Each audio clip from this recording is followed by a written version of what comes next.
Hello. Are you guys ready to get creative? Here we go. All right, so the plan for tonight is to dig into the creative mode side, see what they have for built-in tools. One of the things that they're trying to do is support modding right out of the bat, built into the system. We're going to look at the world, some of the world commands. I've used a few of them, but not all of them. So we're going to kind of dig into those kind of things as well. So first thing we're going to do is we're going to look at world creation. So we have a few worlds here. We're going to go ahead and create a new world. So for right now, we have adventure mode, exploration mode, and creative mode. Adventure mode is not available. This is kind of the story driven thing. Then we've got exploration, which is how we've been playing. And then we've got creative over here. So we're going to select creative and we're going to look at some of the settings that exist here. Now, if you have mods installed, they will show up here. We've only had the one. I haven't dug deep into mods yet. That might be our next little task. I like that one, so we're going to turn it on, although I don't think we'll use it much in here. There's a couple of different things that we can do here. We've got the creative hub, we've got a generated world, and we've got a flat world. The generated world, I believe, is going to be just like any other adventure world. The hub lets you choose between worlds, and then the flat world is just that. So if we go through these, it looks like you can turn that on and off.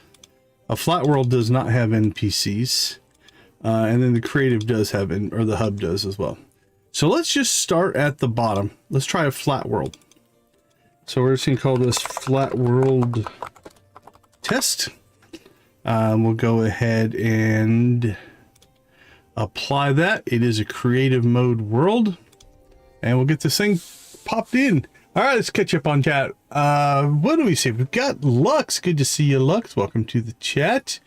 Floppy Choppers, welcome. Nancy, always good to see you. And Mickey, good to see you in the chat as well. Hopefully everybody is having a good weekend. Jojo Farm is efficient, as expensive as possible. I'm going to make, oh, very cool. Yeah, fish ponds for the legendary fish are really good.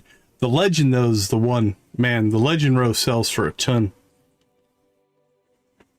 All right, so it is now generating the world. Oh, I thought we selected flat world. Did we not? Okay, well, we'll play around with this first. So this is the hub. Over here we have, it looks to be a world that generates. We've got another world here, and then this looks to be the flat world. Now, I would like to see more information here, right? Like, what is this? You know, is like, what's the difference between this one and this one? Let's see if I have my, yeah, we have fly mode on, so we can fly. And I have no clipping on. Okay, so those are ones I've played with in the past. So without going and looking at documentation, right? Like, you can go look things up. I would like to see the differences. So let's go ahead and we'll start from left to right. And we're just going to pop into these. Now, once you go into one of these, I don't think you can get back to this hub. At least I haven't been able to figure out a way, but we'll give it a try. That's what part of tonight's going to be, is we're just going to explore, explore what's going on in the game. Now, they are working on a World Gen version 2. So I don't know if one of these worlds is World Gen version 1, the other is World Gen version 2. I also don't know if it is now broken. Okay, there we go. So we are, okay, so this world is interesting in that, one, I don't know, is it still generating? Yeah, it's still generating. First thing I notice, we did not start in the little starting thing. So I'm going to put out the speculation that this is just a blank world. Now, I do see a spawn point. Are we on? Yeah, this is our spawn point. But like the adventure world, we did not start on the inside. All right, we're going to go into a little bit of fly mode here. Now, you do have this creating tool set, and we're going to go through all these and play around with them. But we're going to go in here into builder tools, and we're going to go ahead and knock our movement speed up to, let's just go to 5. This will let us move a little bit quicker. There we go. Okay, so one of the things or a couple of things that I've got on for this, we do have the ability to go into hover flight mode. You can go to no clip mode. You can change your movement speed, obviously. You know, just different things for this creative mode. The no clip is interesting because the no clip allows us to go underground. And I found this really interesting because here you can see the absolute vastness of the underground cave systems. And I've done this in a few different worlds. Like, underground, I think, is nearly as complex, if not more so, than the above ground, right? Like, if we look at this kind of thing, right? Like, we go down, you know, this is, I'm going to put myself out of fly mode here, if I can. Come on, if I can get in here, about right there. There we go. So if we kind of walk through here, right? Like, this is crazy. This is a crazy biome here. And I'm going to go back into no clip mode. So you can just see, though, you know, the above ground is crazy enough. And it's still generating. The world is still generating here. But once you go underground, the other thing, and it could just be coincidental, I don't remember ever getting into an adventure world that has this kind of verticality. Like, this is, it could just be a coincidence, it might have just been lucky, but ton of verticality here. Okay, so let's go ahead and pick a direction. Let's go south. And this is going to, you can see the world gen, because none of this is generated before, right? So now we're in a completely new area. Now, obviously, if you wait, let the world kind of generate out a little bit before you go flying like we just did, life would probably be happier. So the world hasn't caught up yet. It will eventually. We just went too far. All right, let's pop back here. See if we can. This might be. I wonder if this is. I'm gonna have to look it up. I wonder if this is version 2. Does it look much different? It is definitely behaving different. And like I said, I don't... Like, this is some crazy elevation changes.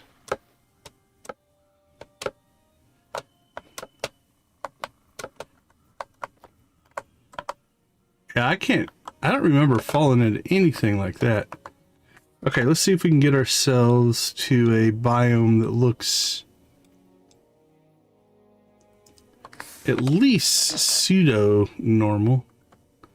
Yeah, I think... Okay, so I'm going to speculate. This first option is creating a much more... Like, this should be relatively flat in here. And look at the elevation. Okay, again, speculation. I don't know if it's true. Now, I'm going to try something. I don't know if this is a legitimate command.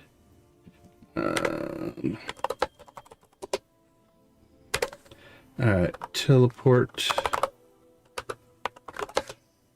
to the hub. Nope, no such player as hub. Help hub. Anything hub. Return to the Cosmos of Creativity Hub. Aliases. Okay, so just /hub.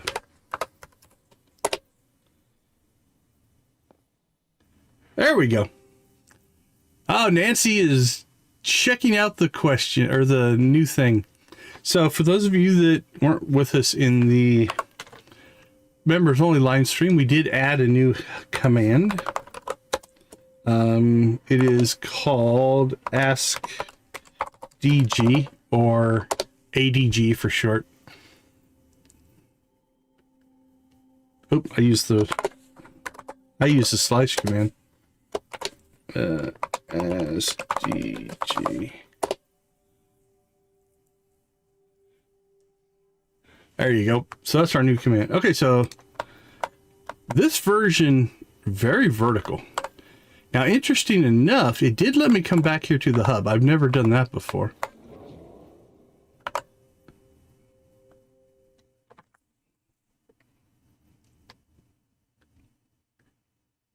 Oh, so close.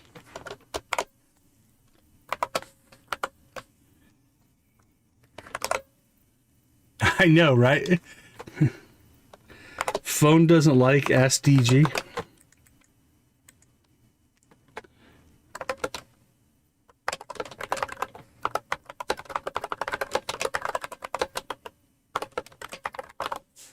Oh, I got my caps lock on.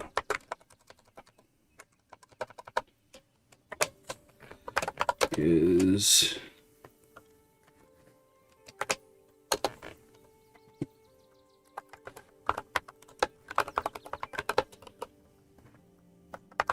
pizza for dinner.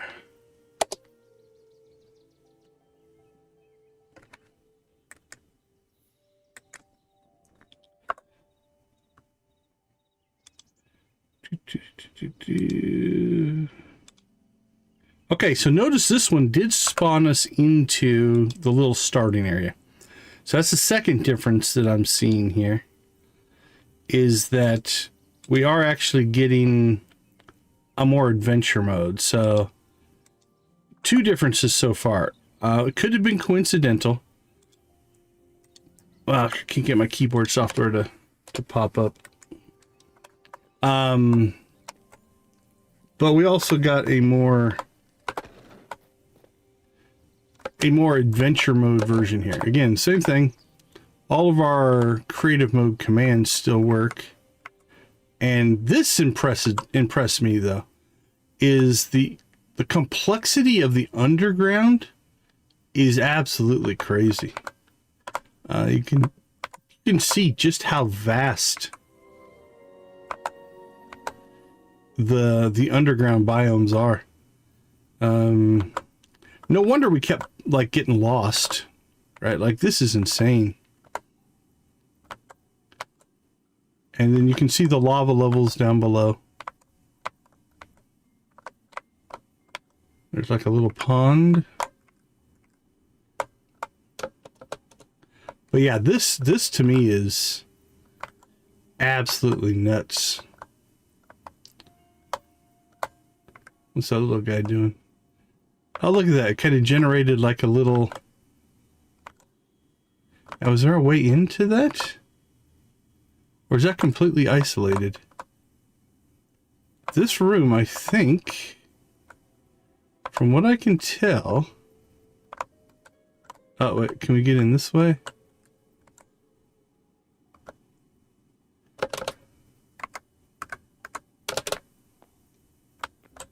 I think this room is isolated. Yeah, look at it. I don't think there's a way in here. So that's interesting. So, man, it's impossible to know. But would you ever want to just start randomly digging into walls? Like, to find that room, the only... I mean, you could... Like, I'm not seeing any clues on this side, right? Like, what would get us there? If we go through here... Yeah, there's no, like, logical... Oh, yeah, you should dig through that spot. Could just be a weirdness in the generation, for sure. Alright, let's see if I can get my keyboard software to finally respond. It's acting funky right now.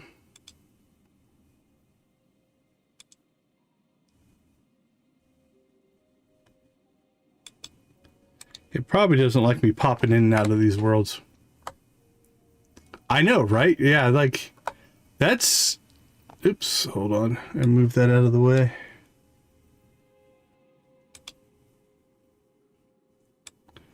Move that, there we go. Yeah, and that, again, it could just be part of the...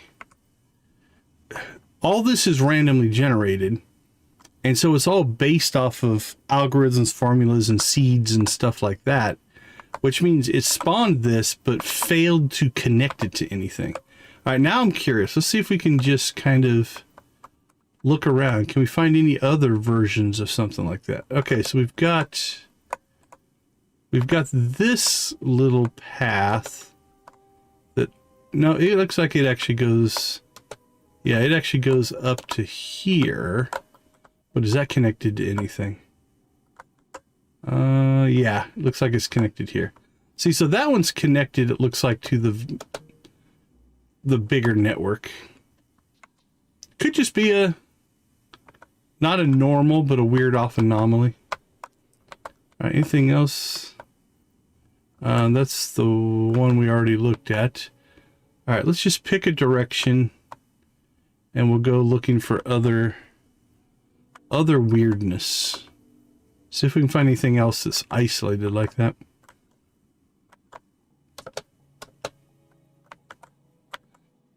Like I said, I don't know the answers to what we're going to explore today. We're just going to dig through and see what we can figure out. Yeah, so far, it seems like an... Oh, what's this over here? Is that connected? Yeah, it looks like it's connected. I think it could be something just as simple as it generated and it just didn't get any valid ways to connect it, so it just didn't. That would be my guess. Oh, is this a different one? Or did we make it back? I think we might have made it back to the same one. No, I think this one's different. Maybe not. Let's do something to mark it. Let's go ahead and give ourselves some torches. Or something that would really make it easy to mark. Something that wouldn't be in the world. How about... Well, let's just see what is listed under torch.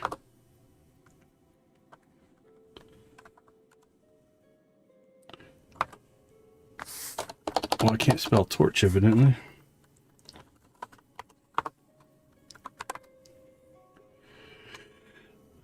Oh, overgrown temple torch. Tall bamboo torch.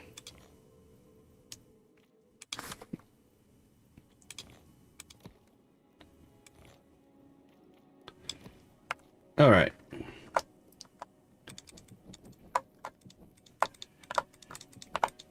There we go. No one's going to accuse us of that being a stock configuration. Okay. Now we know if we find that one again. Oh, no, it is. Okay, here's another one. So, yeah, we have found two so far. So there's one there. There's one here. So it was a different one. Okay, this is going to be back in the outside world, I think. Yep. Okay, that's outside. Let's just go, we'll go north. Give us a general direction to go.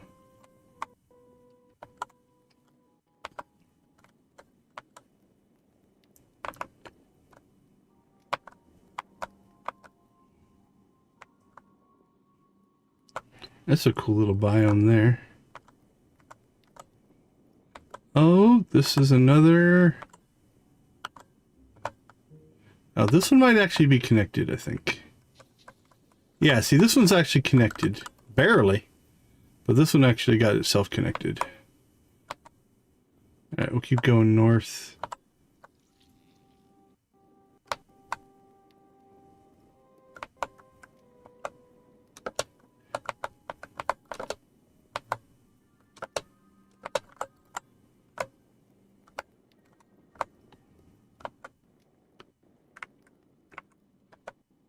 Okay, I'm seeing a pattern. Now, I don't know if this is by intention or not. Are you supposed to go looking for these little isolated rooms? Like, I don't see anything around here that would be a giveaway. Like, if you mine down to a dead end, is it in your best interest to dig down at dead ends? That's just a passage there. It is a recurring theme, though. Okay, so let's do this. Let's go back south. So this is our... This one did have like a dead end above it. Let's see if we can find any other patterns to the other ones that we found. This is one we didn't even mark. Does it have...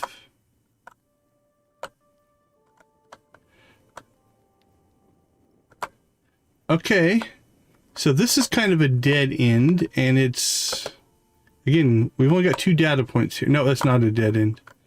That's just a path. Yeah, I don't see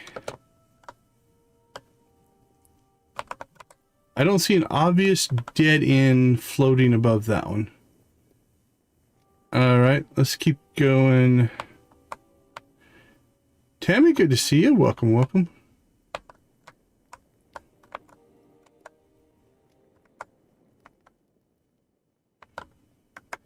Oh, is this one connected? Can't tell if that one's connected or not. It's got a little bit different look to it. I think it's connected here. Yeah, that one's connected. All right, nothing there.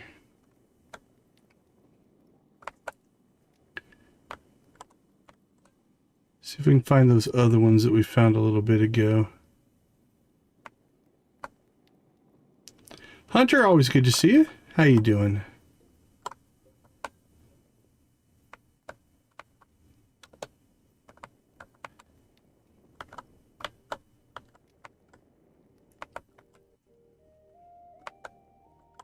Oh, nice.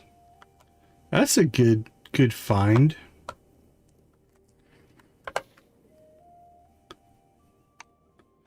All right. I don't know how the world gen is doing with me doing all this crazy flying around at a high speed underground, but all right, there's one that we marked. Yeah, that one definitely doesn't have any, like, there's nothing, there's not like a dead end close to that one.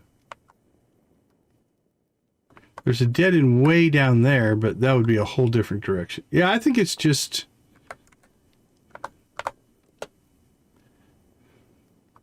I haven't checked. Okay, well, this is interesting. Now what we need to do is generate a few different worlds to see if that is a consistent issue, or was it with just that setup? All right, back to the hub world we go, called Convergence.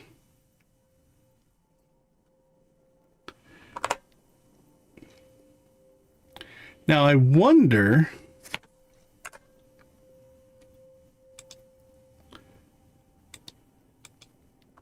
all right, I'm going to kill my keyboard software because it is causing me some issues here. Just a moment.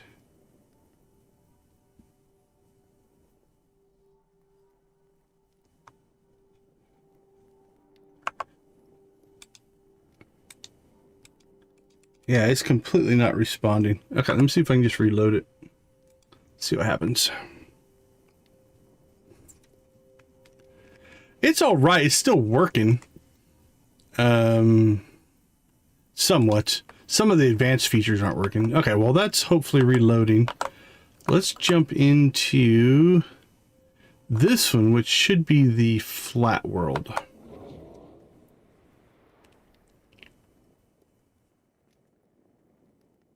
It's just a software driver issue. Oh, it's not a big deal. Okay, so you can see this one, nothing underground, right? Literally, this is just one big giant flat world. So we'll let that go ahead and generate itself.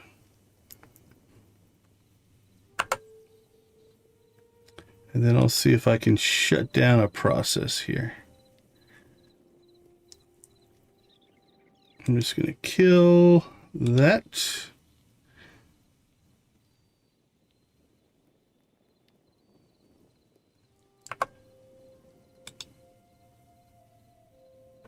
All right, that did it.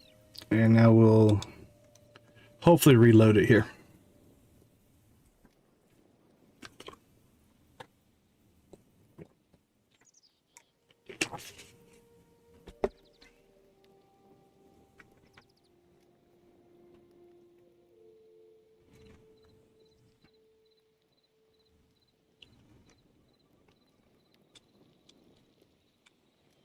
There we go.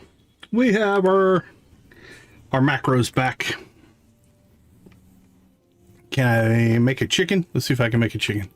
There we go. My mouse can do chickens now. That's all that matters, right? Okay, so this is the flat world. Now, this would be good if you just wanted to come in here and build from scratch. Or you're testing a mod or building a mod or something like that. Not a lot to see here, so we're going to go ahead and go back to the hub. Now, I'm curious if every time we go through this portal here, is it a brand new hub world? Or, yeah, it looks like it brought us back to where we were. Yep. So this is creative mode, and we have a no clip movement on. So it's just a way to explore things. Okay, so it did keep the same world. You can see in this world, there's all of our torches and stuff that we plopped down. Okay. So, in the spirit of testing things out, before we just pick a world and maybe use it, let's go ahead and we're going to come back in here. We're going to create a new creative world. Now, I thought we picked flat world. Apply. There we go. Nah, no real problems. Just, well, I was having some keyboard issues, but we fixed that. Okay. Test flat world. Because I thought we set this up before. Okay, see that reverted. Oh, you know what might have happened? It might have been if you type out here, let's add a character there. No, it didn't change that. I thought it might change that, but maybe if you make a change like that. Yeah, so that does it. So maybe when I was talking, I might have clicked on something different. All right. Let's see if we can create a flat world here.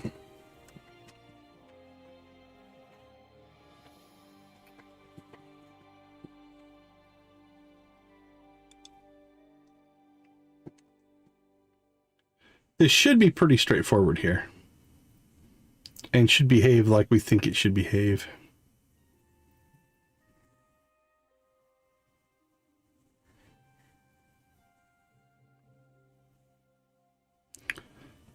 And then we'll explore some of the tools, and then I think we're going to try to build some stuff. So if you have any ideas on things you would want to build, go ahead and start throwing those in the chat.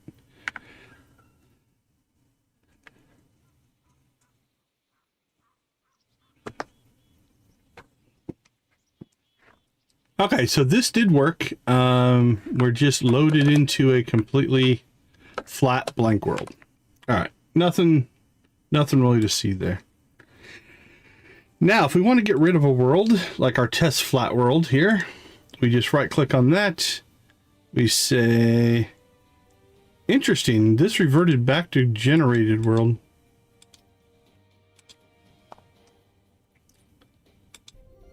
Oh crap, I didn't mean to click on that. Let's cancel out of that. All right, we're gonna make another new world here.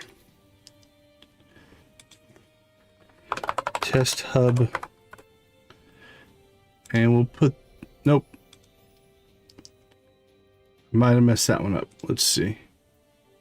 Yeah, let's just delete that.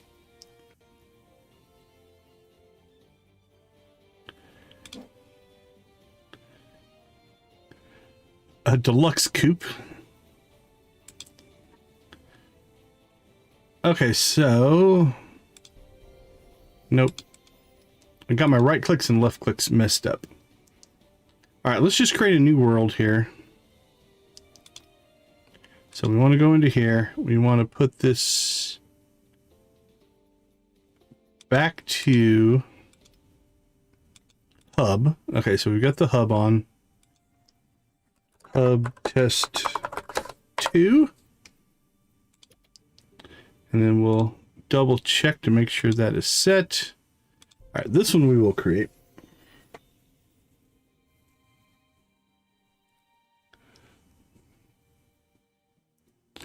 So what's your definition of a deluxe coupe?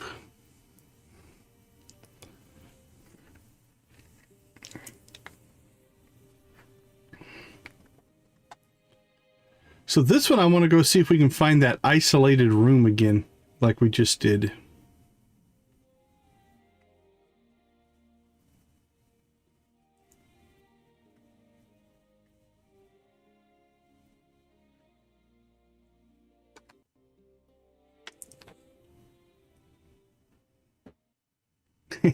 Nice.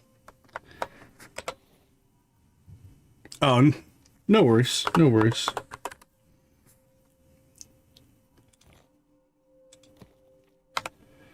Okay, so we're going to go into this first one again and see what we get compared to the last time we went into it.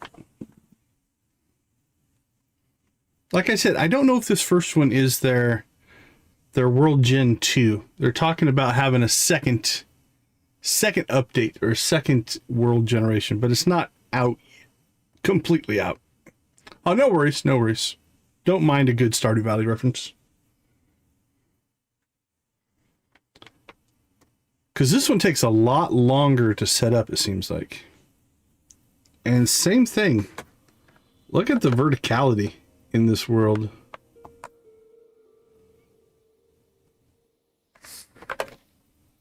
And this isn't a mountainous biome necessarily. Okay, let's pop down here. Let's give it a moment to catch up. So the first time you go into the world, it is completely building all of these things from scratch. The second time, or when you return, it has to reload them, but it doesn't have to build them. Now that looks interesting. I'm gonna go check out that water feature while it's loading stuff in. Okay, nah, I guess it's not as interesting as I thought it was. I liked what it looked like on the map, but is it like a flooded log? Now, from what I've seen, there's no, there wasn't an update today. I was really hoping to play update 3, but I think update 3 is up on the pre-launcher. We'll take a look at that as well. Okay, how far is... This world gen seems a lot slower as well. Just kind of watch it here for a second. Quit moving around so much so it can catch up.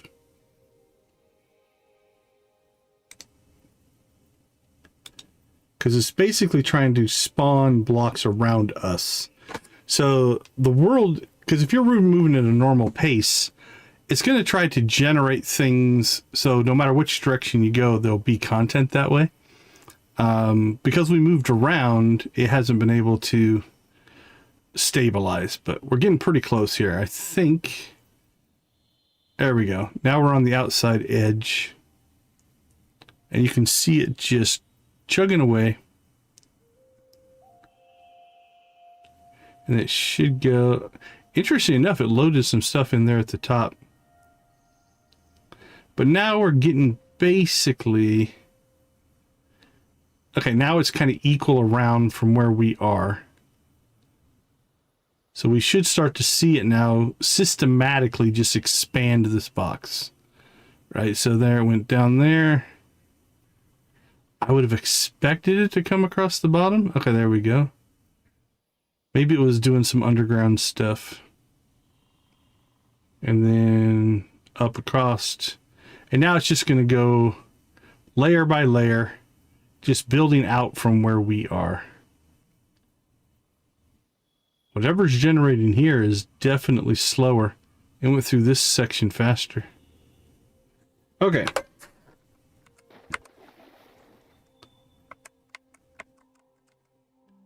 Let's look underground.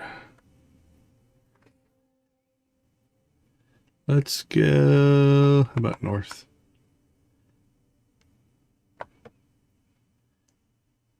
Okay, either it hasn't generated this stuff down here yet, which is a possibility, or this version is... Yeah, see, there's stuff here. There's just like a dead zone. I wonder if it's because it's under the water. We'll have to explore that. Does it generate less stuff underwater sections? Because once we get over here, we seem to have some good generation going on. There's a waterfall.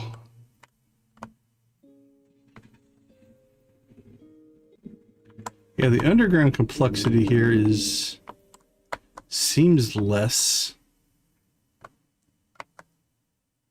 That last world was crazy.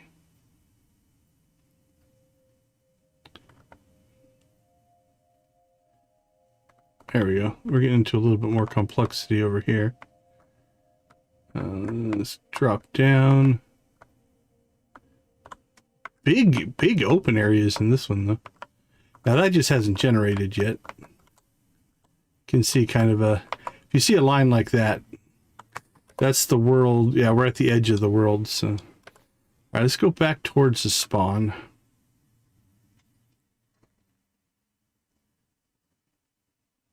Kind of get ourselves to the center. There we go. Yeah, interesting enough, much less complexity, but larger areas in this gen. Like, these are big old open caves. Now, does that waterfall... waterfall is just purely just made from here. It's not coming from the outside world. Oh, interesting. It's a wall, but it's not full. It's not solid.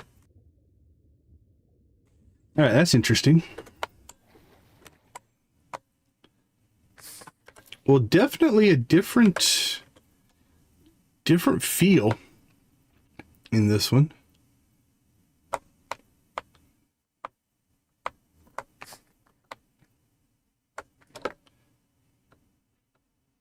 Alright. Go back into a somewhat normal view here. Obviously, we're moving way faster than we should, but... Again, lots of verticality here. Okay. I think... Let's go ahead and...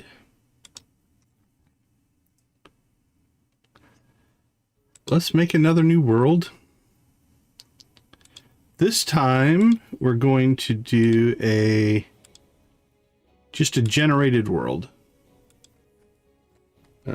Test gen world.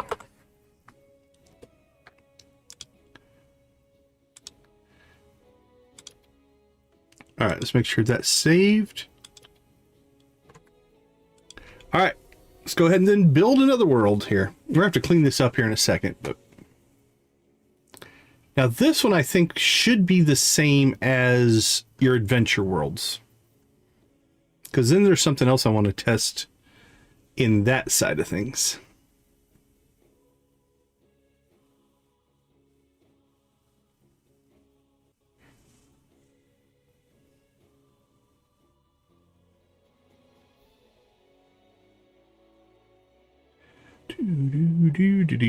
Do.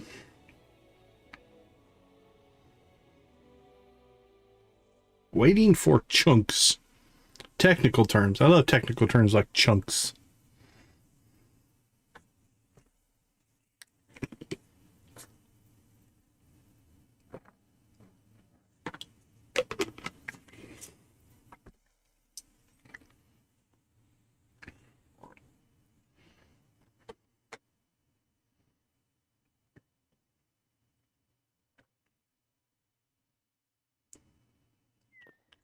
All right, so you can see we started in the little spawn temple place, right? This is the standard template for the adventure world. Let's slow ourselves down here a little bit. We'll go to double speed. That should be enough. All right, let me get myself out of flight mode here. So there we go. Relatively standard map, much as we would expect.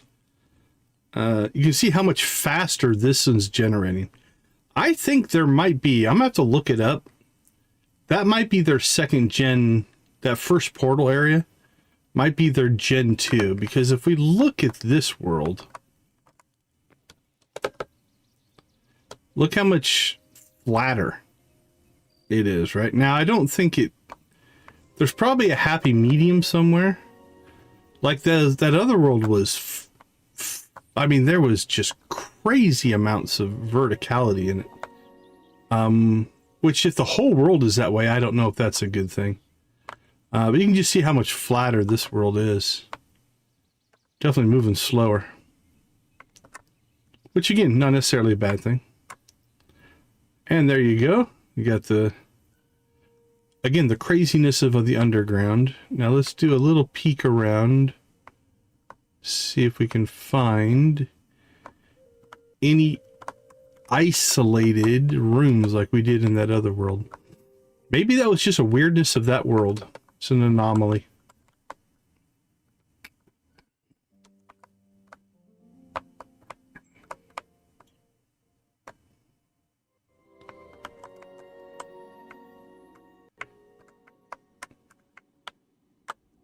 How deep can we go? Okay, I think this is, I guess what in Minecraft you'd call the bedrock layer.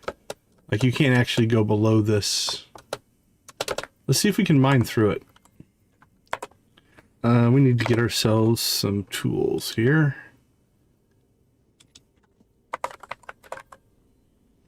Let's get a, probably don't need a sword. We'll get a pickaxe, an axe, there we go.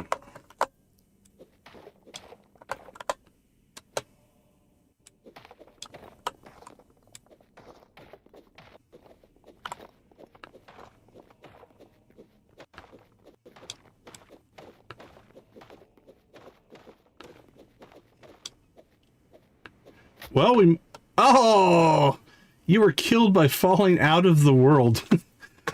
Okay, I don't know if that's a creative mode thing. All right, let's test this. That was interesting. Now, it might be because we're in creative mode. Let's see if we can get ourselves back to what we would consider the bottom of the world. Like, this block here looks to me like it's the bottom of the world. I don't know. We were, I think that's all lava. Okay, yeah, we don't want to be in lava. What's over? Right?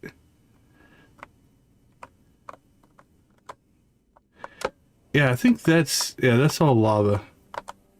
Okay, so I think that block to me feels like it's meant to be something. Okay, so here's what we're gonna do.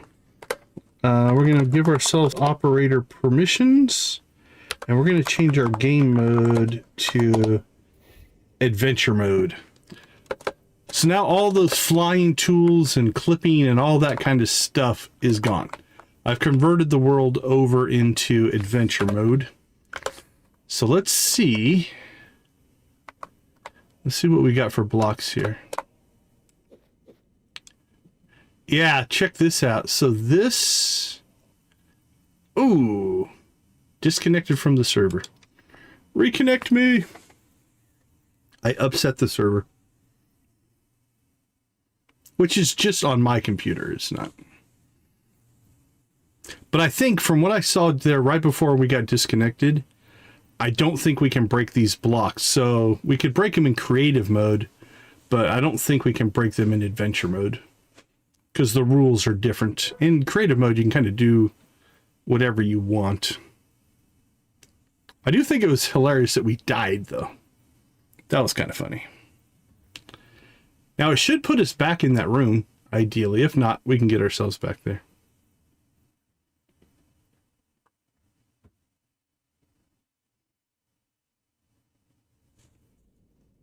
Okay, I think we're back in the room. Yep.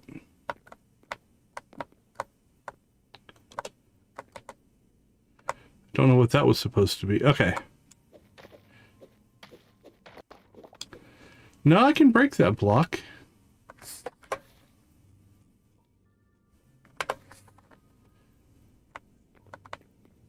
What about this block?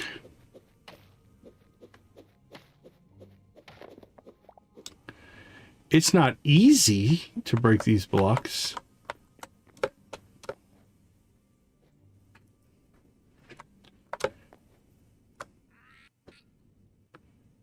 Oh, we don't have a weapon, so we probably shouldn't wander too far, because I don't have anything to fight with right now. Ooh, there's that toad thing. We don't want to deal with it. Okay.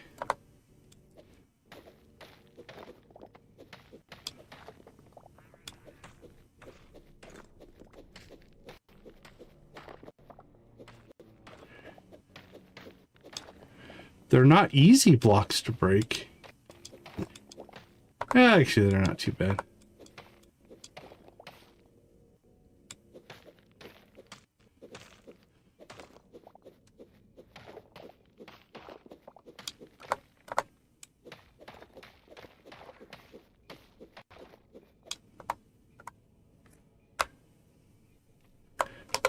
Oh, we don't have our... Oh, crap. I don't have my... Okay.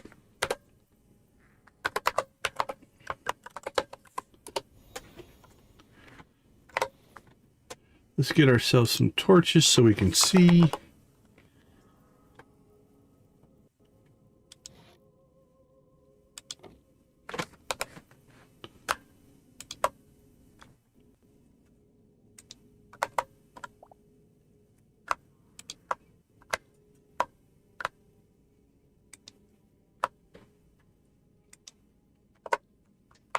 That's weird.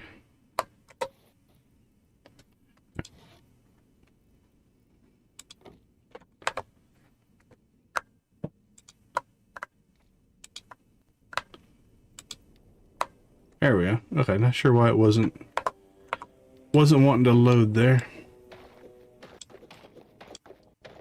Oh wait, we're back in. Need to put ourselves game mode back in adventure mode here. So you notice we were one-hitting the blocks. So yeah, as we were one-hitting those blocks because we were in creative mode.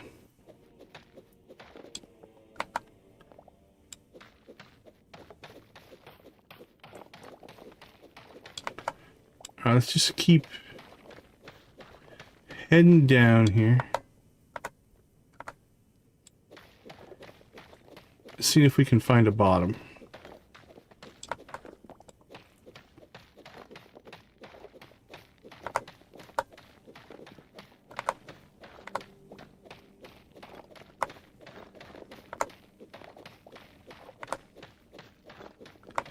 I don't see a change in blocks.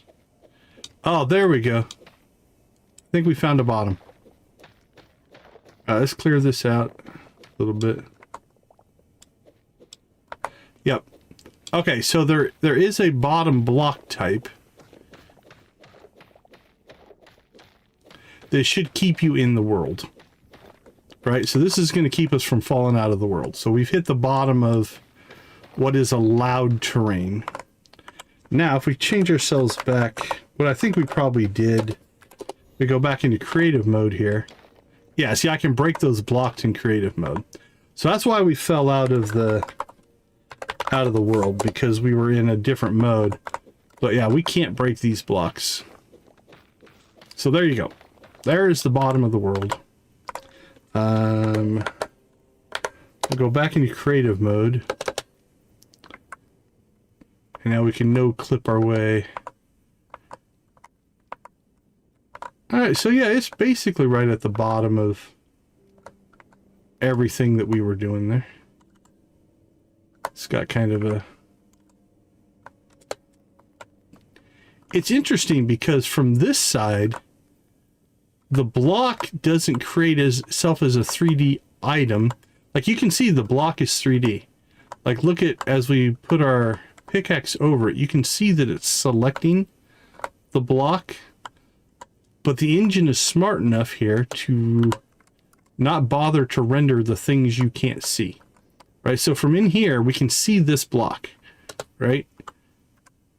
But if we go through this block, there's no point in rendering the entire block because you can't see it.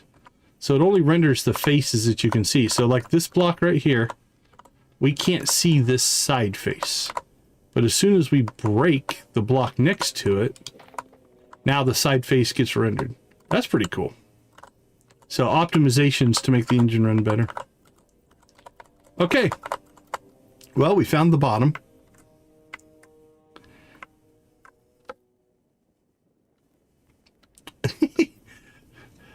You're pretty optimistic on the type of questions that you're going to get answered, Victus. Okay, now something else I want to test here. This world is now in adventure and creative mode. So let's exit to the menu. Then you'll notice all the worlds in our world select screen here have a little icon, right? The little square is creative mode and the little compass looking thing is adventure mode. So this is the world we were just in. So we're going to go back into it. And I apologize that we're loading and unloading into these, which does take a little bit, but...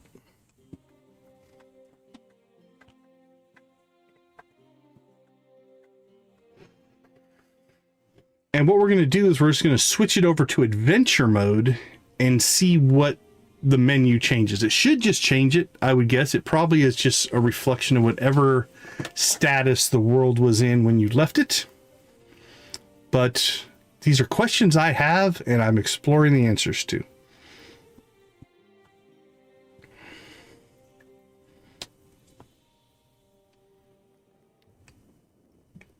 So we'll load the world back up. We'll change this mode, and then we'll leave. All right. Also, again, you can see the speed at which it reloads the world, right? It's not generating from scratch, so it's just reading the world in. Game mode, adventure. And interesting enough, it does a little bit of a reload on the world. All right, out we go.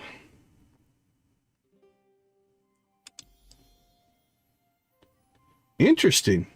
So it didn't change the icon. Okay, let's see. Let's go into compass test. So compass tests. Let's go back, make sure that I actually did get the... So how did you guys get pizza? What kind of pizza did you get tonight?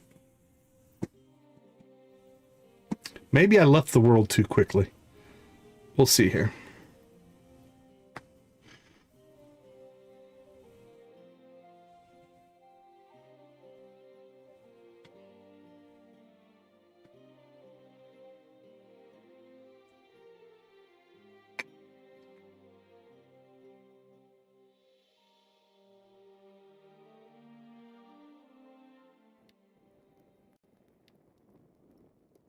Load, load, load, load, load, load. Chunks, chunks, chunks, chunks.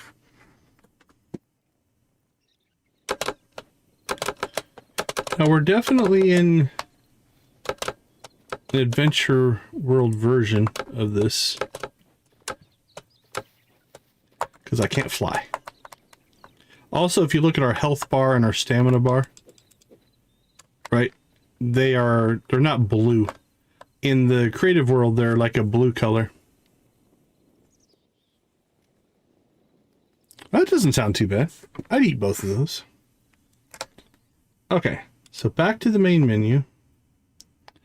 Now, is that icon based off just how the world was started?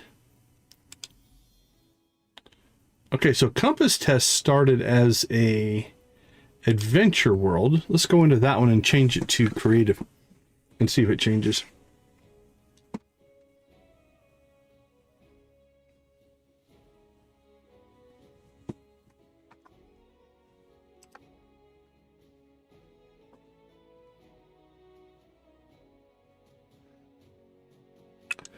Let's see, while that's going, I think we are almost due a chicken rave. Oh, we are at a chicken rave. All right, we need to get some more ravers going. How about we recruit some new recruits for chicken raving? Let's see who's out there.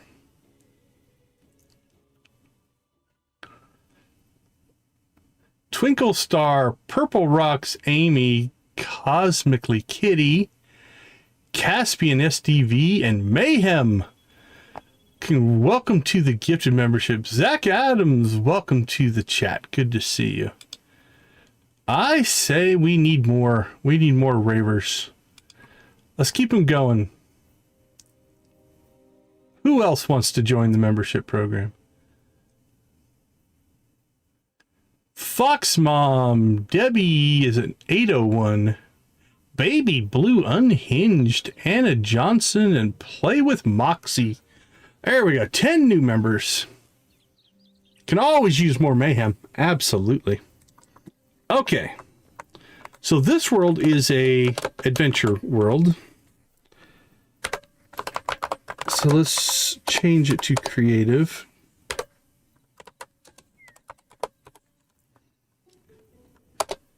I'm not sure if DG is capable of giving back, but you can ask DG questions now. Well, only yes or no questions. Game mode. Creative. Okay, so we are in creative mode now. So let's go ahead and go to the main menu and see if it changed the icon.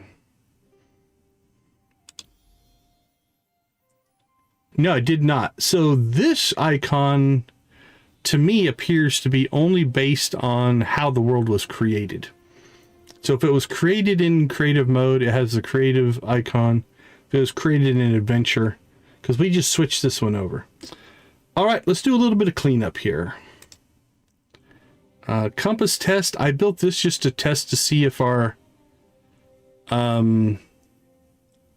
whatchamacallit, our compass that was broken last week was if it was a world issue. So let's go ahead and get rid of that. Test gen world, we can get rid of that one. Hub test 2, don't need that one. Test hub, that can go away. Flat world test, that can go away. Okay.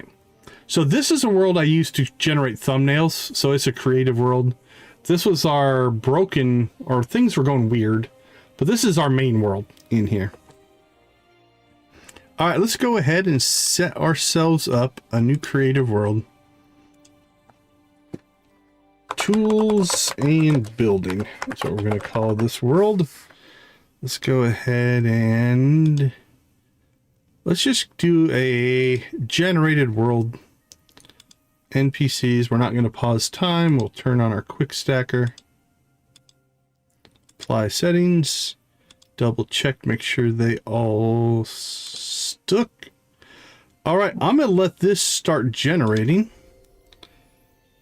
And while we're doing that, let's get a chicken rave going. What do you say? Fire up those chickens. Let's see what you guys have. Here we go. Spam them if you got them, my friends.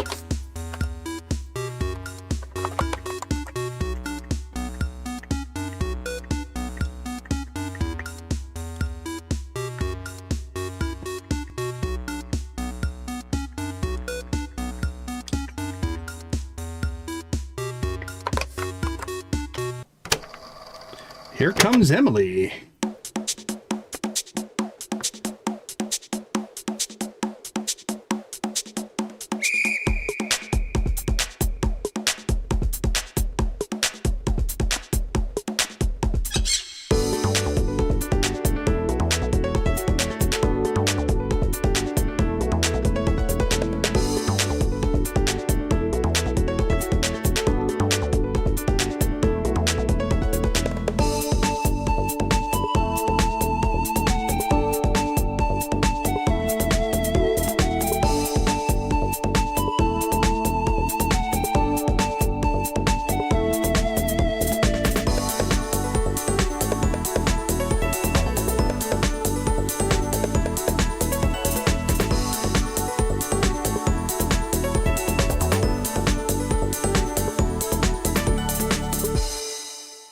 All right, you land lubbers.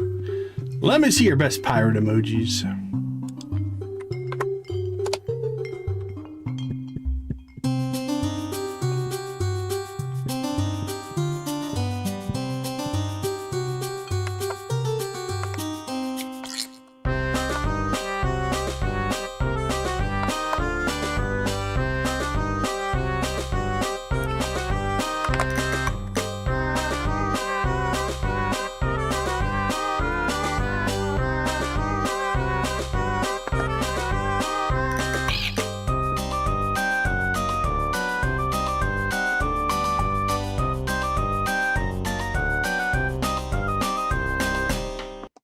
How about some Prairie King? What do you say?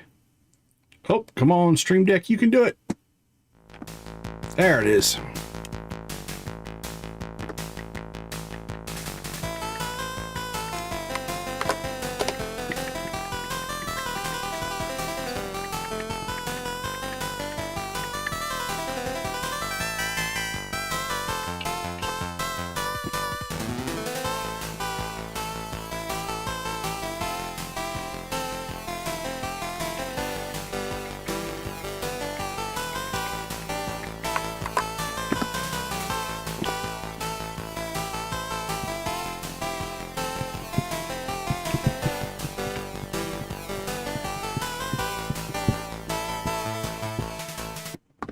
More Prairie King, but this time yeehaw style.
All right, Sam, give us a little that bluegrass music.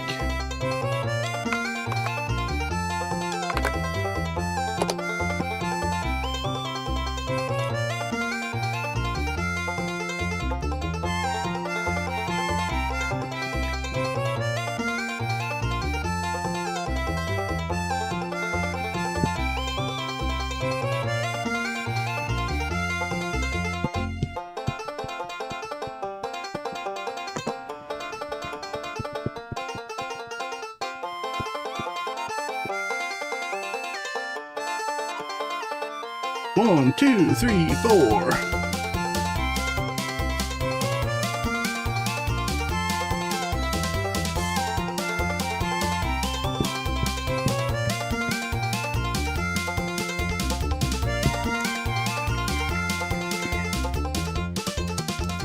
Rock and roll.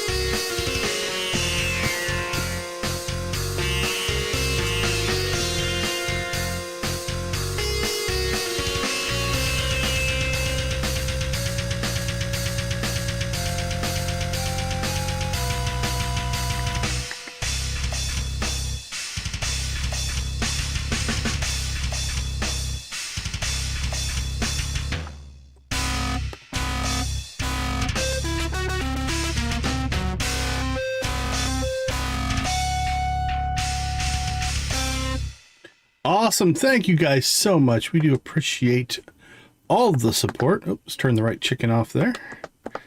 There we go. Let's move me back over to the left side there. Abigail's a beast. Let's see. Move me up there. All right. So our new world is generating here. There we go. So we'll let that kind of finish out. This is actually a pretty good world in general. I like having a nice close portal here to our spawn point. We don't have the enemy base. A lot of our worlds have had that enemy base right on the outside of our portal here. That's not too bad. Is there one nearby? That might be the Quebec village. It could be 2 Quebec villages. Holy cow. This is a nice little world. Now there is some kind of maybe an enemy thing there. I like this feature. This kind of almost like this island. Although it's kind of mountainy. Not sure if we'll do anything with that. This could make an amazing... If you built your farm out into this water. That could be really good. What else do we have for good lakes? Ooh, we're actually not that far from the coastline. Building on the coastline might not be too bad, especially if we wanted to build an irrigated farm out into the water. Could make a case for that. I don't know how big this section is. We might be able to just build our farm and water out into that. That's a possibility. The island out here. Yeah, we'll go check it out. So we'll do a little exploration. So we'll go on a scouting mission. We'll go look over there. Now again, we're in creative mode, so we have the ability to just fly.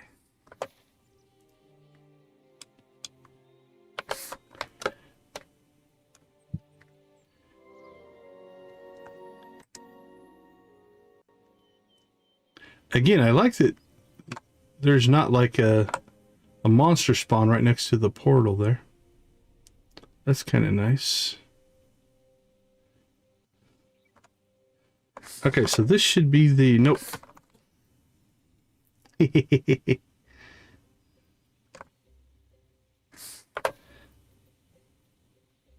We're a little off track. There we go. Ooh, the world gen's catching up with us here. Uh-oh. I may have upset the server again. Wouldn't be the first time. Nope, it recovered. It did not recover. Ooh, that was a crash all the way to the desktop on that one. That wasn't just a disconnect. All right. I broke it. Again, we're moving at double speed. We're doing all kinds of weird stuff to it, but we'll reload it here real quick. All right, let's go ahead and do this. While that's reloading, I'm going to take a quick break, and we'll be back up and running as soon as we get back. I'll see you all in a few minutes.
All right, we are back.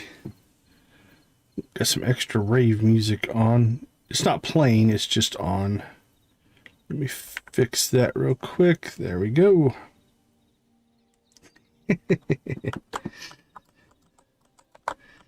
Okay, so this is the entrance to the little...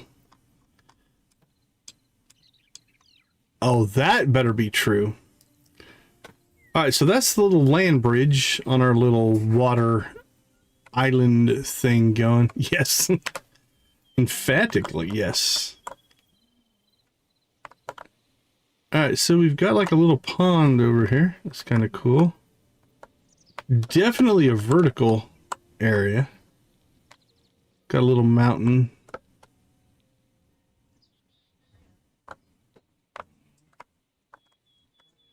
It does. It is. You could build like a whole castle here. Okay, let's go ahead and go back to our spawn. Is it just spawn? I gotta give myself... There we go.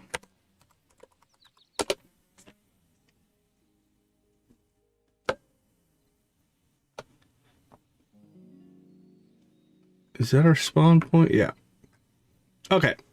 Back to our spawn point. Let's get out of fly mode here. So how many blocks?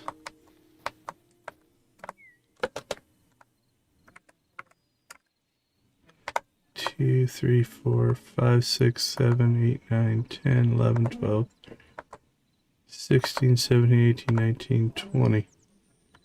I could build quite a little water farm there. Okay, that's not bad. It's a nice little wide spot in the river there. Okay, here's what we're going to do next. For this next segment, let's just get up here to a flat area.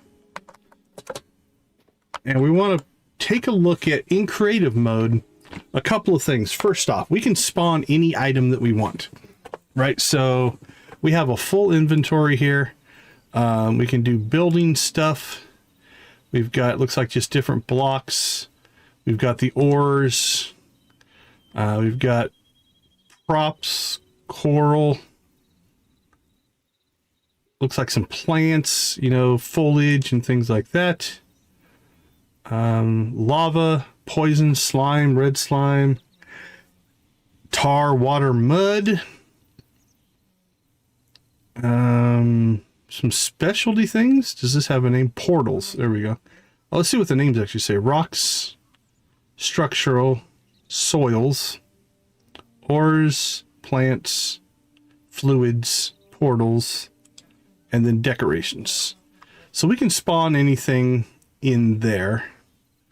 Over here we have workbenches, I'm going to guess, containers, furniture, doors, lighting, beds, shelves, and signs. Here we've got tools, weapons, armors, food, potion, recipes, and ingredients.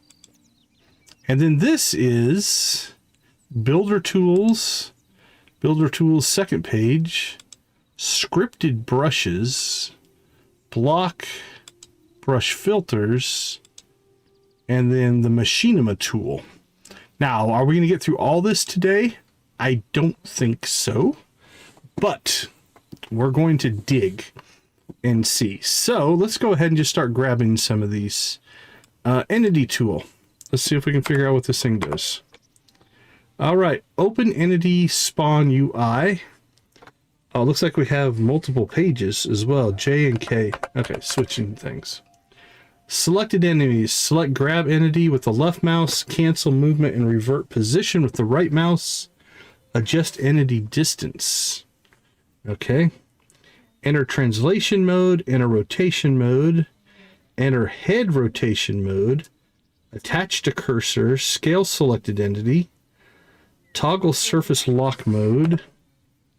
Clone selected enemy. Remove selected enemy. Entity. And toggle entity freeze. And then L turns that on and off. Okay. Well, let's open the entity spawn. All right, we have NPCs. Holy cow, look at that. That is a lot of stuff. Now we have items. Okay, so that's just going to bring up our block placement mode. Now, interesting. Let's do a test here. Let's get just a dirt.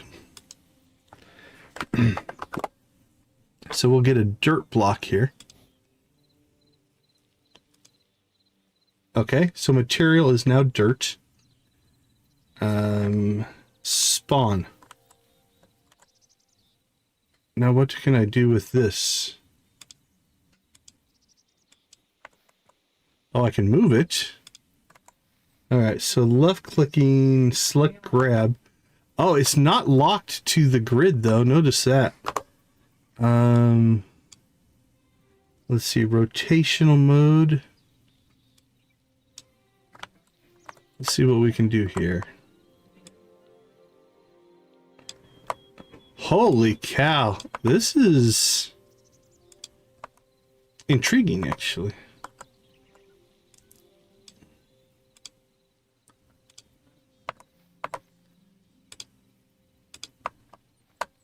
Okay, so here definitely we're seeing a... Let's turn that off. We're seeing the advantage of, like, I could just spawn dirt, right? We can come over here and just spawn dirt.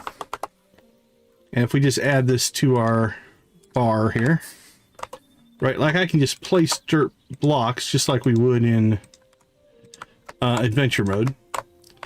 But this tool gives us finite control over that dirt block. Okay, select grab, adjust entity distance. Okay, we need to select it first. Select. Okay, so that's just moving it in and out. It doesn't scale it. It's just moving it closer or farther away from us. Also, you notice it's not locking to an individual tile or an individual. All right, let's just float this for right now. Let's see, enter translation mode. Okay, let's select this. E. All right. It's a very 3D program or 3D modeling package style here. I don't know what the advantage of that mode versus just this mode of grabbing it and moving it is, but I guess if you want to move on a particular axis, it's kind of nice. Like this way you can move it directly left or right. Whee! Uh-oh. I lost it. Hopefully it's back. Uh-oh. I think we lost our block.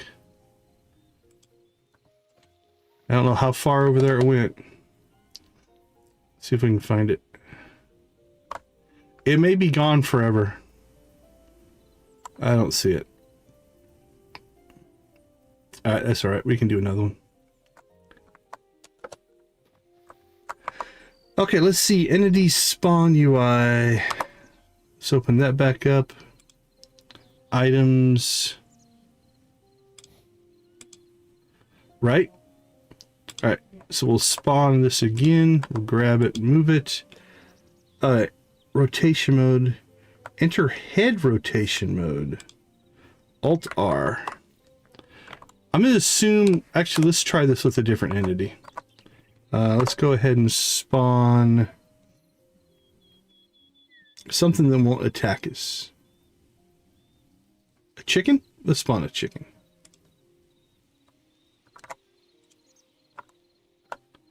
Okay, so if we select the chicken and we say Alt R,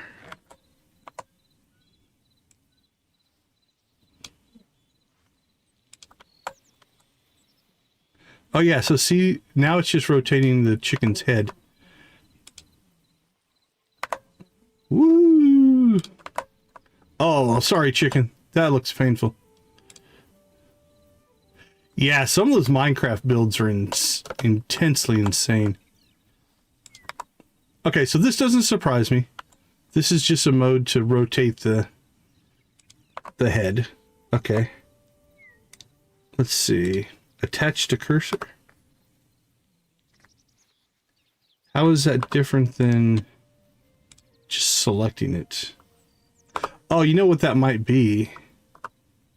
That might be if you go into a different mode, like let's say rotation mode. Now I can go back to attach to cursor mode. Okay, so it's a way to get back to this without having to unselect the item. That makes sense. Scale the entity. Uh-oh. Uh-oh. Okay, first things first. Let's move it over there. Oh, it's not working. Toggle surface lock mode. Oh, that's kind of cool. So that basically keeps it on, it'll like go down to the surface so you're not floating it. Okay, now let's see if we can scale it. No, the chicken won't scale. Alright, what's on the second page? Clone, delete, toggle entity freeze.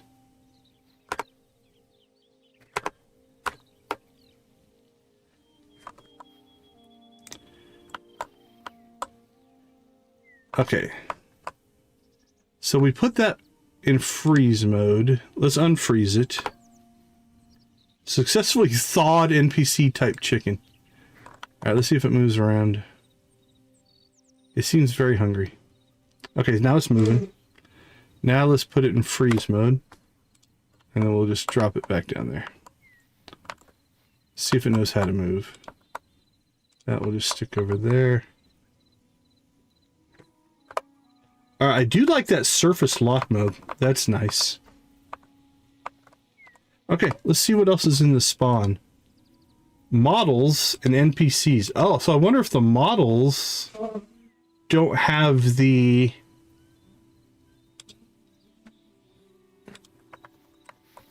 Yeah, it's a static version, right? So it's the bison model, but it has no...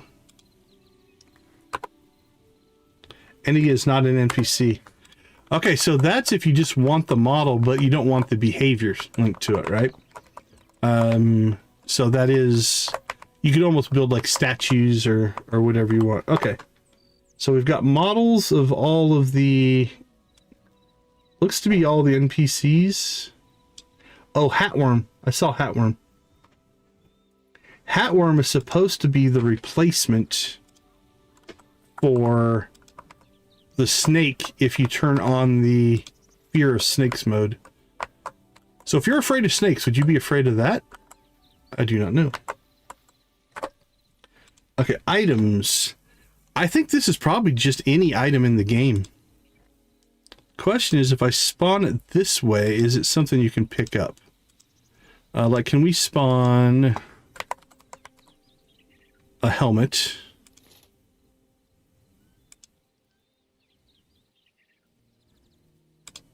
There we go.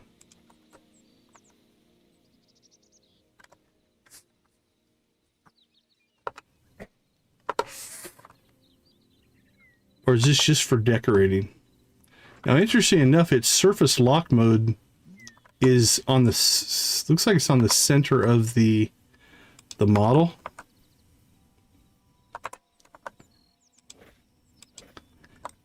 Yeah, so that spawns it in, but not as the item that it is, right?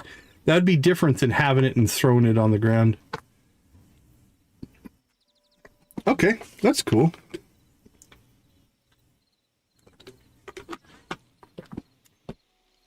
Anything else in the entity spawn tool?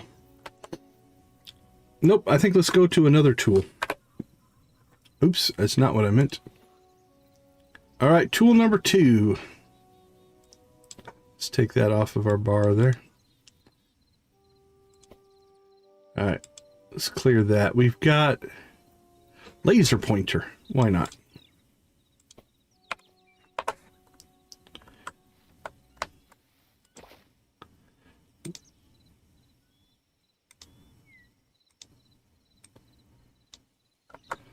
Oh, is that just a way to mark things? What's it doing?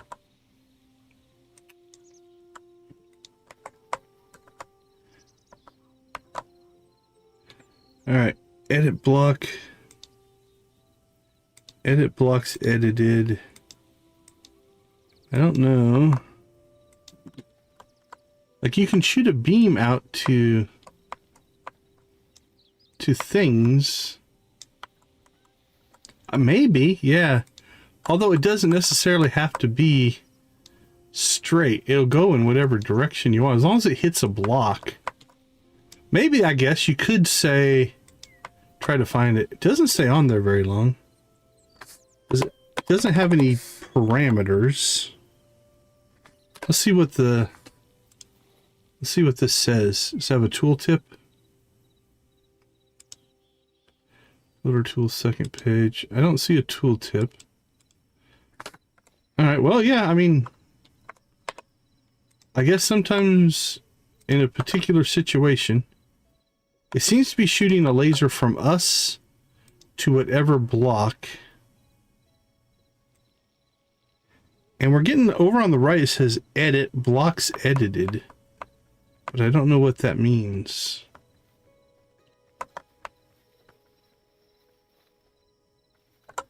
I don't find that one intuitive. I don't know of a use for that one.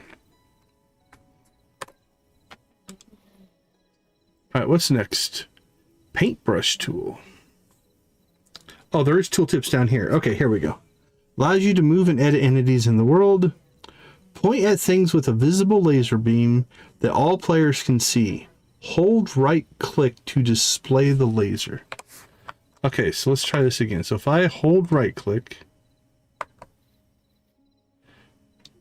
can I get the moon? No. I guess it's just a way of, I guess if we were editing a world together, and I'm like, hey Victus, can you go over to that tree over there and, you know, remove that tree? It's a way for us to be able to communicate, I guess. I can buy that. All right, what do we got here? Paintbrush. Let's see what the tooltip says. An all-purpose brush tool that lets you use different materials and shapes to edit blocks. Paintbrush tool. Okay, so hold on. Let's check something here. No, paintbrush tool just loads up over here for some reason. Creative mode, quick settings, paintbrush tool. Even if I, oh no, we do have it selected. What happens if I select that one? Laser pointer. Okay, here we go. So there are, okay, so this, I'm going to say some interface inconsistencies here. If we go to our entity spawn tool, we've got this legend that pops up, right? That's nice. If we go to our paintbrush tool, oh no, there's the legends back. Okay, I must have accidentally turned it off at some point. Never mind. I withdraw my critique. What I was about to say is if you have to come over here for one tool and over there for another tool, that's annoying, but... Okay, this one has 3 pages. The paintbrush tool allows you to place and remove blocks in different shapes and sizes. Destroy blocks where you're aiming. So... place blocks where you're aiming according to the material you've set. Select targeted material. Add a targeted material as a multi-material. Undo last brush. Redo last brush. That maybe is it. Change height of shape. Change width of shape. Okay, so this is affecting a larger... Okay, there's the height. There we go. Width. Okay, so ideally then, edit material, size, shape, and other properties from the inventory. So over here, can we just put dirt in our materials? How do we get materials over there? Shape, cube, sphere, cylinder, cone. Oh man, this is cool. Density, I don't know what that does. We'll play with that. Spacing. All right, well, how do I get a material? Add targeted material as a multi-material. Shift.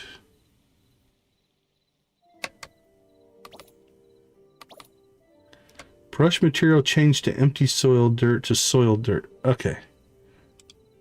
Oh, I removed it.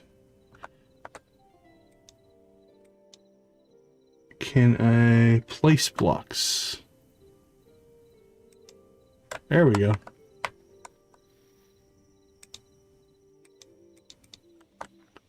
Wow, it's not letting me place down inside of that. Up here I can. Now can I put more on top? Okay, let's change the height here. There we go.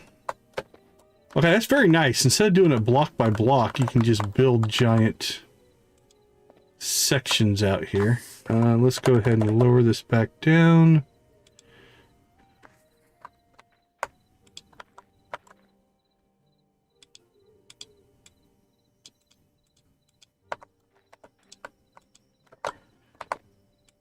We've done a little destruction of our world here, but that's all right. Ooh, it can get a little crazy there. Okay, that was... I just held the left mouse button down and absolutely destroyed our world. All right, I want to put a cap in this. Can I just cap this off?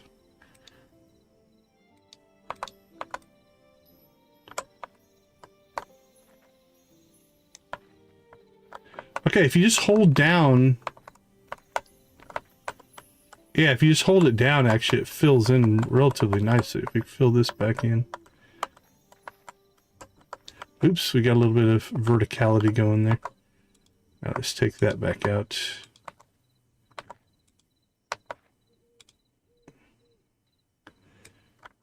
Yeah. This one could use maybe a little bit of work, but...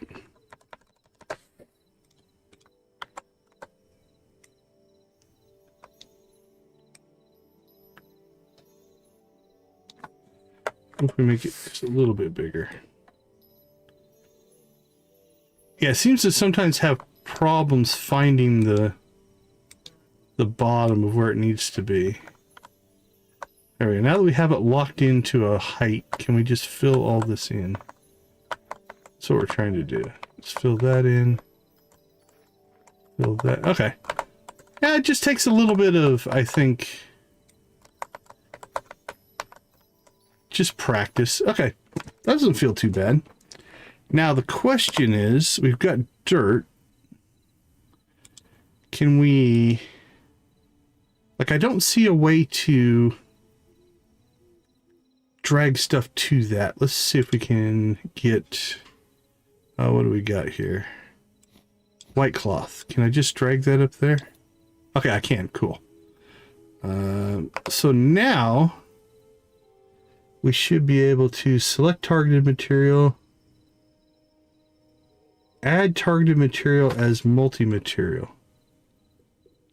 Okay, that shift brush material change to 100% soil dirt, 100% block. Well, what does that do? It looks like it put a little bit of both in. Oh, look at that. Multi-material, so it randomly puts in stuff from... Right, we don't really need two dirts.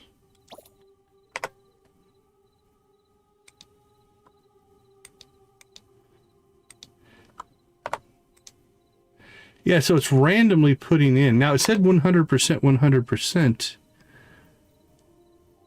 Can we change these? Oh, that's not what I necessarily wanted. All right, let's put some cloth and dirt up here. Width and height, cube. Okay, let's try a different... oh, pyramid. There we go. We want that. Let's drop the density down to 10 and see what that does. I have no idea. All right.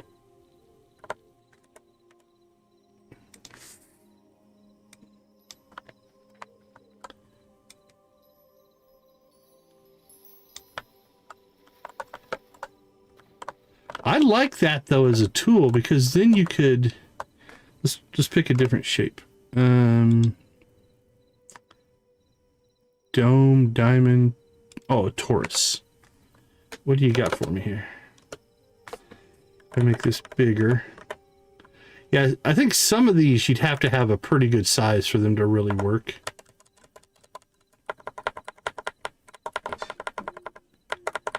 Alright, changing the height turned it into a big old ball. So we're going to flatten this out. There we go. Okay, so let's see if we can get this kind of... Yeah, we'll just kind of put this out and around our entire world. So we'll press this once. I'll check that out. So it has created... So the density, notice it's not full. Oh, that's cool, right? So if we, I would say if we turn that density up to 100%. Oh. Reset to defaults, there we go. Let's go to our paintbrush tool. If we set this to back to 100,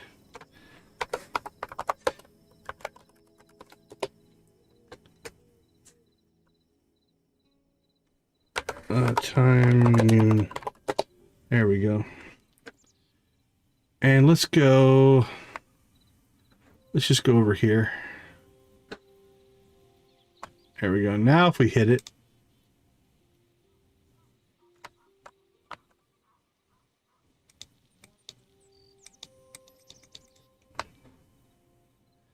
All right, I'm gonna hit this again. Yeah, see? So it filled it completely in. So if you set up like a multi-material, layered in a whole bunch of different, let's say, types of grasses, and did a field that way, you could definitely get some randomness in it and not have to paint each individual block. Okay, digging it, digging it. Oh, you can mirror it. All right, any other cool shapes in here? Let's try to make a dome. And let's add in all kinds of weird stuff here. Rocks. How about soils? Got some mossy, some sandy. I don't want poison. What's that one? Dry mud, why not?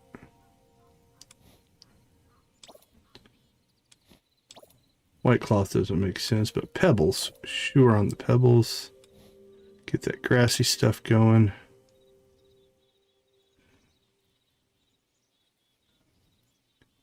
Cold dirt, dry dirt, seaweed. What else was over here? Anything good? Fruity pebbles. Limestone, why not? Throw a little bit of limestone. Okay. So now we want to make ourselves a nice big dome. There we go. All right, let's drop this right out here. Oh, check it out. That's cool. So again, it's taken all the blocks that we had in our selection and just randomly stuck them in there. Now, I didn't see a way. Brushes. Oh, mask settings. Woo! Invert entire mask. So can we mask in a block style? What does that do?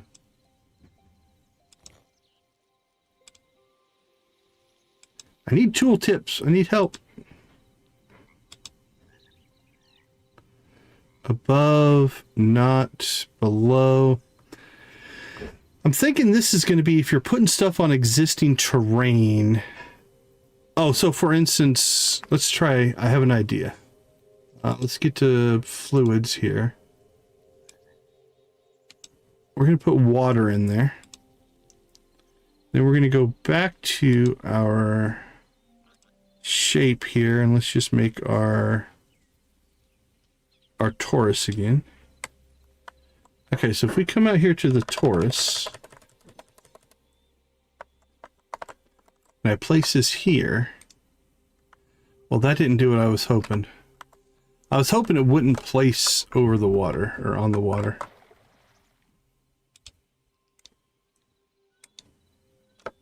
Yeah, nope, it didn't. Yeah, it did place. It did place underwater there. All right, let's go back to that map. Oh, our mask didn't save.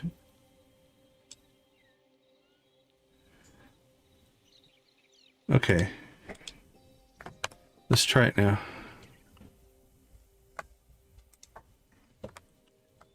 Oh, it worked the opposite of what I thought, but that's cool.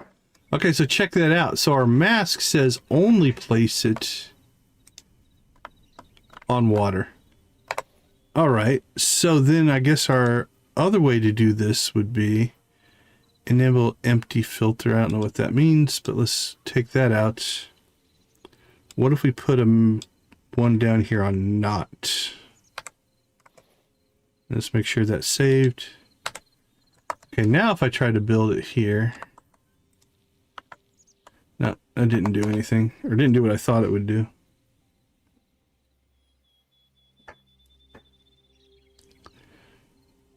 Below, above. Okay, wow, this has got some power to it. Invert entire mask. Okay, let's try that. Let's put this up here and say invert. Now, if we build this, will it build it? Okay, didn't do what I was hoping. Okay, let's go back to this. Okay, so it's working like we thought. Now, what does invert? Can I build in the water? No, it's not letting me build in the water. That did build on the water. Okay, interesting. So I think this is floating above the water. So if we put the origin point on the ground, I think that's above the water. So it's building on the water. If we put the origin point in the water, notice then it just built on the ground and not... Oh, no. Did it still build in the water? I think it still built in the water. Let's find ourselves a nice fresh place here.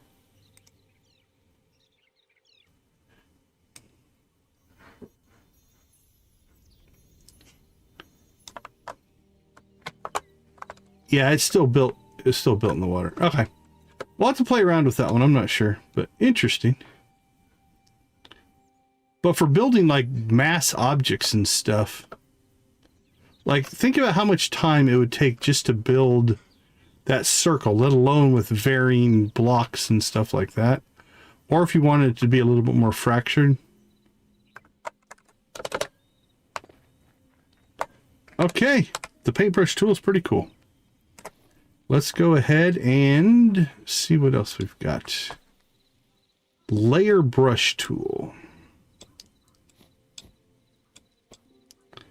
Allows you to replace existing blocks with layers of different materials. Okay, so it's got the same thing here. It's got like a bunch of different materials. So here's what we need to do. Let's get ourselves an inventory here of blocks. I'm thinking just a bunch of colors so we can see. So let's go with our red, orange, yellow. Let's get some green, some blue, and I think a purple. There we go. So hopefully we can just access these from our inventory.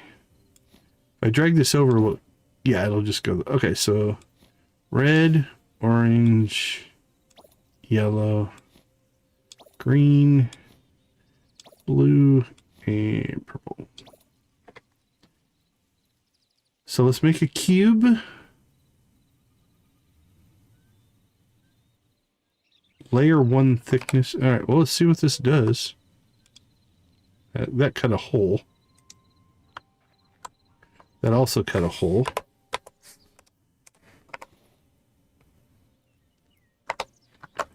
Now see this one. Okay, there's our legend. This one doesn't seem to have a legend. 1 has a legend. 2 has a legend. 3, laser pointer does not have a legend. 4 doesn't seem to have a legend. Okay. Width 5x5, shape cube, center, wall thickness. Layer 1 material. Oh, material. Layer 1, layer 2. Oh, okay, so let's try layer 1, layer 2. Oh, and we have to enable each layer. Enable layer 2. Enable layer 3. Is there only 3 layers? Maybe my cube's not big enough. It's 5x5. Let's do 10x10. Let's put this at the bottom. Wall thickness. Let's make that a... Oh, I think it'll make it hollow. Let's try to make this 2. Layer direction, let's go up. Layer 1 thickness, layer 2 thickness, layer 3 thickness. Let's put 2 in layer 3 just to see what it does. Density, okay, so it's just 3 layers. Holy cow, this is huge. Let's put it over here.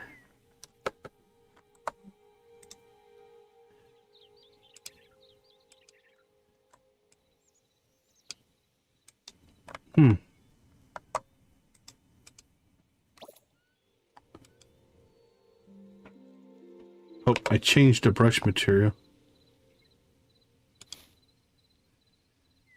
Okay, so we need... Let's put white up here. There we go. What does it do now?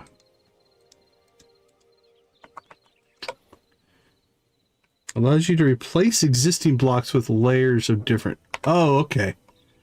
So, what about... There we go. Okay. So it's looking for the white, I think. And then it's replacing it with... Alright, where's our dome? Let's go see if we can...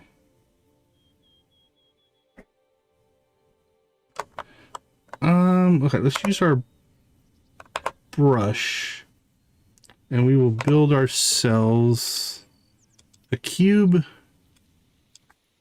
Let's go to 5x5.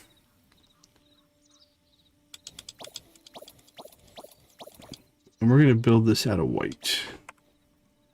Okay, so if I just... Oh, and let's make the origin the bottom so it'll build up.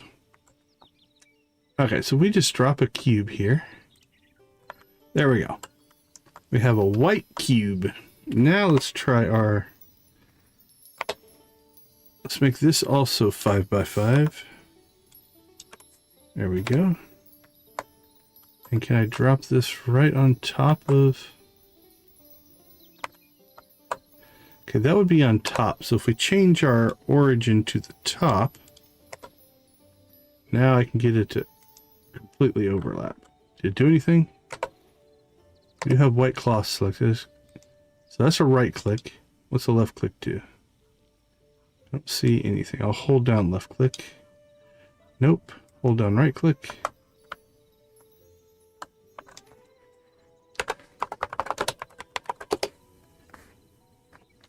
I think there's a setting. Hold on, let's see if I can find it.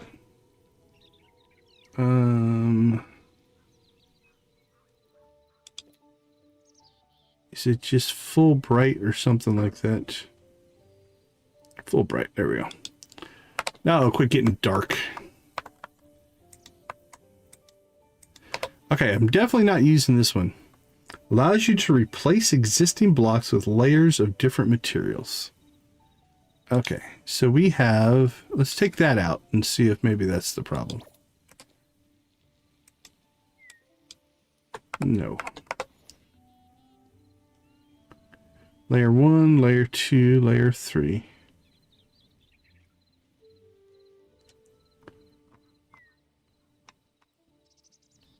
A layer direction up, let's do down, since we're placing it at the top. There we go. All right, check that out. So we figured it out. Just had to get all our settings right. So layer 1 is red, layer 2 is orange, layer 3 is yellow and green. So because we were placing it at the top, it was trying still to go up as opposed to down. Okay, interesting. Now the question is... Oh, it'll replace everything. So I don't think the material up here actually mattered. Like if we go over here.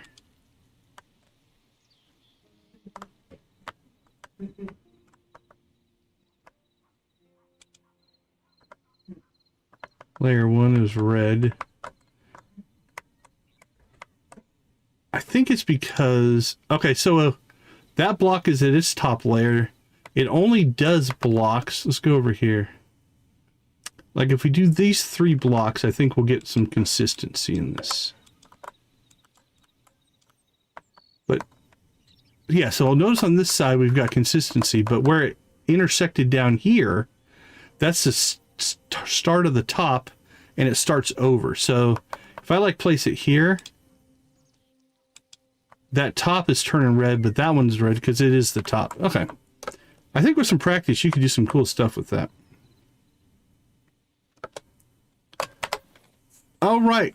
So far, laser pointer, not a lot, but so far these have been cool. All right. Sculpt brush. What's it say? A multi-purpose tool for lifting, melting, and smoothing blocks. All right, does it have a legend? It does. Melt away blocks. Oh, do we have a shape here as well? All right, let's go back to a cube. Actually, no, I think it defaulted to a sphere. Melt away blocks where you are aiming layer by layer. Raise a layer of blocks where you are aiming. All right, let's come over here and see if we can melt away. Oh, wait, we added melt away. Oh, yeah, so you're literally just like sculpting the ground here with different shapes. So if you messed around with the shapes here, inverted pyramid.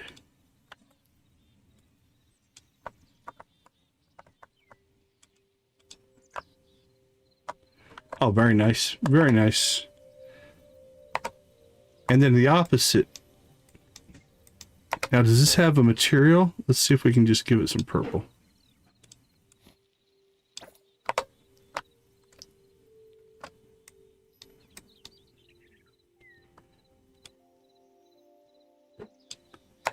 Okay, that one's pretty self-explanatory and does some pretty cool stuff. Obviously, changing the size would also have a 2x2 is as small as it can be. And then I'm going to guess this is going to work the same way, right? Like if you put in all of your colors here,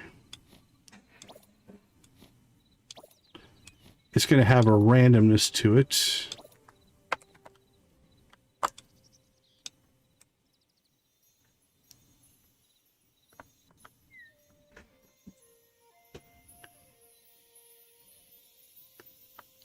Very nice. Now, what I haven't found that I think would be cool would be a way to... Let's check the mask settings again. Yeah, I have to play around with those a little bit, but to actually weight these, be like, I want 50% to be red, 10% to be orange, 5% to be yellow. That could be cool, and it might exist somewhere. I just don't know where it is. Or it might be something you could do in these mask settings.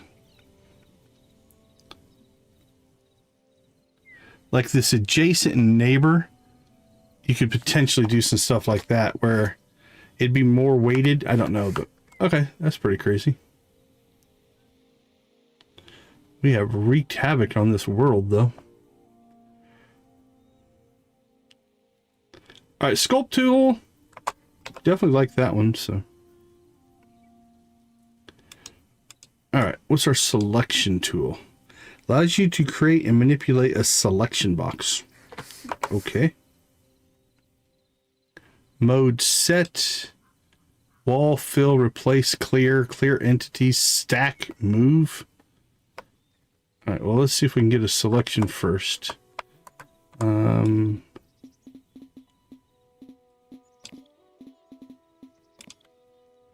right, well, we have a selection now. Hold and drag the first axis and release in just a second.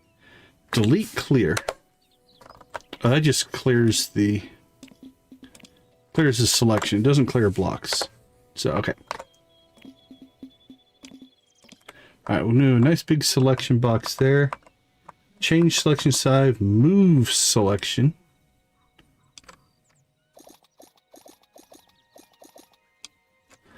All right, looks like it moves on the axis that you select. Yeah, okay.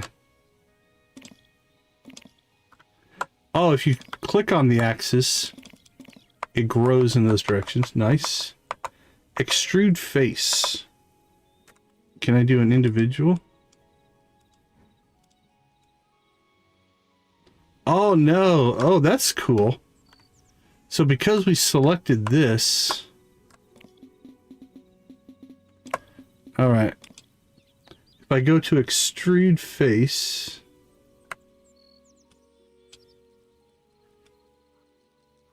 it's actually grabbing those blocks and pulling them out as an extrusion. That's pretty cool. All right. Set green point to target, set red point to target. I don't know what those are. Shift left click.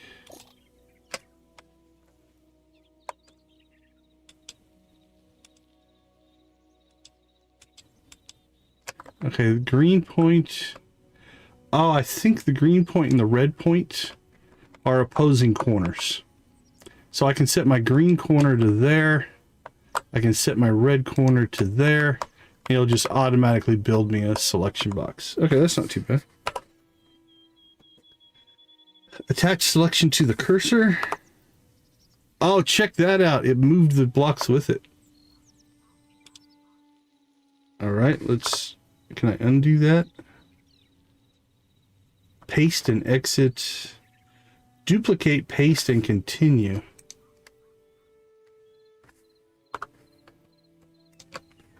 Oh, very nice, very nice. Okay.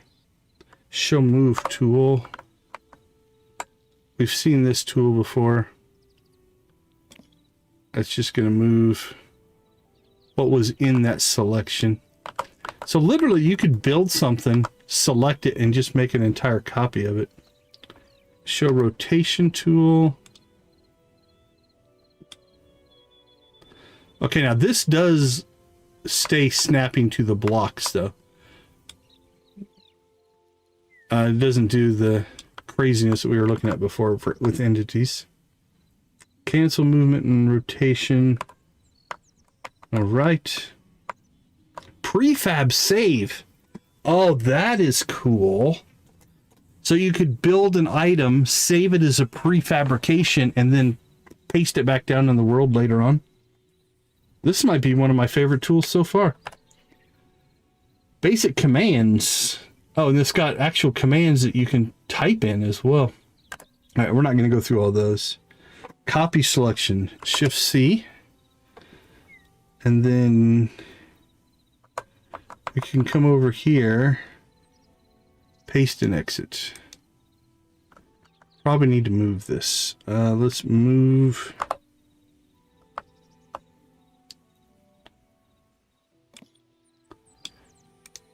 paste and exit.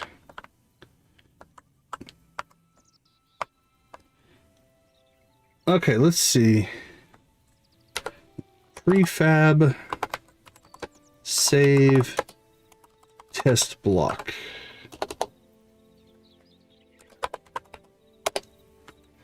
There we go.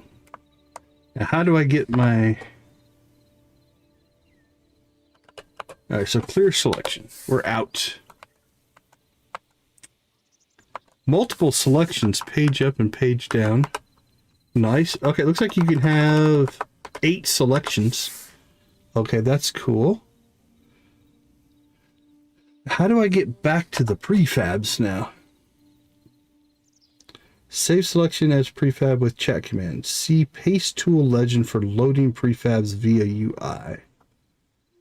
All right, paste. Like in adventure mode? I don't think so, because you don't have access to these tools. So my gut would be, so here, if I go to set mode to adventure mode, right? Oh, game mode, sorry. So this puts us in adventure mode. I now have no way to get to that tool. The menu is completely removed. I don't know if there's a prefab command. Okay, there's a prefab load. Let's see, prefab list. HYTALE assets. Well, if you toggle back to creative mode, yeah, then you could. So if you had an adventure world, you could go over to creative and do your thing and then toggle back. Yeah, I think you could do that. Prefab load. I don't see my prefab.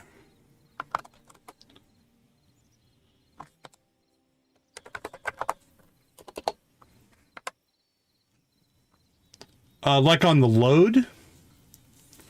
I don't know you can do it there. We can try. Like I can go back to creative mode here. Okay, let's try this again. Let's make a simple little item out of dirt.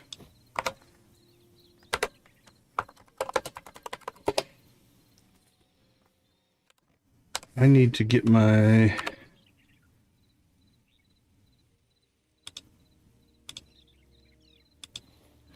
Let's go back in here. Oh, that is on. Okay.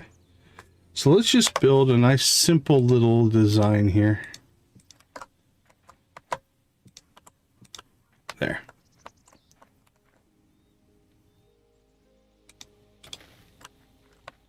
Okay, very simple. We'll go into selection mode here.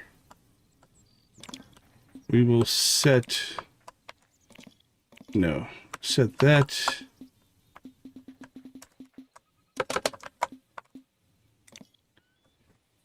Let's try again. There to...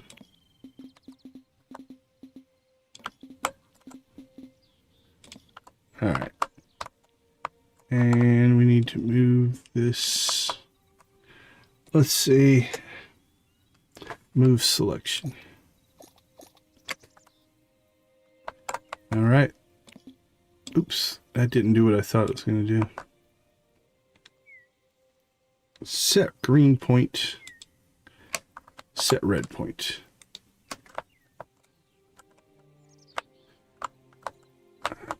Okay, there's some Z clipping that makes it a little funky. I think we're below. All right, let's try this again. Set our green point to...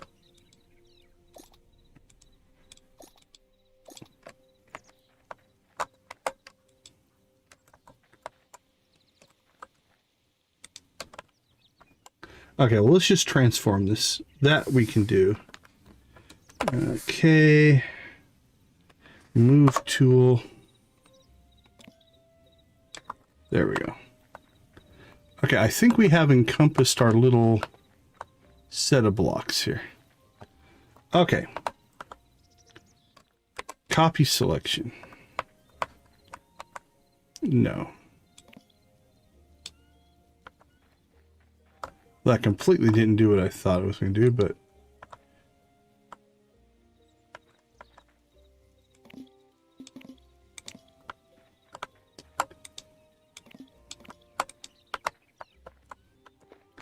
let's see. Mouse, change, shift, move, page, set green point, attach, paste, and exit. It just should be right click. And we definitely moved some stuff here. We messed it up, but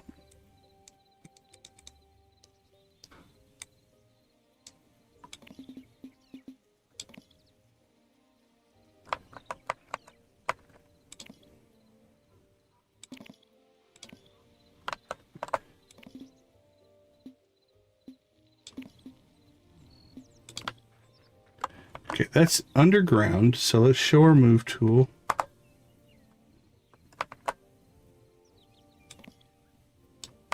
There we go. See, that grabbed the blocks and moved them up, so... Alright, well, let's just do something over here then. Let's grab...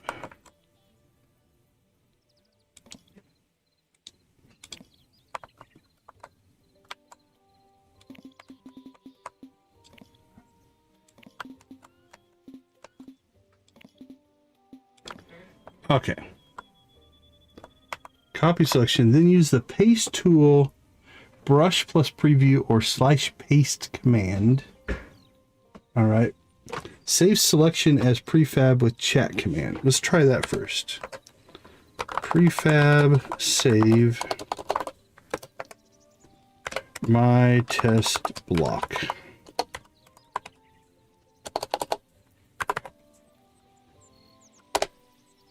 Save selection to prefab mytestblock.prefab.json. All right, so now it's saved. Set paste tool legend for loading, or see paste tool legend. So walls clear, copy, undo, hollow, flip mirror. Oh, hollow could be good. You could hollow out a section. Contract, deselect, see help for more. All right, what do we have over here? Set, wall fill, replace, clear, stack, move.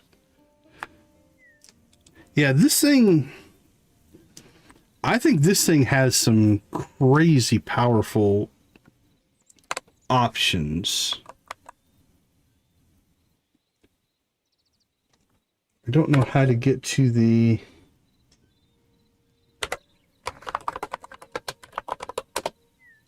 Prefab load, prefab save, prefab list. Let's try prefab list. Server. Okay, there's my test block. Oh, there we go. Nice.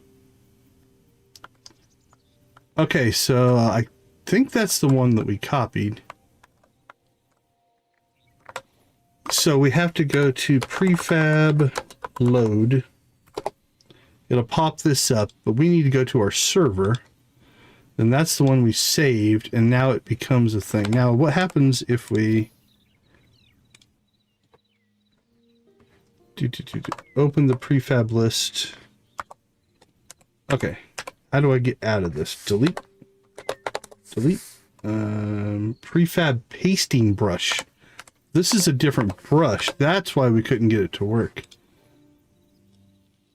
So there's the selection tool and the paste tool are separate tools. Okay, that makes more sense. So this is a whole new set of things. Toggle textures.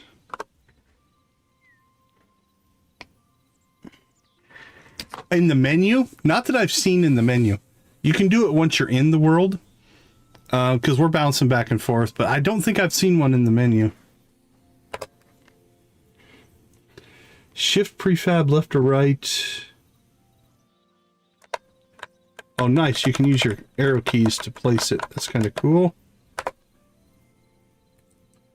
Rotate. Okay, that's nice. 90-degree rotations. Different axis.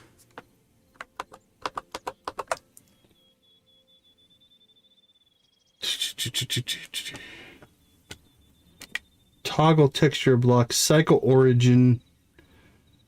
Okay, this is nice. So we should just be able to go off that tool. Okay. This isn't a bad place to take a short little break. So you can spawn entities.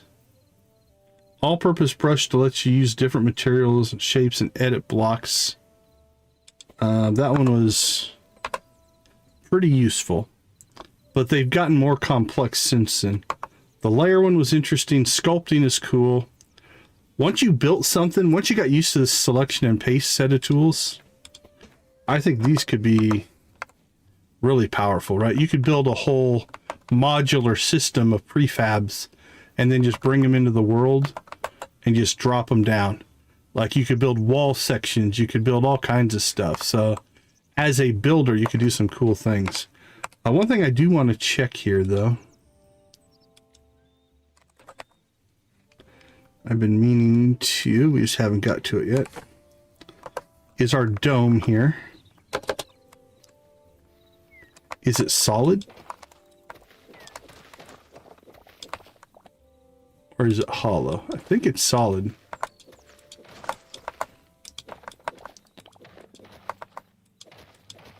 Yeah.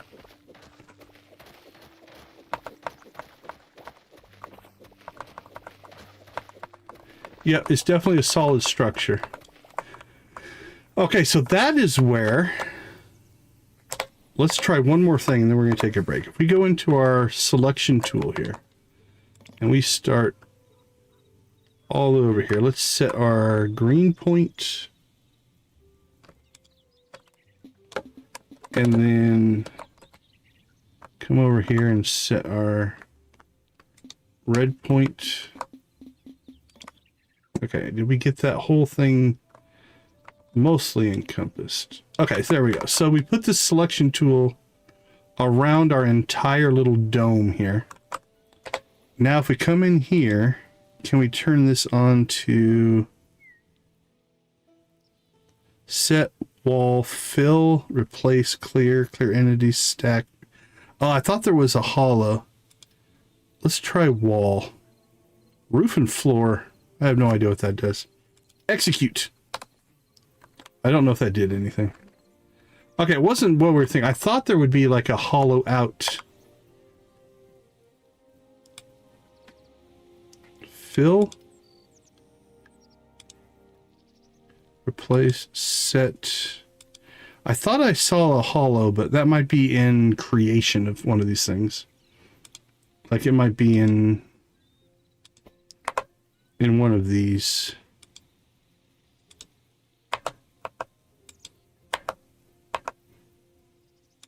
I don't know what I did there. You go down there. There we go. Cube bottom, mirror axis.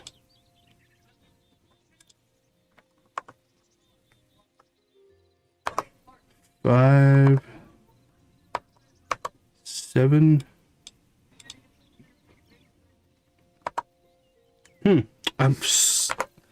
I thought I saw a hollow command, but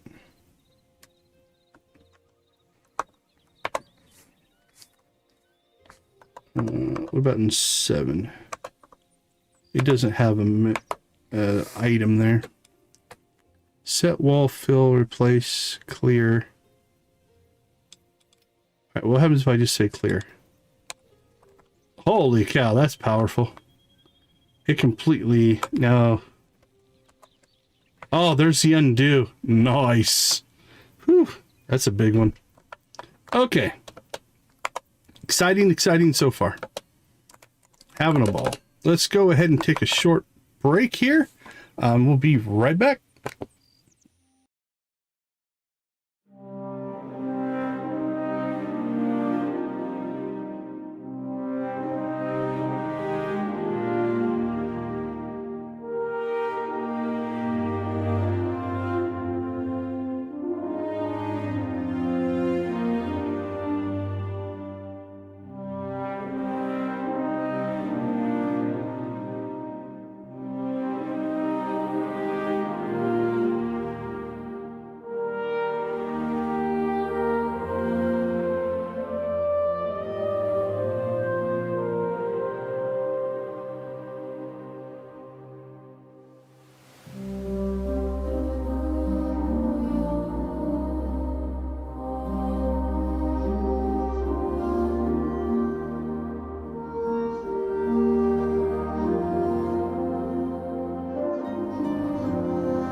All right, we are back. Take care, Victus.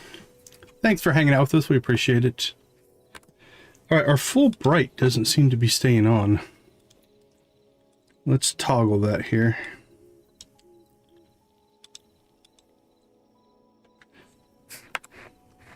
There we go. Okay, let's go ahead and pull these tools up a layer.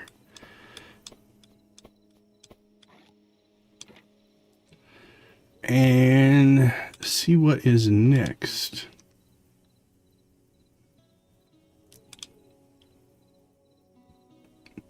All right, we've got the line brush tool. We've got the ruler tool, flood brush tool, extrude. Okay, let's just start with these. So our line brush tool says, allow you to create line segments between 2 or more points. Okay, is this a to work or does it build? Start or add point to line, cancel line. Hold to enable snapping to different 45-degree angles. Edit material size and other properties from the inventory.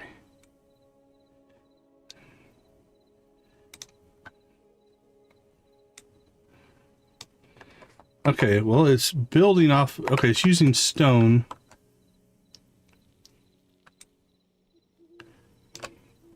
Hey, John, take care of yourself, my friend. Okay, it seems to want to just stay in the ground. Like, I can't float it out in the air. Edit material size and other properties. Width, yeah, shape, cube.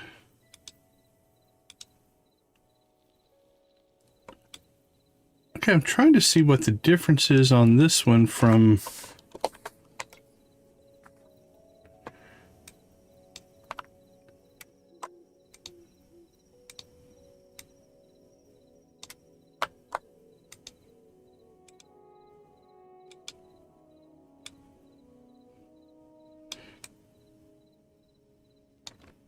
I mean, you can snap it to directions, I guess, but... Cancel line. Allows you to build a straight lines of blocks.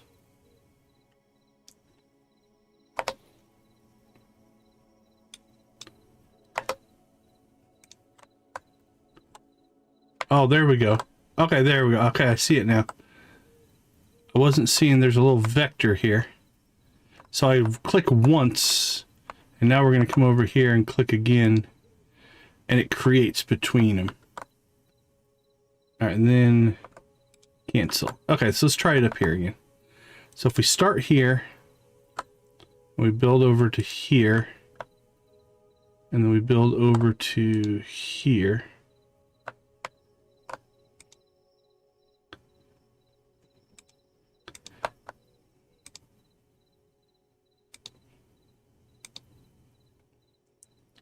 All right.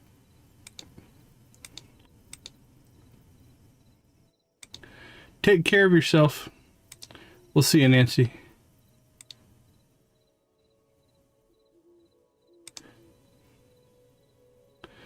Okay, I can see some value in that. That's not too bad. It appears to only want to replace blocks, so it won't build out into the air. At least I don't think so. Let's try if we go here to here. Oh, it will build in the air. Okay, you have to have a block at the origin. You can't place it in the air. But if we come over here then, and we select that block, and we come all the way over here. There we go. Oh, very nice. Okay, cool. A simple tool, but useful. All right, 2. Place a measurement point at your target location. Okay. There we go. Okay, what's it measuring in blocks? 1, 2, 3, 4.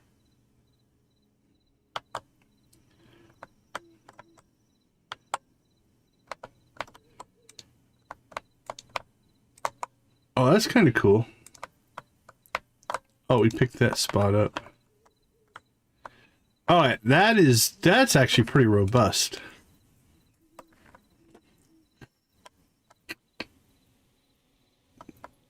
Okay, I ended that current one. Can I? Oh, you can leave them. Oh, that's nice. Like if you get it set the way you want it to.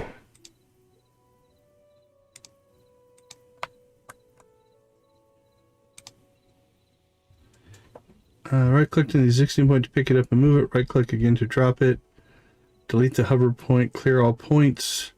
Clear all lines and reset the tool. Switch to the next measurement line. Oh, very nice.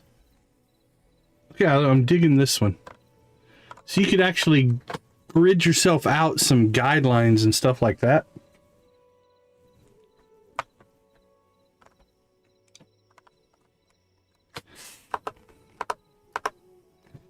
Nice, nice, nice. Okay. Again, a simple tool, but okay, if I hit R, reset, clear all points from the current line. So R, R. Oh, very nice. Okay, number 3. A replacement brush that extends through neighboring blocks of the same type. All right, no legend on that. Flood brush material.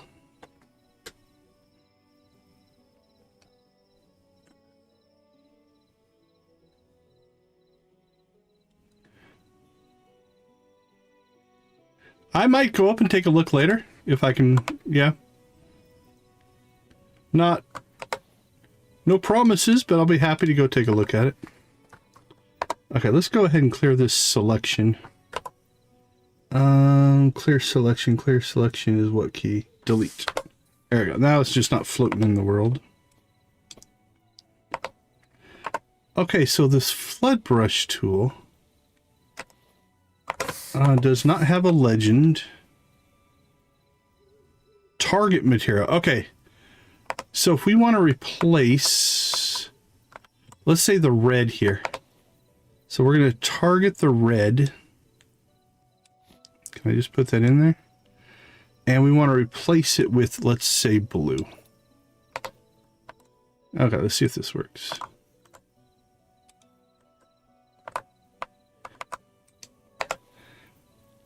Wall thickness, cube,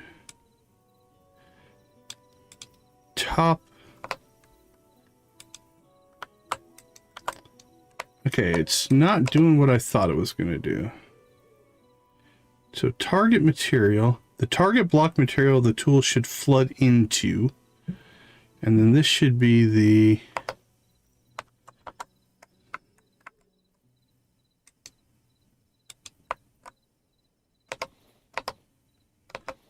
all right, well, let's build something here then. Is that purple? That's got to be red. All right, well, let's use dirt then. We're going to come over here and just build ourselves a old school.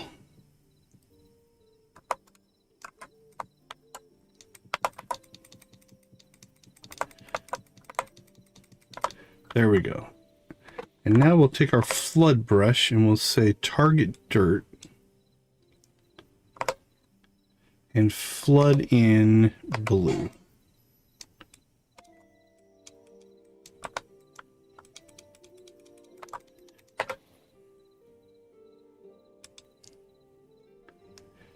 Okay, well, I'm not sure what I'm doing wrong on this one.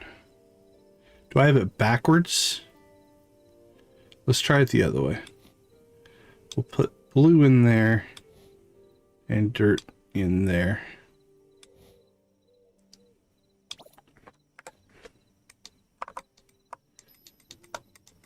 No, and it's claiming, or it's doing the edit, but...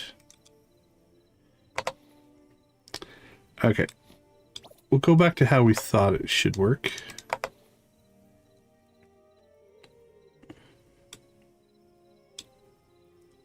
All right, let's set this to 5. All right, so target material should be dirt again. I think I understand what is designed to do, but I don't think I'm using it correctly.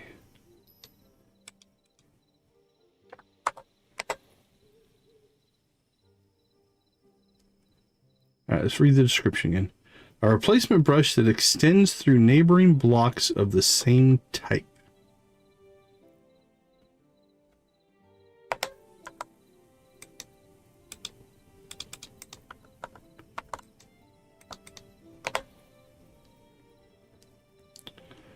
How about green? Yeah, you can only have one material in here. That makes sense. All right. We know we've got green in here.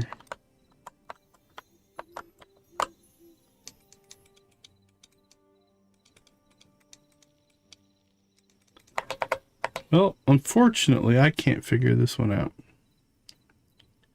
Cube is fine. Origin top. Don't need to mirror it. Wall thickness.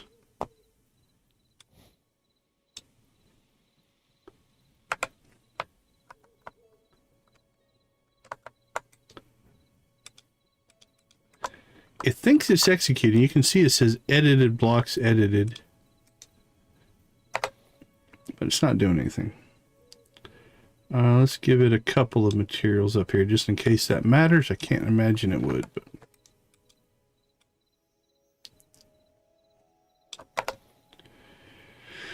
let's go back to defaults here. We'll make that center.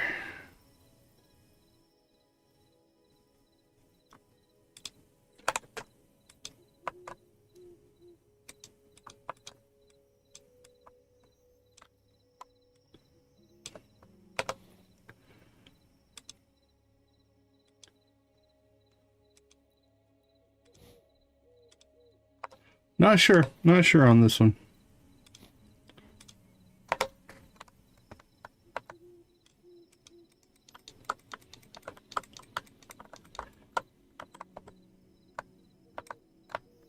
I'm definitely not doing something right. Okay, let's try the white. How about the white?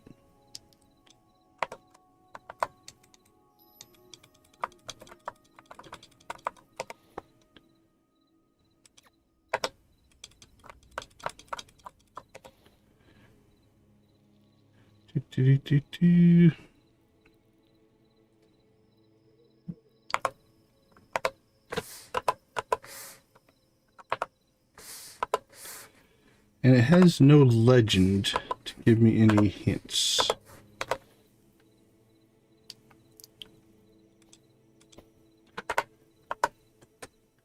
Flood brush, width, cube.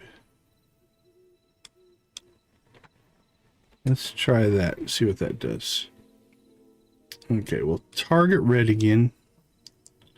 Place with yellow.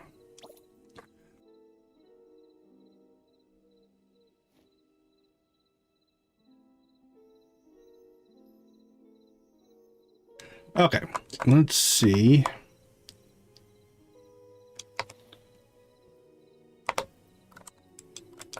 Yeah, I don't know. All right, we'll come back to that one maybe. So let's put that one up here because it didn't work. Extrude brush. No legend on this one. Extrude material, extrude radius, extrude depth. Make that 8. Ooh, did that make a giant thing?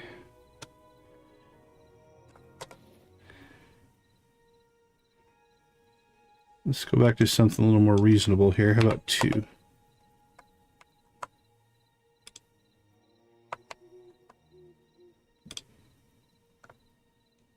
Can I go up? Okay, well, that one's touchy. Like,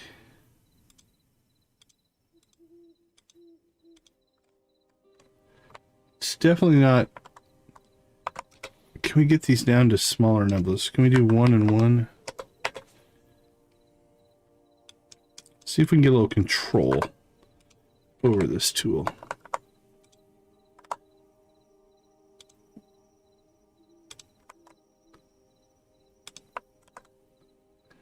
It's doing a 2x2 block, it looks like.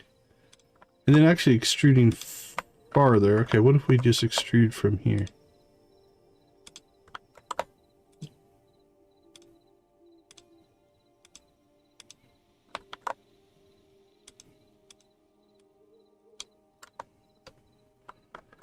Okay, interesting tool.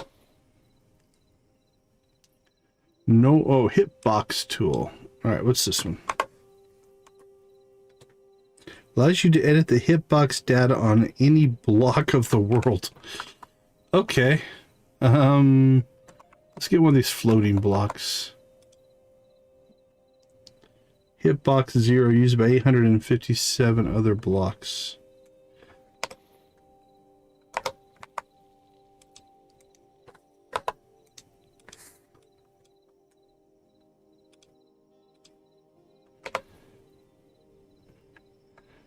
Well, I don't see anywhere to enter the data.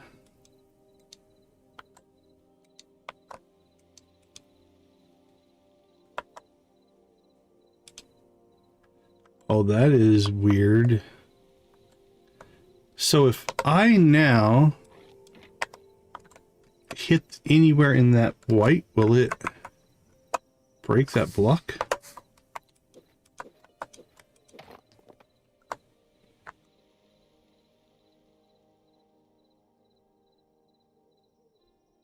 Oh, excuse me.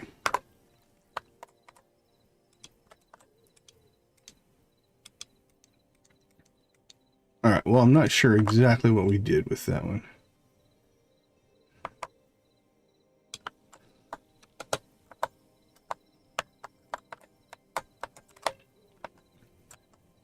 All right, let's try this again.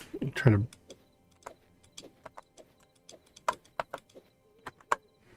Yeah, it's definitely changing the hitbox. Now, my definition of a hitbox would be collision. Or, okay, let's try to make it smaller. Can we make it smaller?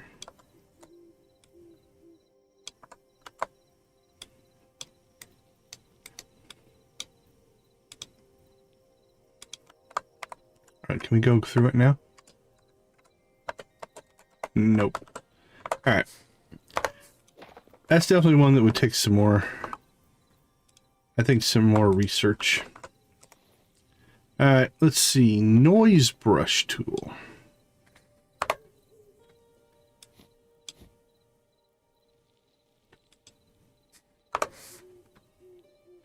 Allows you to easily create a random block noise pattern. Interesting. All right, so this has a wall thickness. Let's make this 2. I'll do a 5 by 5. All right, let's just see what it does first. And we'll start changing some of the parameters.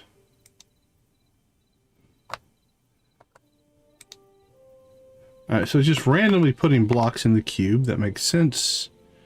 Let's do a bottom up here. Put that up to 100. It should just build... I did not build a solid, but it did build a... You can see the wall thickness there. So that's what I saw. Okay. Let's change our wall thickness to 1.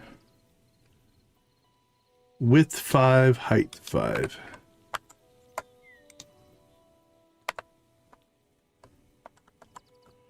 All right, not what I would have expected.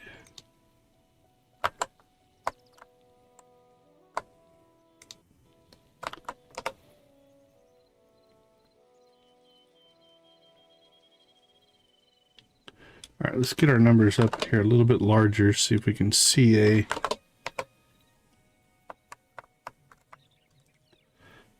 That's huge. Interesting. Noise. All right, let's just try to build on the same square over and over.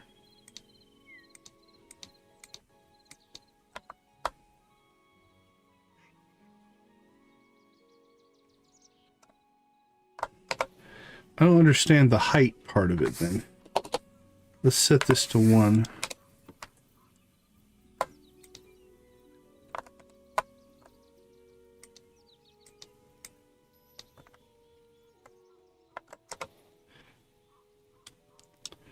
think it's designed just to put in randomness in an area.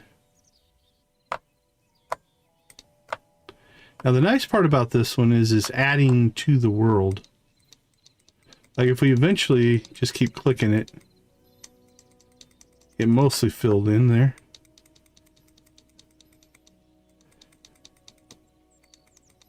As it, okay. That one's okay.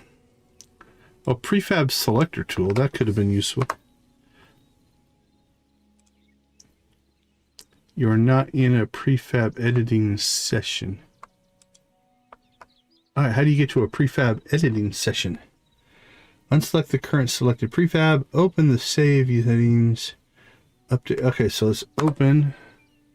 You're not in a prefab editing session. Open teleport to prefab UI. No. Saving them again. If you leave the prefab editor, okay, so prefab edit selecting tool. Do we need to find our paste tool, selection tool?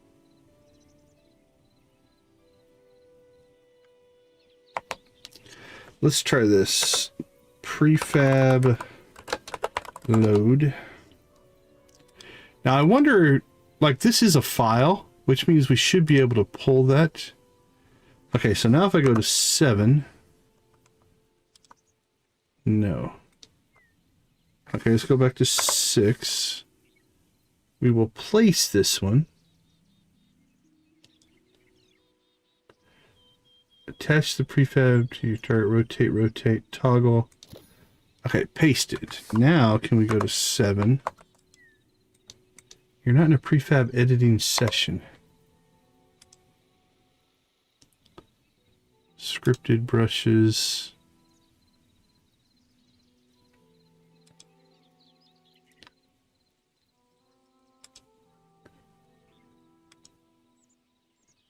Entity layer, paste.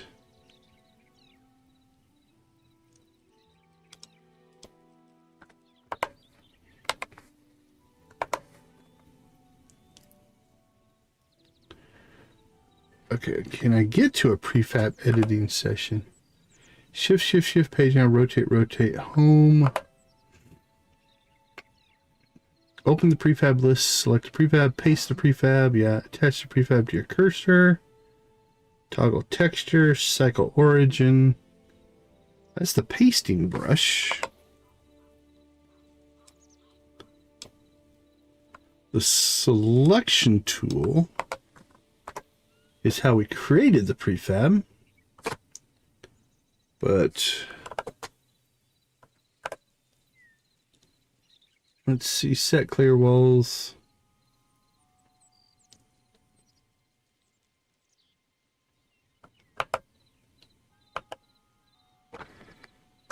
Yeah, I'm not sure how to get to a prefab editing session. How about prefab edit? Save, delete, load, and list. Prefab load. Now this makes me think these are per server, but if these files exist, you could copy them from server to server, I think.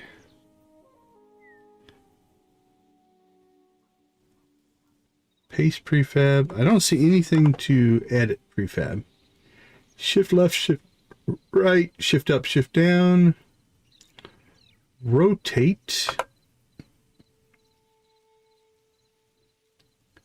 Make a selection using the selection tool, copy. And then paste. Oops, I didn't mean to paste that, but that's okay.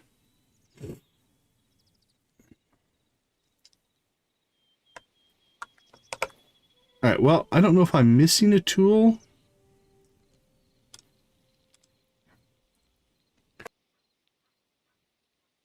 All right, well, we'll move on.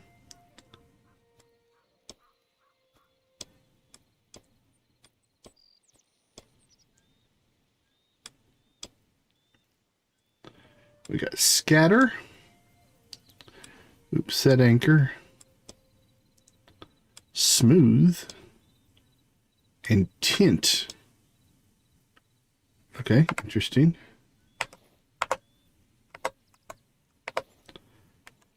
Prefab editor only allows you to set the anchor point of the prefab in the prefab editor instance. Allows you to randomly scatter blocks by specifying a density scale. Okay, let's try that one. Width, height, cube center.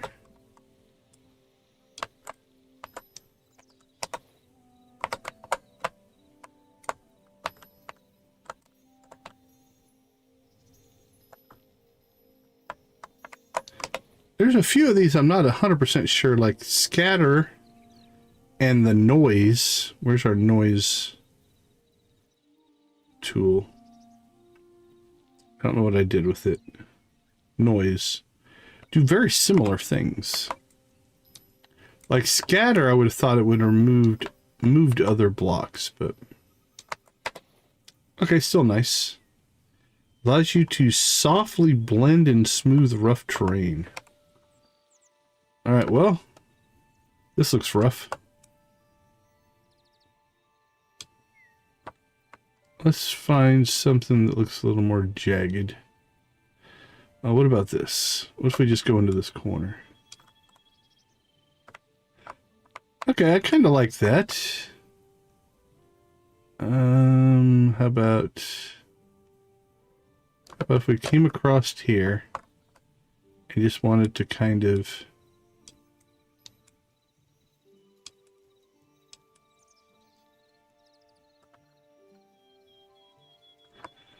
Okay, so I think it already sees this as basically smooth.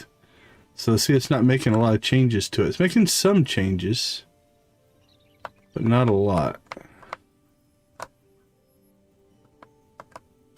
Alright, let's find something that looks a little rougher then. That looks rough.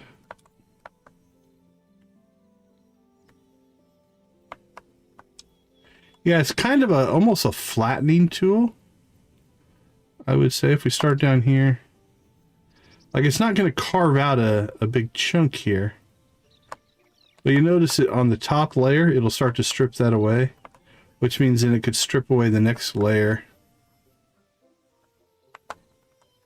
to kind of give it a smoother, almost stair-steppy. But again, if I go down here and I hold my mouse down, notice it's not carving out a hole, because that would violate the smoothiness of it. So like here, we got this outcropping, right? If we kind of come in here, we can get this to blend in, if you will. Okay, I kind of like that.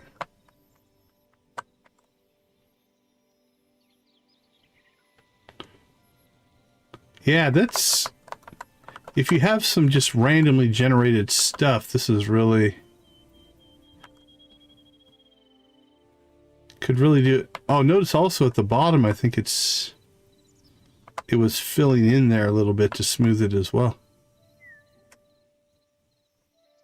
So there we go. Now instead of like that stark deep hole, we've got more of a... Okay, I'm digging that one. Where were we building? Way over there.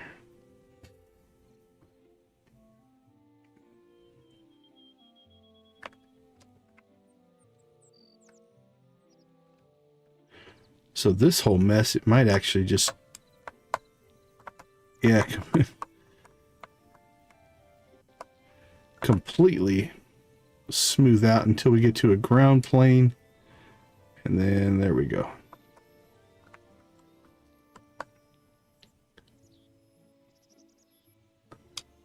Okay, not too bad.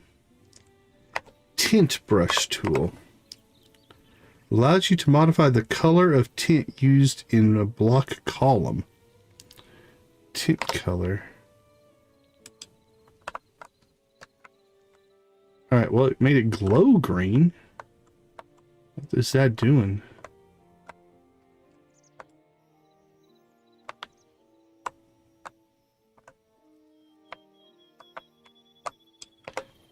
Alright, well, let's try a different color.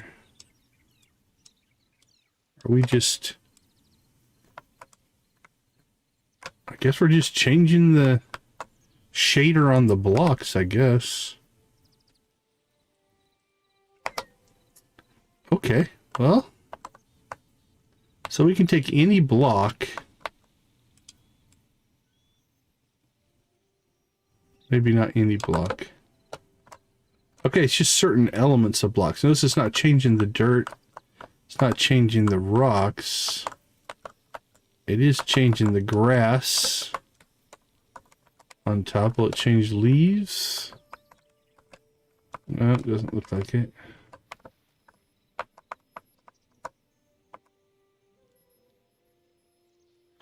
Alright, so some blocks have that functionality and others don't, I'm gonna guess. Is there a...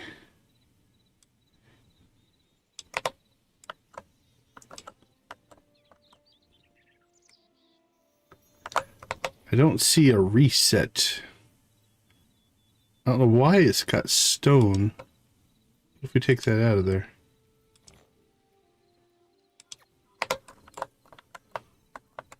It's still doing what it's doing.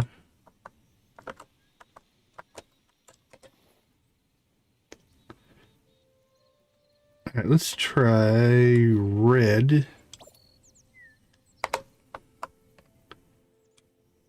Now it's still tinting those. Will it tint the red cloth? Doesn't look like it. Alright, I'm not sure why it has a material. But there we go. Okay, so the last thing here, we've got the set anchor point. We've got the prefab. So these commands, prefab editor only, allows you to, so we need to find the prefab editor. Prefab editor.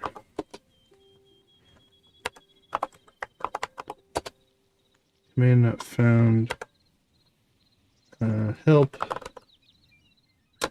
Prefab editor.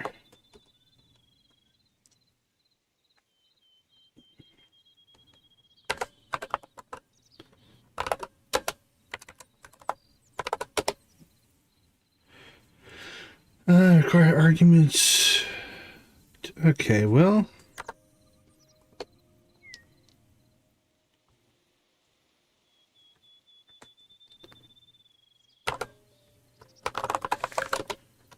Prefab has save, load, delete, name, overwrite entities, delete list. Let's get to this list again. Paste tool. I think in the paste tool, if I remember right. Selection tool. And the paste tool. All right. Open up our list here. I don't see one set anchor point.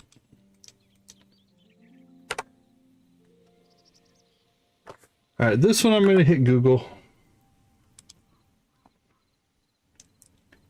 Because I can't find how to get into that mode. Oh, let's check one more thing. We'll do our best to builder tools. Is it maybe in here instead? Okay, we've been through the builder tools. World prefab editor. There we go.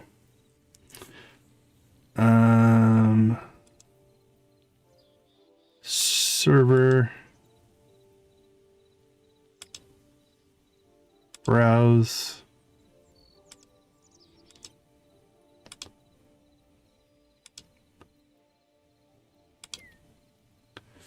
Confirm. Load. Holy cow, it's putting us in a whole different...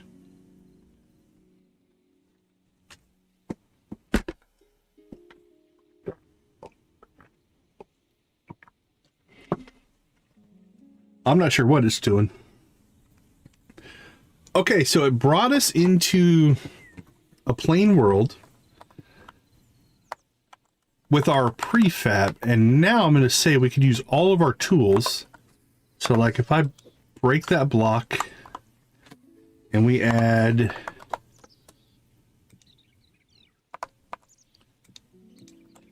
four dirt blocks on top. Oh, this is cool. So once you get a prefab, that you could copy it or whatever. Okay, so set anchor point. What's this one? Prefab selector. I select the prefab by clicking this anchor, open the save UI.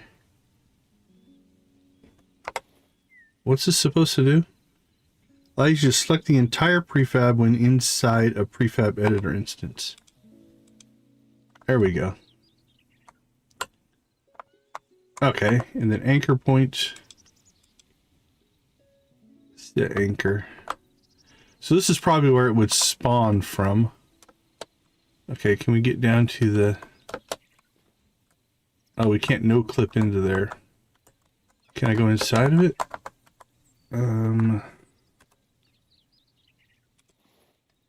Oh, there we go. So if we want to set our anchor point to the center,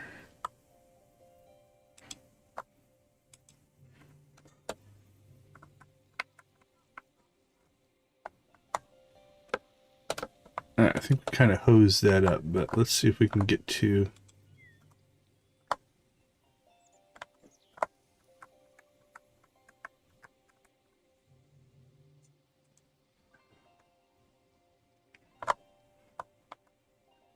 I'm thinking anchor points aren't something you want to...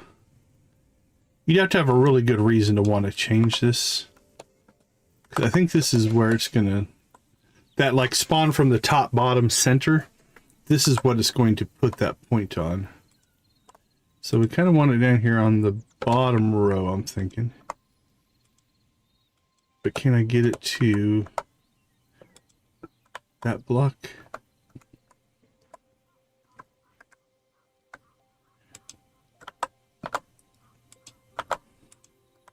There we go. Okay, if you get inside of it like this, and then highlight a block. So let's see.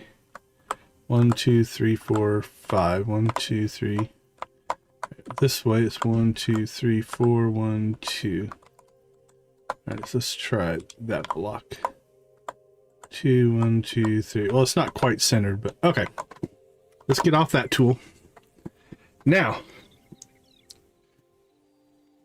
what can we do to save this in the prefab editor? I'm going to say probably the selection tool here. And we're probably going to have to resave it.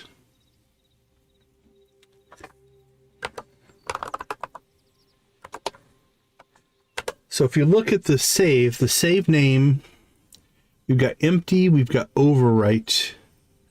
So let's just try to do a prefab save. Oh, and I don't even remember what we called this. So here's what we're going to do. We're going to do a test block 1.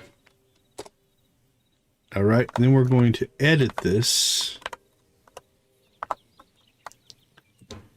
to have just this one tall section so we can tell the difference. And if we do test block 1 again, prefab already exists, so it won't let you do that. But if you really want to save over top of it, we could say overwrite. Save selection to prefab test block 1. Okay. Now how do we get out of this mode? World.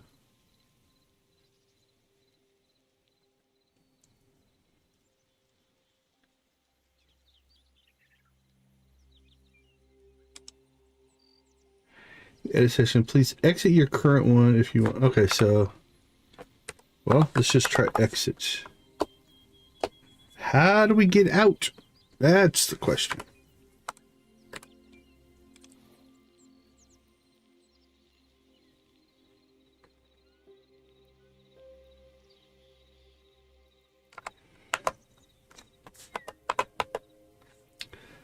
Select the prefab, unselect the prefab. Done. Prefab's bounding box to your current selection. Open teleport to prefab UI. Oh, that's kind of cool. Open teleport. Well, I'm not sure what we just did.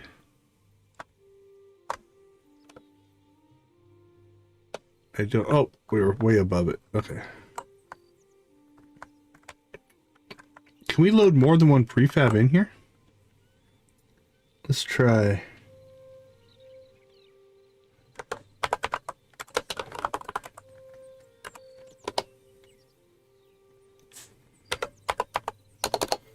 Prefab load.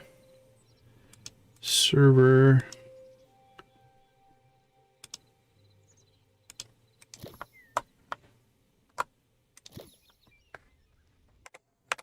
All right, teleport to prefab. Let's get out of that. Let's see, is it there? Teleport, no. Select. Okay, this one's the prefab. These are just blocks we copied in, but it didn't load.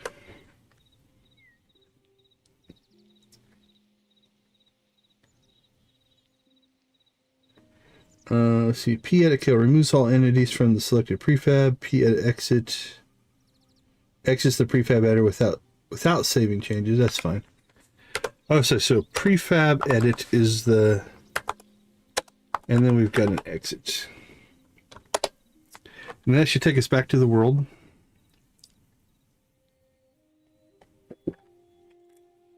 Okay. So now if we load in our prefab, it was called our test block 1. That is not what I thought would happen.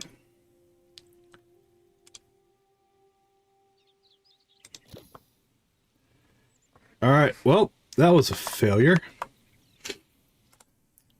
So let's see, let's try this again. Builder tools, no. Prefab editor.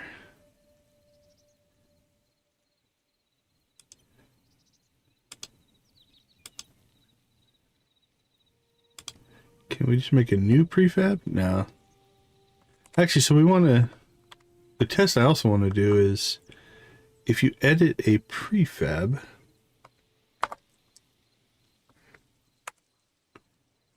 will it change the existing one? All right, prefab editor, server. I don't need the demo.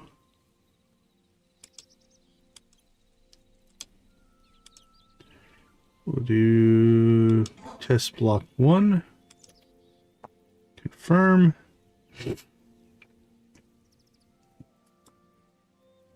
World gen type. Void. Actually, void might be easier to edit in a lot of times.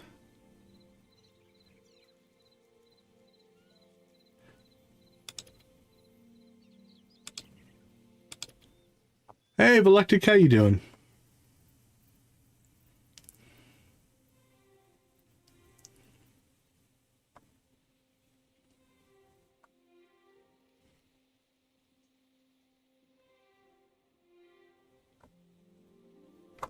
Okay, so there's our prefab. Let's go ahead and add, we'll add dirt to the top of it.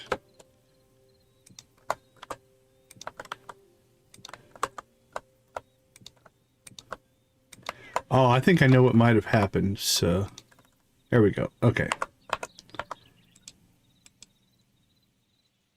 Could not find a prefab to select. Okay, so there's the current prefab. So now what we need to do is go into our selection tool, because I think it only saves what's in the selection tool. So we need to extend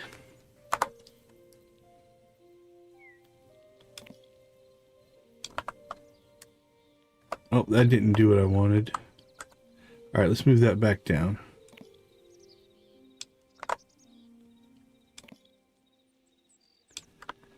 All right, we need to extend the selection, so not move.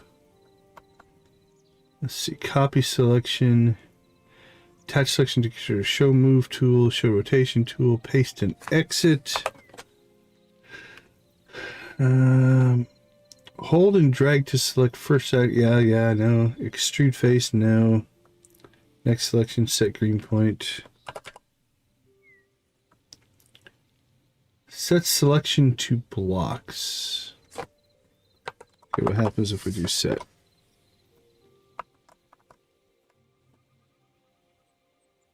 We want to raise the selection. Copy, cut, expand. Expands the selection in the direction you're looking. All right, show rotation, duplicate, cancel movement, duplicate selection, then enter move. Copy selection. All right, we need to get out of the mode that we're in, I think. So let's just try it. We'll do this and back to 4. Okay, if we grab... There we go. Okay, so we got our selection up. Jamie, how you doing? So now this is completely selected that. Unfortunately, I don't really...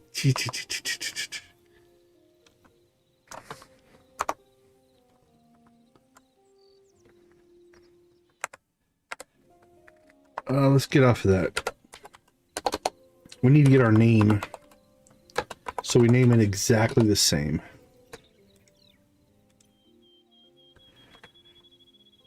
So it was test block 1 with a capital B. Okay, so this one, we want to prefab, save, test block 1. And if we did this correctly, it should tell us it can't. Prefab already exists. Perfect. So then we say overwrite. Save selection to prefab test block 1.prefab.json. All right. And then we say pedit exit. We'll see if it changed anything in the world. I'm going to say it probably shouldn't. Yeah, those are our prefabs there. So no changes to the world. But now if we go to our prefab paste tool and we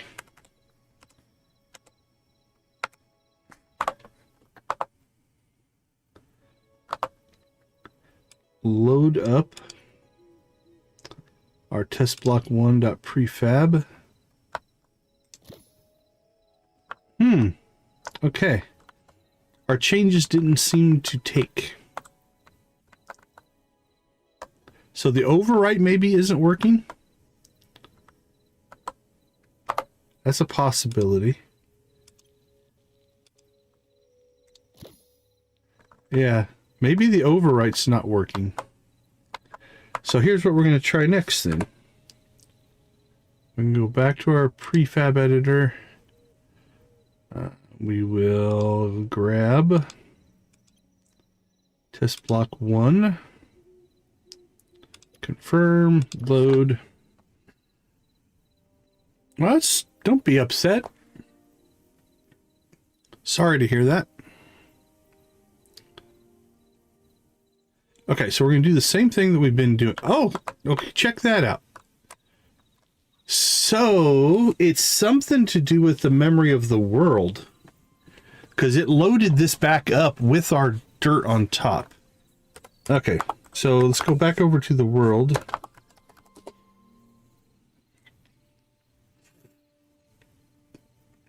So it's cached in, maybe? Hey, Maya. Welcome to the chat. All right, here's what we're going to do. We're just going to exit the world and we'll reload it.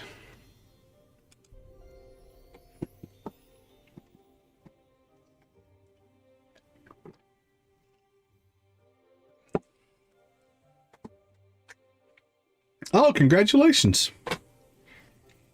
Shorts can be fun. I haven't made shorts regularly in a while.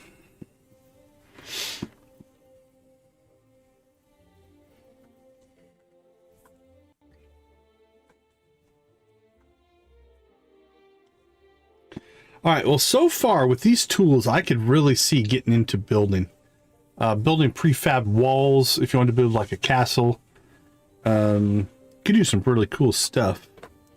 And I believe the prefab, like you could build a room with the equipment in it, with storage in it, and it would copy all of that over.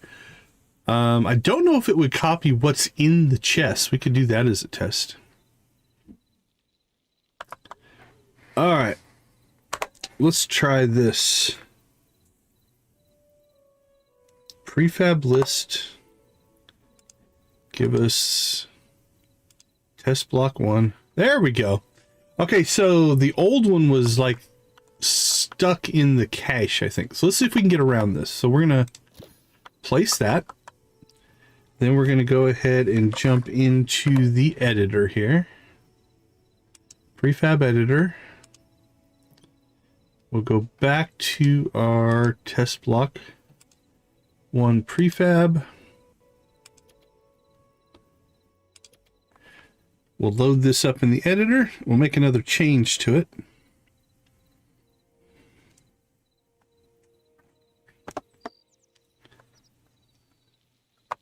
All right, let's go ahead and we'll make a change within the bounding box because it'll be easier. So let's add, fill this whole side in with dirt. And then we'll make a dirt ridge right there. All right. Select the prefab. Our bounding box looks good. All right. Then we do a prefab save test block 1, and then we'll give it the overwrite command. Save selection to prefab test block 1. Okay, so that should be saved out with our new modification. So we'll p-edit exit. Unsaved changes. Okay, test block 1. You have 1 prefab with unsaved changes. No, I do not. Alright, so prefab save test block 1 overwrite. Save selection to prefab test block 1. Okay. Edit.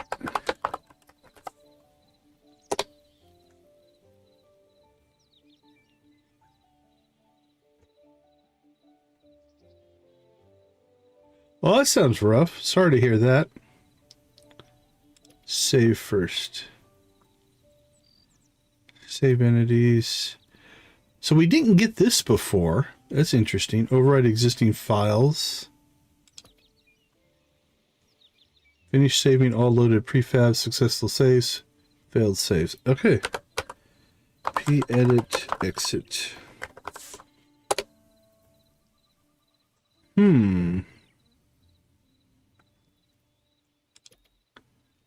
Override include empty blocks.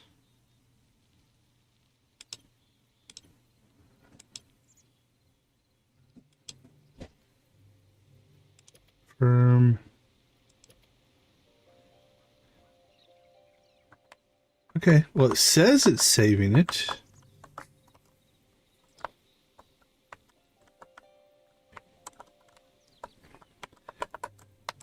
Yeah, that's rough for sure.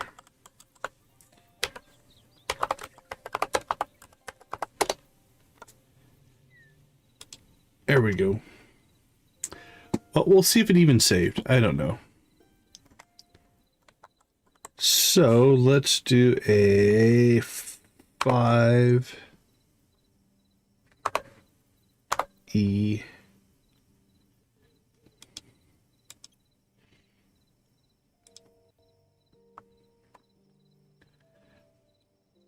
Okay, well that's interesting.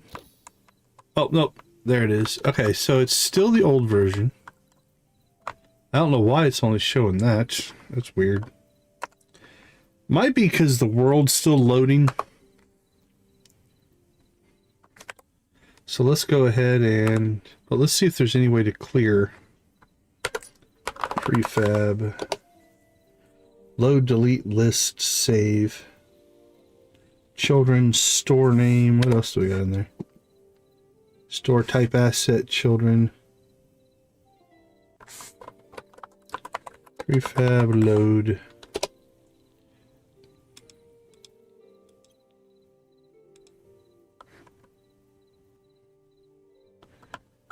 Yeah, this is odd.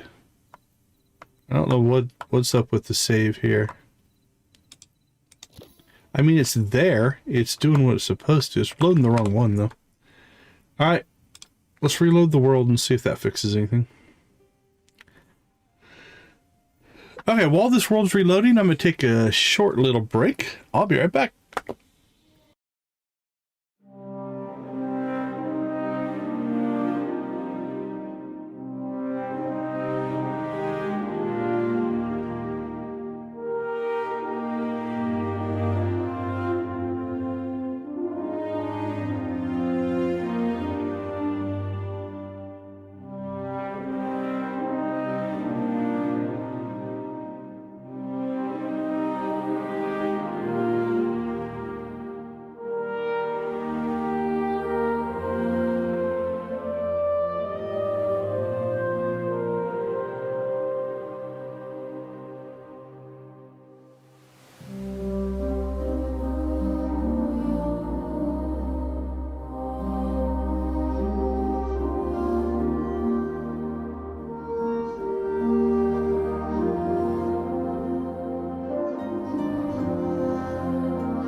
Okay, the world reloaded itself, so let's go ahead and see if we can get back into this. We might have messed something up with that weird save error. Okay, see, there's our new prefab. So there's a little bit of, we'll call it glitchiness. It's not really glitchy, but it's still powerful. So if you make huge changes in the editor, you might have to reload the world, because it does seem to cache in the copy. Once you've loaded it once, it doesn't seem to want to reload it. There might be an option that I'm missing. Prefab. Let's see, what's in load? Store type, children, store name. Yeah, I don't see any kind of a, like, refresh or anything like that. Let's check the tool itself. Paste prefab. Toggle texture. I don't see anything in there. And there's nothing in this tooltip. So it's just something you might have to play around with, I guess, a little bit.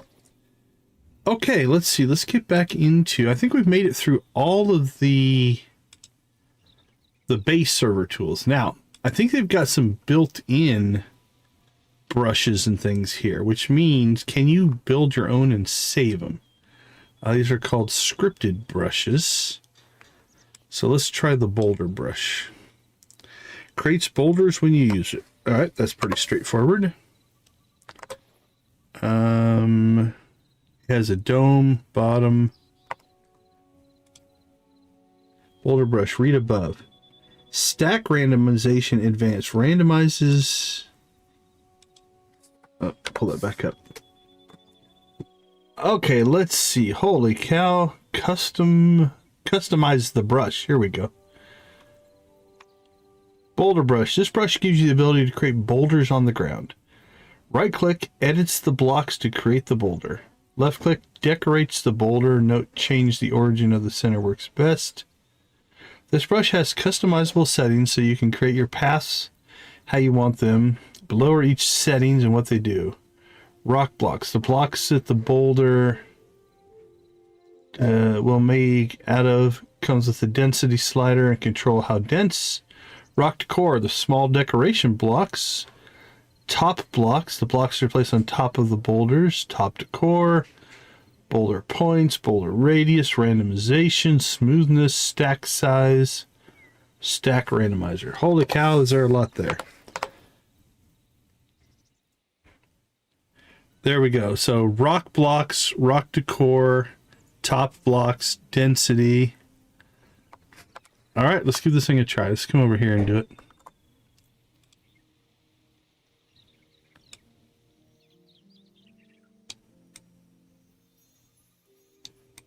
Whoa, there we got it. Okay, so I think it's a right click. Destroy the blocks.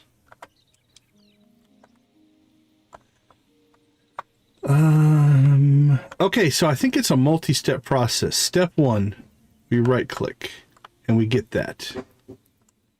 Step two, if we left click on it, okay, if I just left click here, no. Right click, we get that. Left click, it starts to give, it adds more of those little details and stuff to it. Okay, that's kind of cool. Okay. Building brush. Let's pull some of these off of our toolbar here.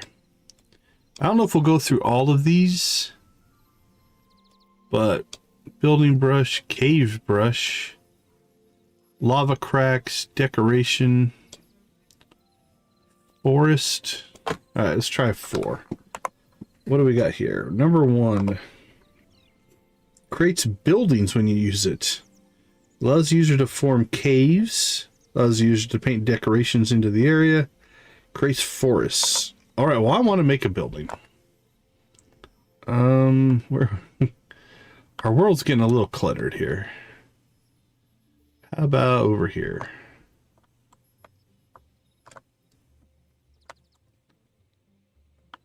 Here, this is kind of open. Well, look at that. Is it just a random building?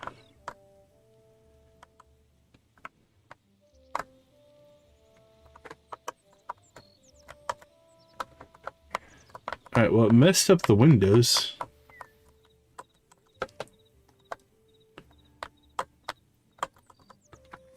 It's a pretty small building. Okay. Let's see. Building.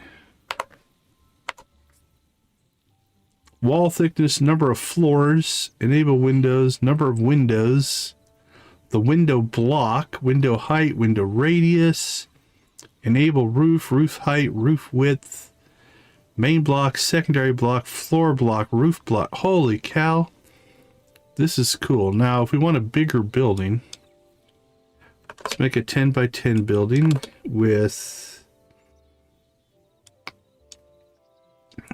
8, 9, 10. Let's give it 3 floors.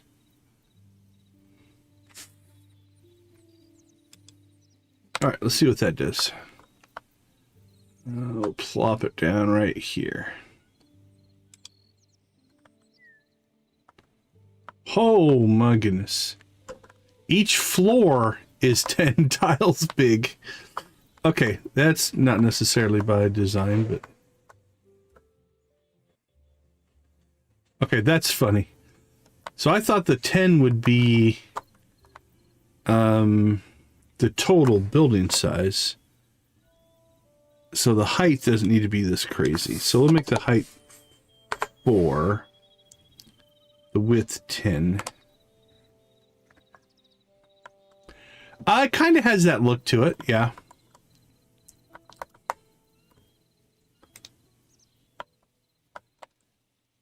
Alright, that's a little bit better. The roof's a little funky. It's kind of a cross between a Mandalorian helmet, a Trojan helmet, different things like that. Number of windows didn't work for some reason. Let's try, maybe this is per floor. So we'll put 4 in there. Roof height 1, roof width. Ooh. Let's make that 10 and 3. Roof shape cone. Why not?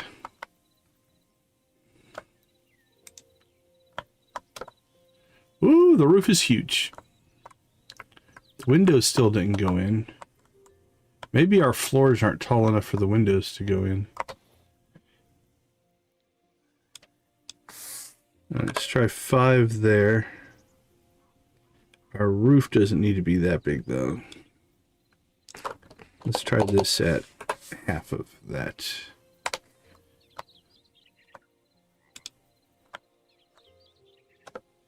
That's closer on the roof.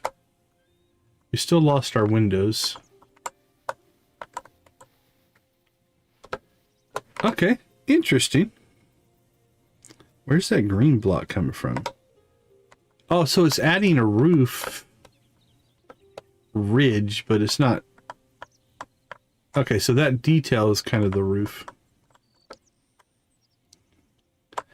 Okay, that's okay. Can give you a good base starting thing. Let's see what's in the decoration brush.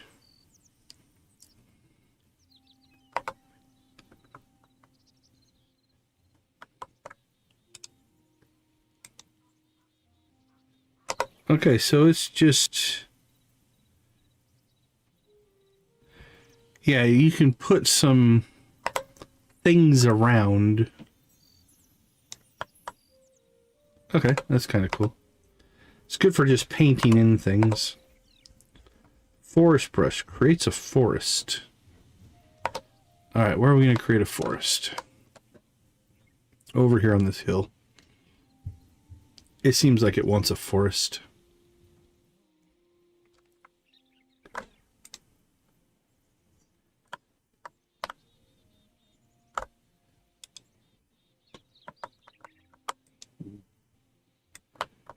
Alright, so right-clicking seems to set the floor or the ground. Right, so it's converting the blocks over to forest. And then left-clicking drops in trees. Yeah, you could definitely make a forest like that. Okay, very cool. Forest brush.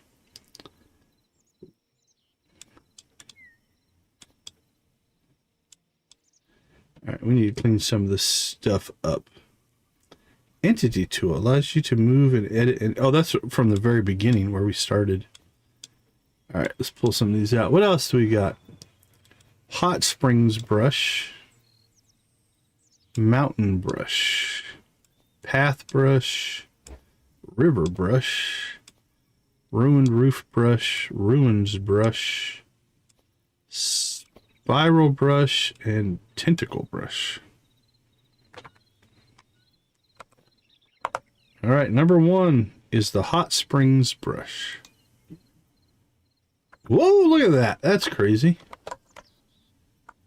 You can see the little emitters. Guess you'd have to fill that in with water.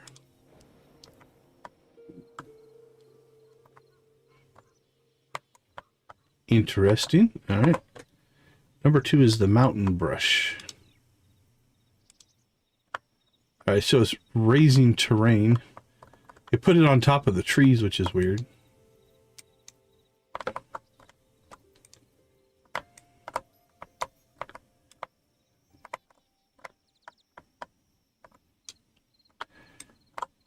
You can definitely create a mountain range that way, I guess.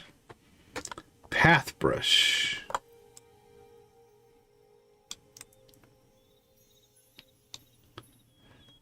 Seems a little big. Let's make it smaller. Okay, not too bad. Makes a nice little path.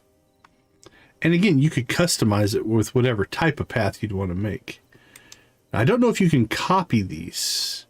It'd be nice to be able to copy or make prefab or preset versions of these.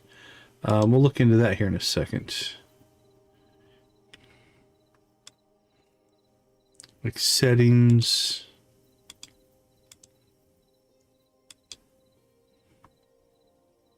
Paintbrush tool, because it is just the paintbrush tool, which we have here. Let's go ahead and put that down there. 1. Can I save out?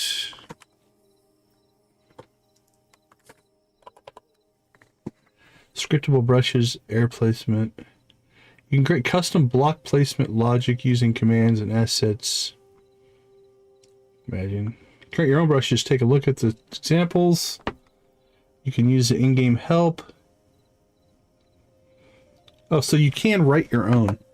So if you get like a setup that you like, you could probably go ahead and make that happen. Okay, river.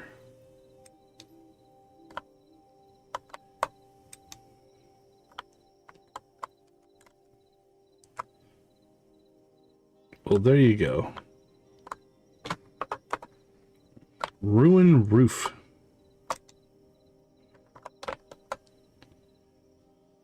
Okay, so it's a building, but with broken stuff in it, all right? 6 is ruins.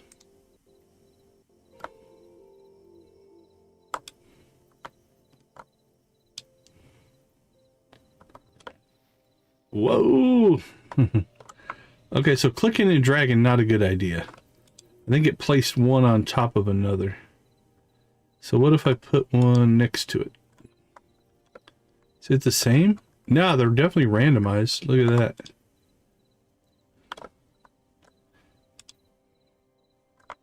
Yeah, it's just building different versions of them. That's cool.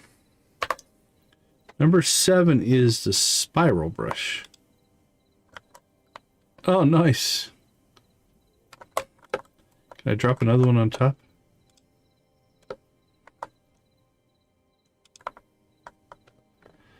Well, that's epic. Not sure what you do with it, but we have one. Tentacle brush. I don't even want to know. Width and height must be the same, but support a larger brush.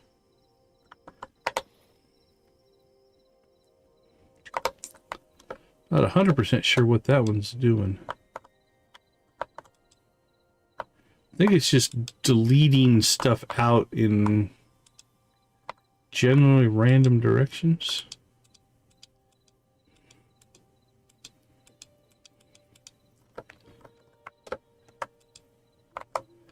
All right, let's get over here to a relatively flat area.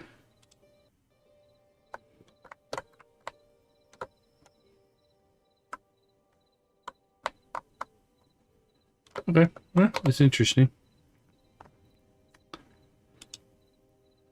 All right, blocks, block spawner. All right, let's clean some of this stuff out.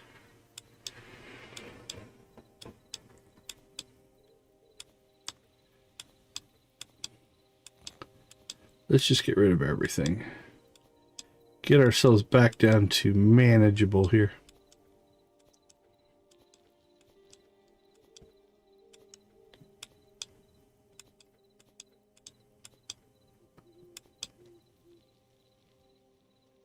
Block spawner.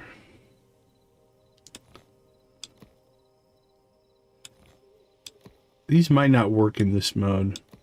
This feels like edit or something or other. Prefab placement.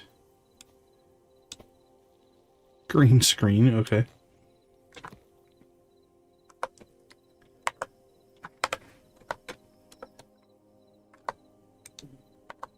Well, it placed. So that's the pre-block spawner. What does it do?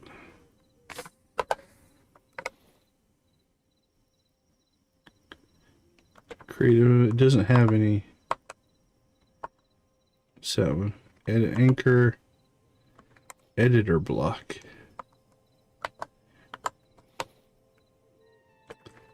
Empty editor.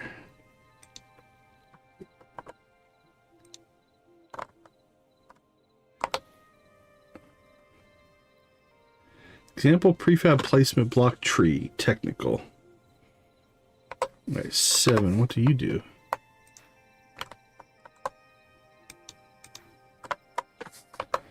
Eight, what are you? Prefab spawner. Oh, F to interact. That might be something.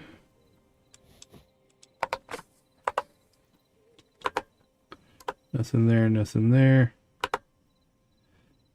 Prefab path. Default width, prefab weights.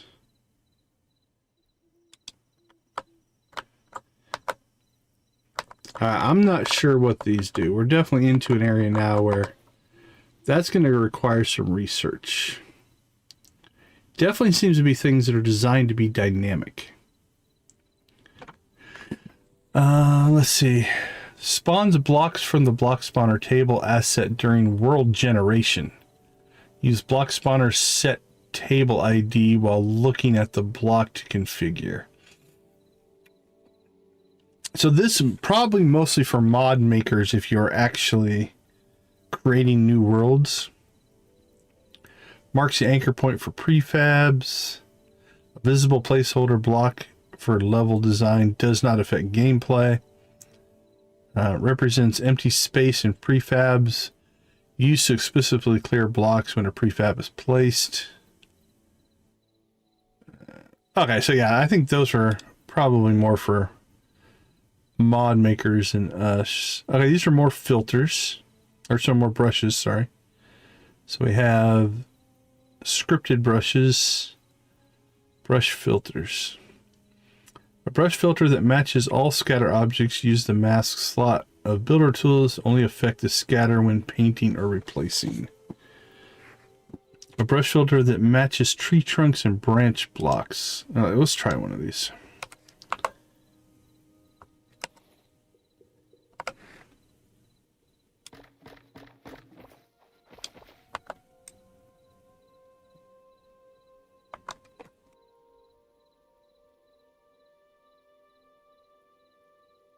All right, that didn't do what I thought it would do. And I don't see any settings on it. Probably a brush filter. Brush filter that matches tree trunks and branch blocks. Using the mask slot of builder tools to only affect wood when painting or... Okay.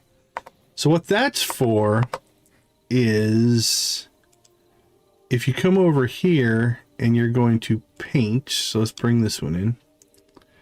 and we want to bring in our filters, I can mask tree wood as a big group as opposed to an individual block. So rocks, snow, soils. So these are larger groupings that let you get your masks and your filters working better. That's kind of cool.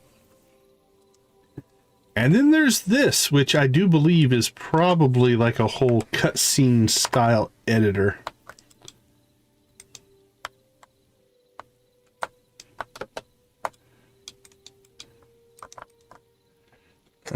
Open Machinima Editor UI.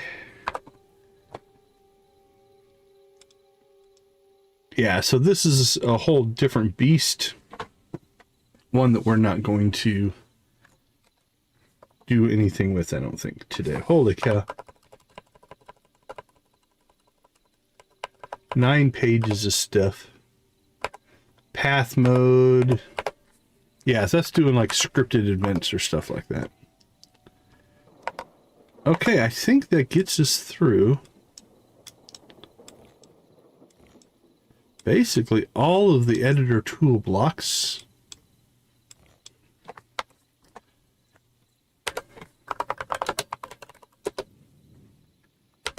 Weather.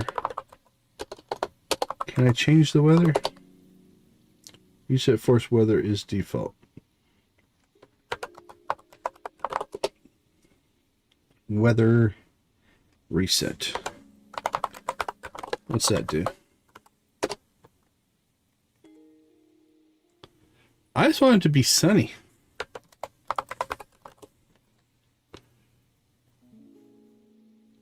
Set, oh, set weather. Set.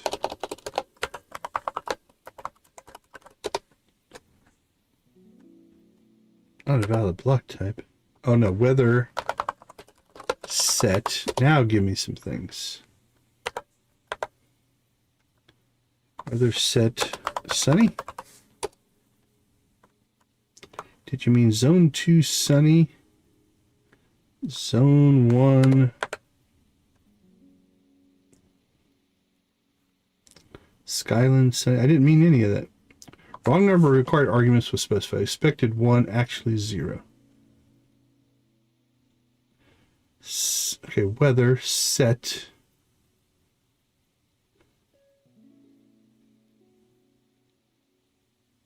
Weather set. I don't know what the argument's supposed to be. Let's try zone 2 underscore sunny. See what that does. I don't know if that'll make a difference. Well, there you go. Guess you have to know what zone you're in. Well, I guess I just threw all that crap on the ground. That's fine. We'll throw it back on the ground. Hopefully it'll deteriorate in this world. There we go. Alright, let's see. Where is our main building area?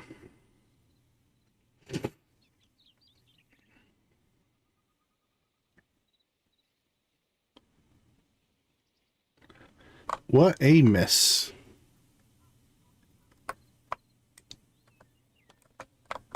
But good exploration.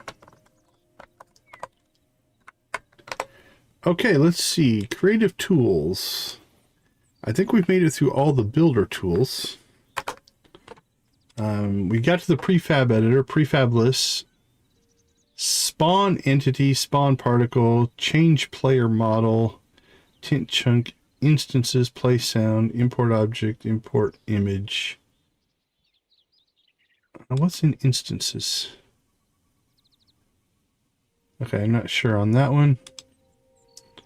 Spawn entity. There's a tool to do that as well. So that doesn't, there's a menu to do it. Asset editor, asset node editor, model editor. Allows you to live edit game config.assets. Okay, let's see what that is. Starting asset editor.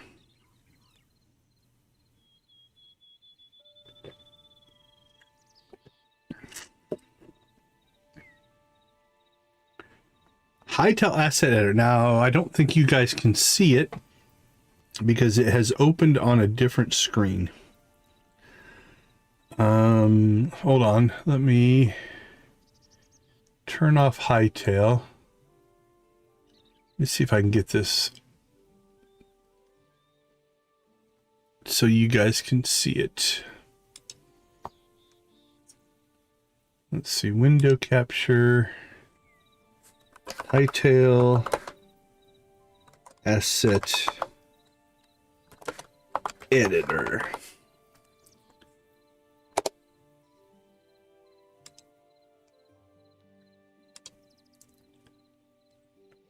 All right, there we go. You guys can see it now. Can I make it full screen? Oh, let's fix it on here. This is an OBS edit that I'm doing.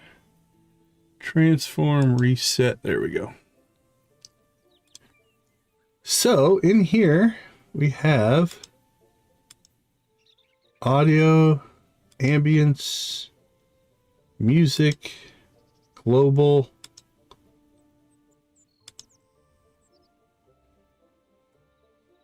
fall back to overground,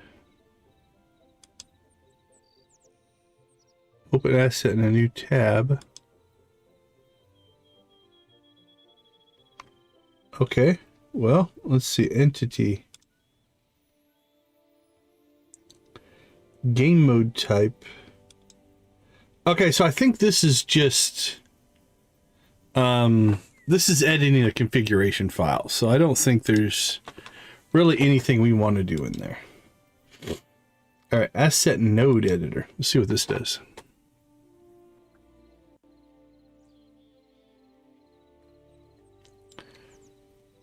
Might have to do the same thing to get OBS to see it.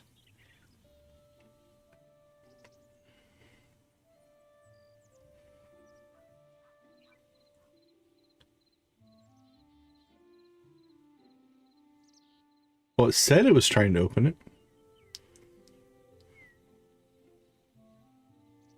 Launch asset node editor app, edit assets using a visual scripting node editor. All right, let me make sure it's not Windows security.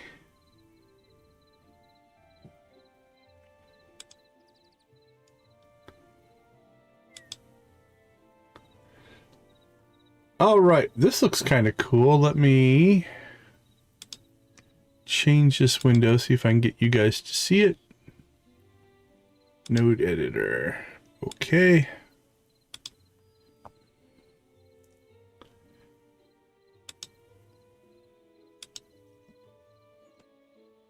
HYTALE generator.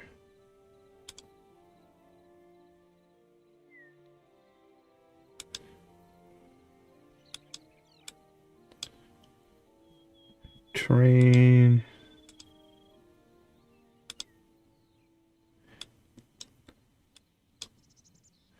Okay, so this is a visual scripting language to do things. So we've got this root of biome, and then a terrain.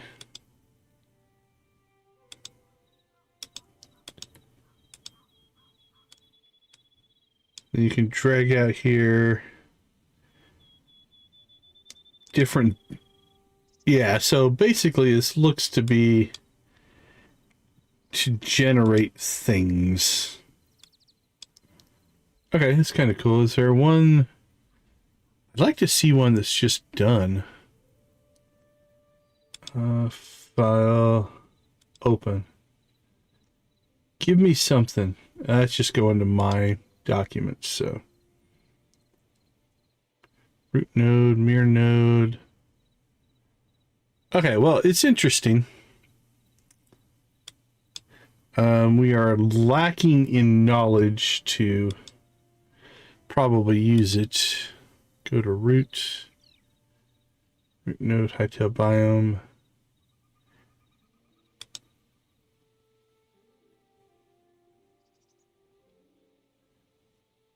All right, well, is there a reset?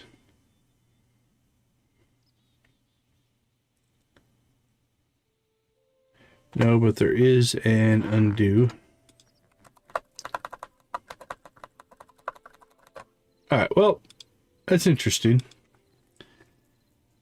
Beyond the scope of what we're doing here. All right, the last one in here is a model editor. Blockbench installation required. We are using Blockbench for 3D model editing. Seems like you don't have Blockbench installed. It's only possible to launch Blockbench from HYTALE if you installed Blockbench using the installer. Would you like to install it now from their website? I would not. All right, we're not going to worry too much about that. All right, we've been through the builder tools. Prefab editor, prefab list, spawn particle. Okay, yep, particle effects. Change player model. I think this just allows us to... Yeah, we've turned ourselves into a goat.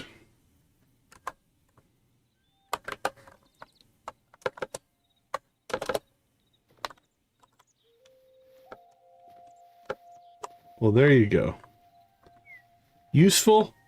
You be the judge. You be the judge. Okay, let's see. What was that? Change player model. Reset us back. There we go.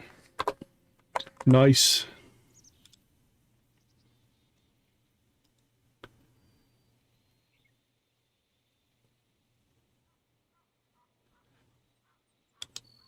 And then, nice, there's a whole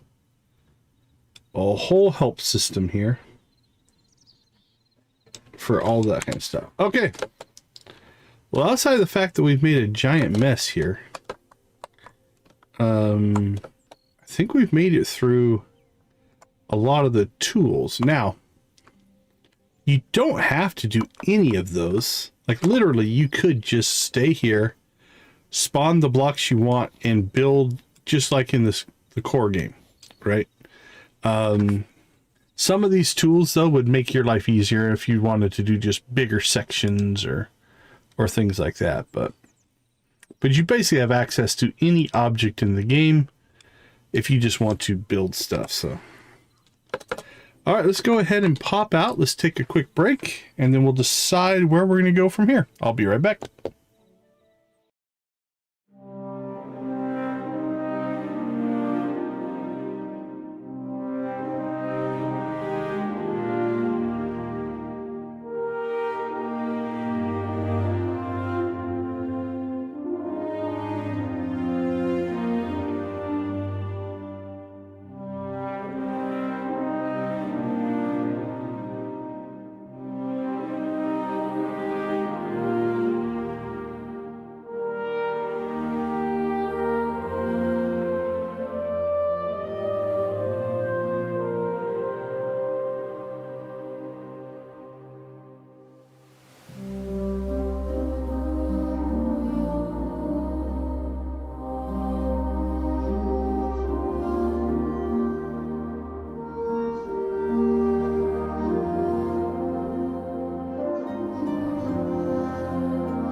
Okay, welcome back, welcome back. I was digging through the menu here trying to see. I don't see anything. Like if you could recreate a world based off of a seed. Right? I opened up the folder and it's just like the save stuff. Which, I mean, we could try something a little bit crazy here. Let's see, prefabs. Are my prefabs in there? They are. So you could copy those over to a different world if you want to, but it doesn't look like they're saved between worlds. There's a backup directory. Okay, I've got...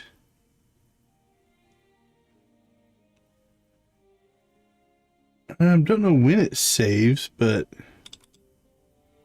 it's got a bunch of different backups in here. You could probably restore to.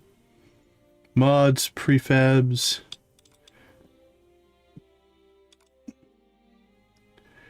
Universe. Players? Am I in here? Yeah, it looks like it.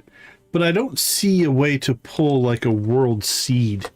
That'd be kind of cool if you found a world that you really liked. I don't know if their generation works that way. But if you found a world you really liked, to be able to say, I want to recreate that world from scratch again. And you have a blank new copy of it. So just for complete testing things out, though, we're going to copy this world that we just created. Put it in saves. We're going to paste it.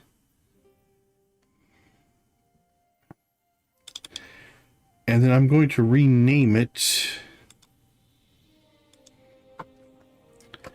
World Copy Test. Now I'm just renaming the directory. I don't know. What we're about to do may just break things. It's hard to say. I don't see anything on the inside, though, that has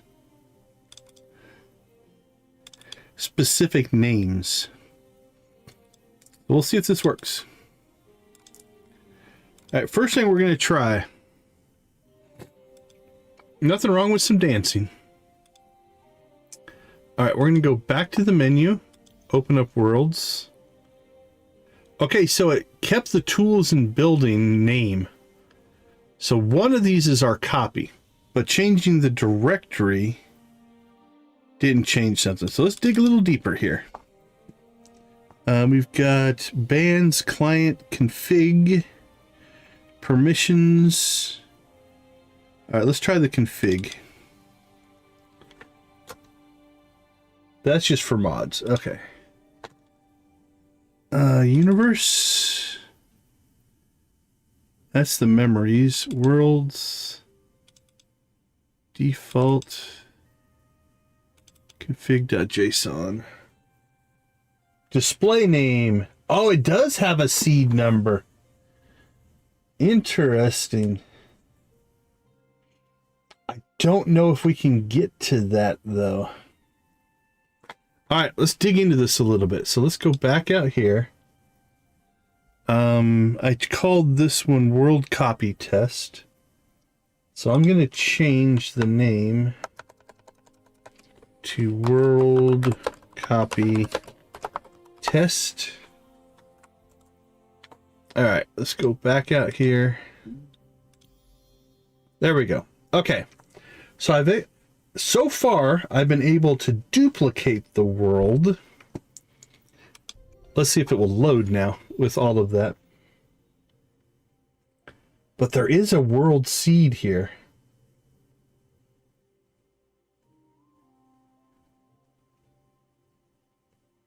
All right, we're going to try something crazy here in a second after we get through this.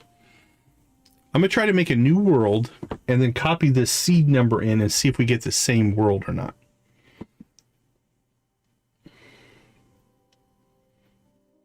We'll make a completely blank world.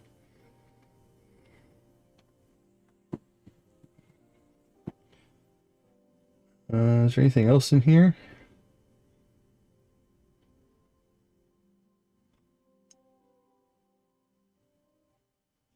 Yeah, it's just settings for the most part.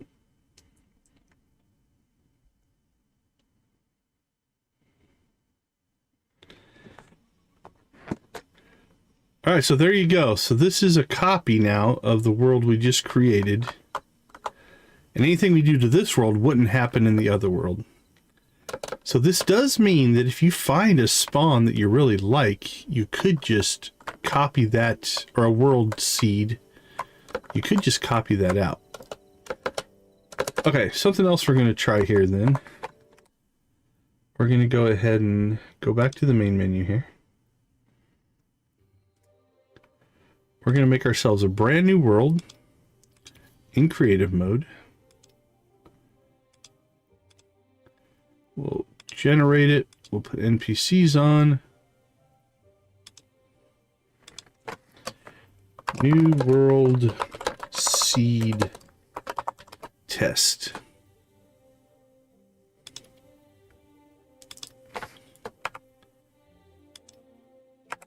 Okay, so this should create a new world.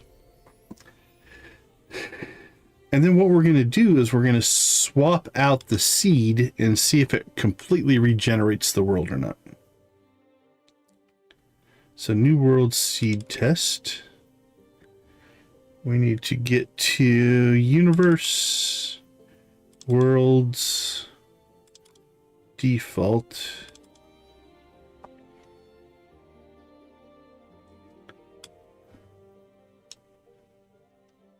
Oh, it hasn't written out its world seed yet. Okay, let's let it actually create the world first.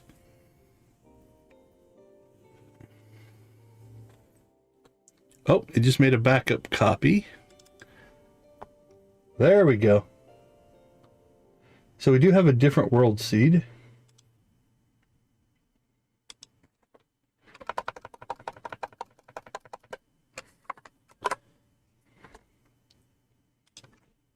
Now, I don't know if what I'm about to do is actually going to work or not. It might not.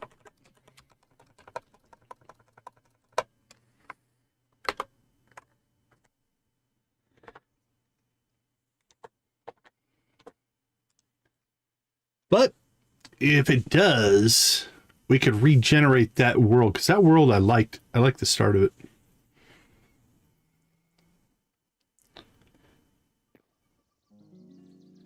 Okay, so this world, again, should be completely different.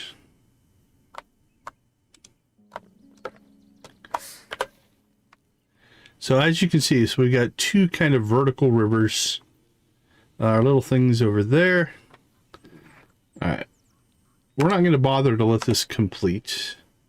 We're going to go ahead and go back to the menu. I'm going to save the updated version with the new world seed.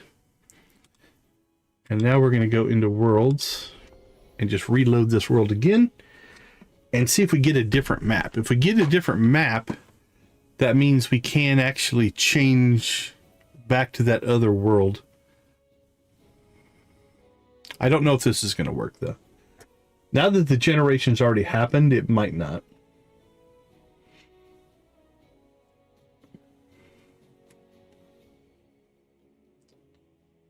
I'd be surprised if this actually works, but then the question would be, if you build something in it, would it actually do something? We'll test that. If this works, then we'll test that as well, because I'm curious. I'm curious if that would do something.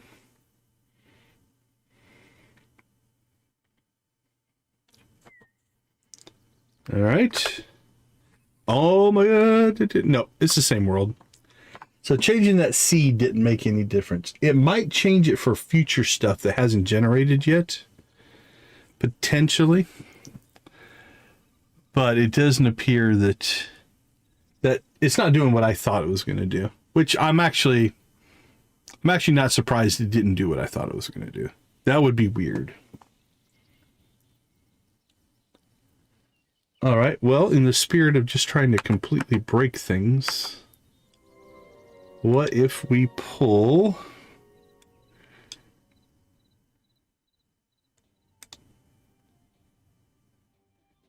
Let's see. Let's go back to our saves directory.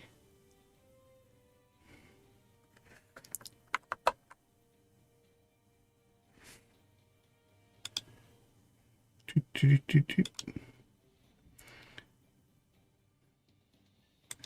right, we have New World Seed Test.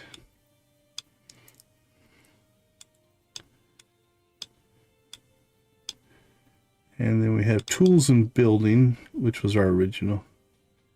So what if we take the universe?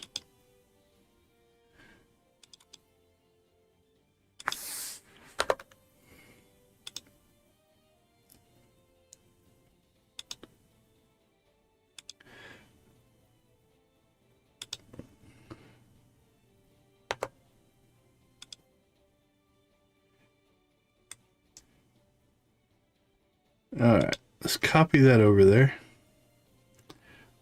All right, this is going to be something.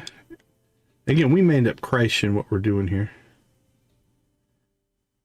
So world copy test, new world seed test. That's what we need to get to.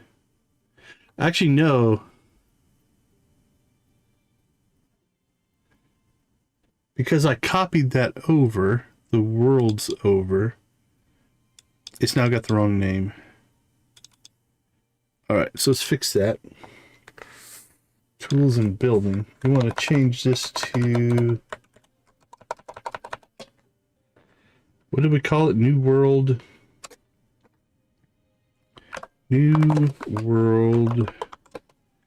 Seed Test. All right, let's see if that does anything.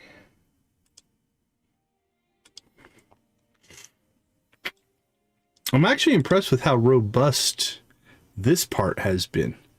Where we're changing file names and we're not even having to restart the launcher. It's just picking it up and rolling with it, which is pretty cool. Now, it's usually not recommended to edit your configuration files, and you can break things dramatically. And if we do break stuff, so be it. You know, these aren't like our permanent worlds. But we shall see. We'll see what happens here.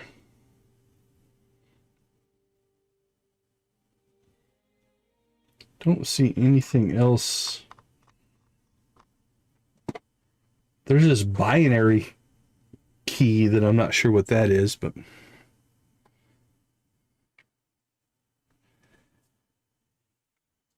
it'll also be interesting to see if this world, because we loaded the whole world directly, not just the configuration file. So if it does work and we bring over the old world, will it bring over all those things that we added to it as well? At that point, you might as well just copy the whole directory. Like, what else would we not want?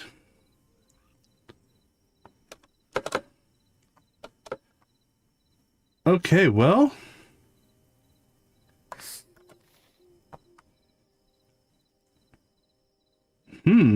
that's interesting. Not what I expected. We have a whole new world loading here. Let's see if we can get back to, we're not at our spawn point.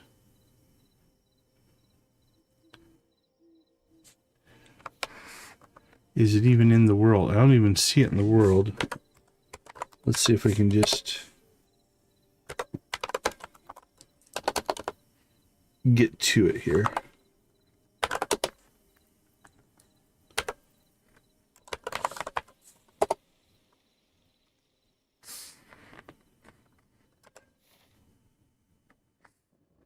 Okay, well, it brought over all of the changes that we made. So this is the world that we have created.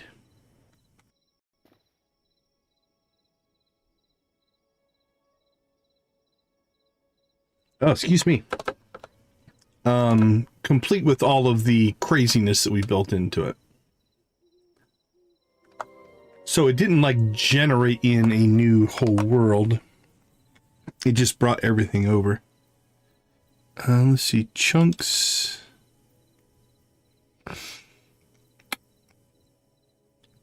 All right, I have another thing we're going to try then here. What if we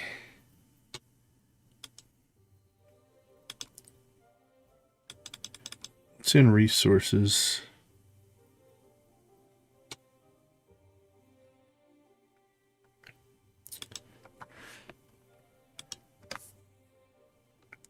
What if we just take out the actual resource parts and see if it'll regenerate it?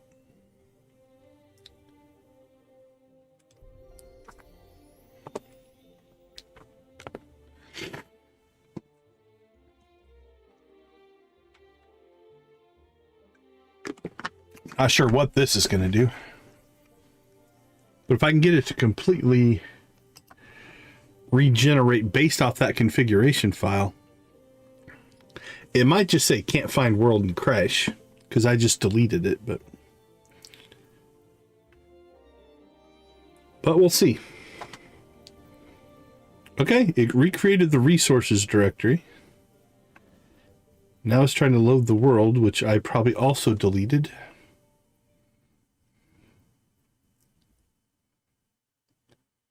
Nope, it put the chunks in.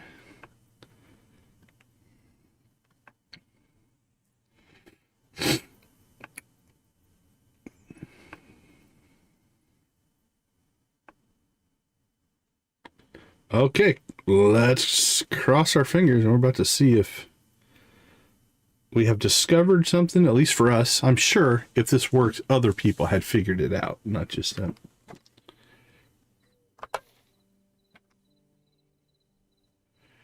That is our world. There should be the island up here, and none of our changes are in it. We've got some crazy monster stuff going on here. Let's set the time to noon. I think that thing will despawn during the day. Maybe, eventually. It's pretty cool to be able to get up close to them and they don't attack you here. Ugh, the world is loading. So now it's there, he's poofed. Poofed because it was daytime. Okay, let's take a look if this is the world that we think we had. Because I think that's the wide spot in the river.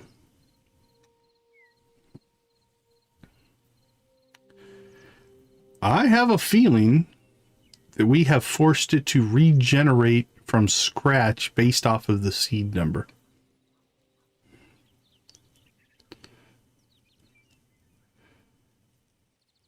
We'll see. We'll see if we get that. We'll call it Victus Island over there. Because Victus really liked that island. I think so. I think that lake's in the right spot.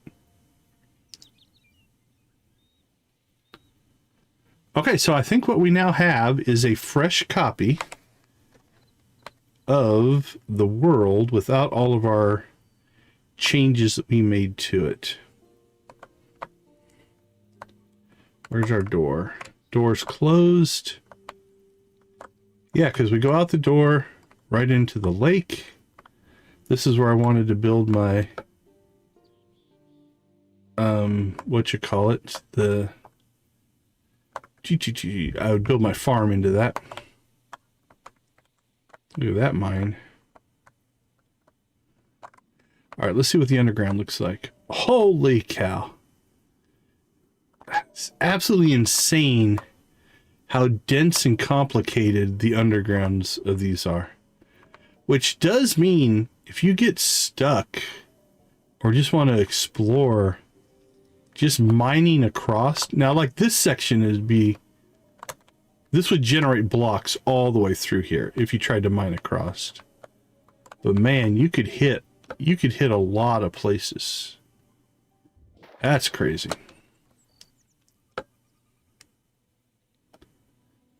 I like our little spiral we've got climbing up our building there.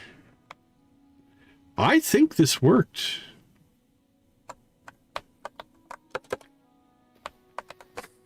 All right, let's see.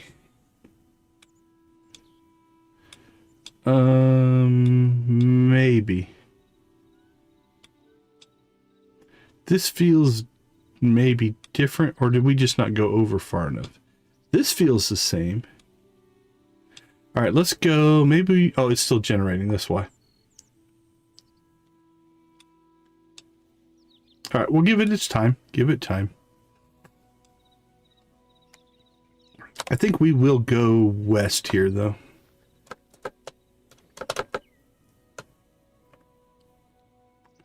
Just to get stuff to generate over that way farther. I'm pretty sure that's where the Victus Island was.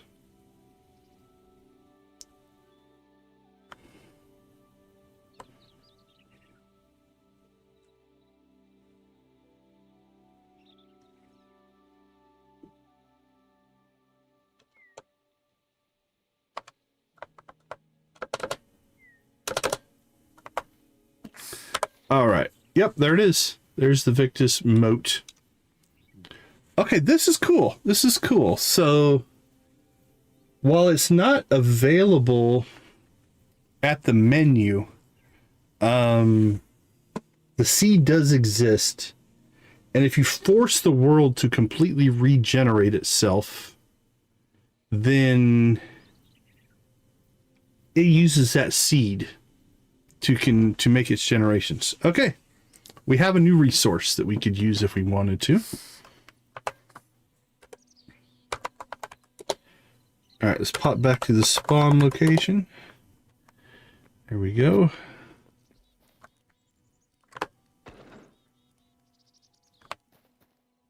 We have arrived in a brand new world.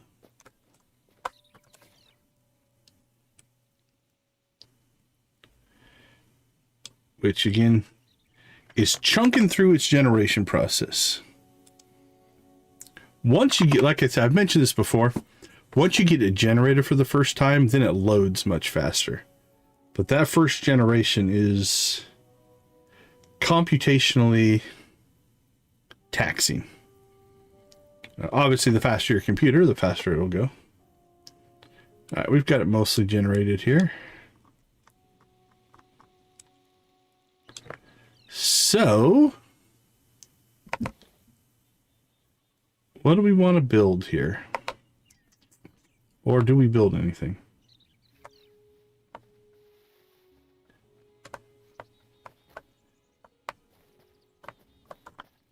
Let's see, how wide is this? 2, 3, 4, 5, 6, 7, 8, 9, 10, 13, 14, 15. How many crops are there? Eternal seeds.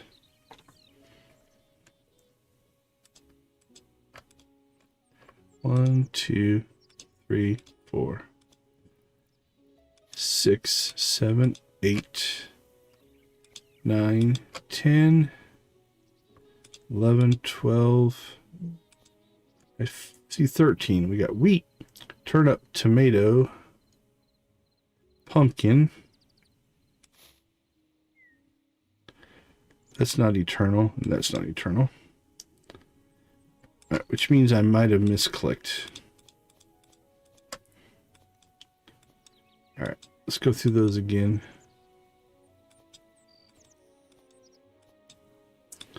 Make sure we get everything. Okay. We've got 1, 2, 3, 4, 5, 6, 7, 8, 9, 10, 11, 12, 13, 14. All right, so 14 seeds would mean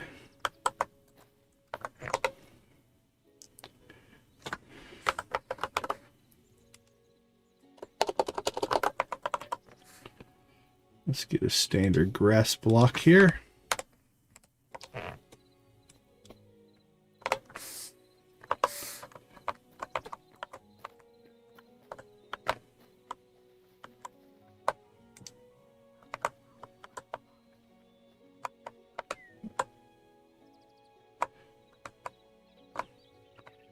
I kind of want to replace those, but I don't want the water. Actually, if the water runs in there, it's probably fine. All right, let's go ahead and get ourselves a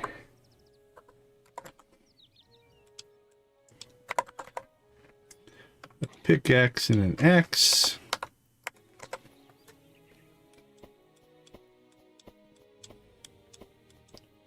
So we built this in our normal playthrough.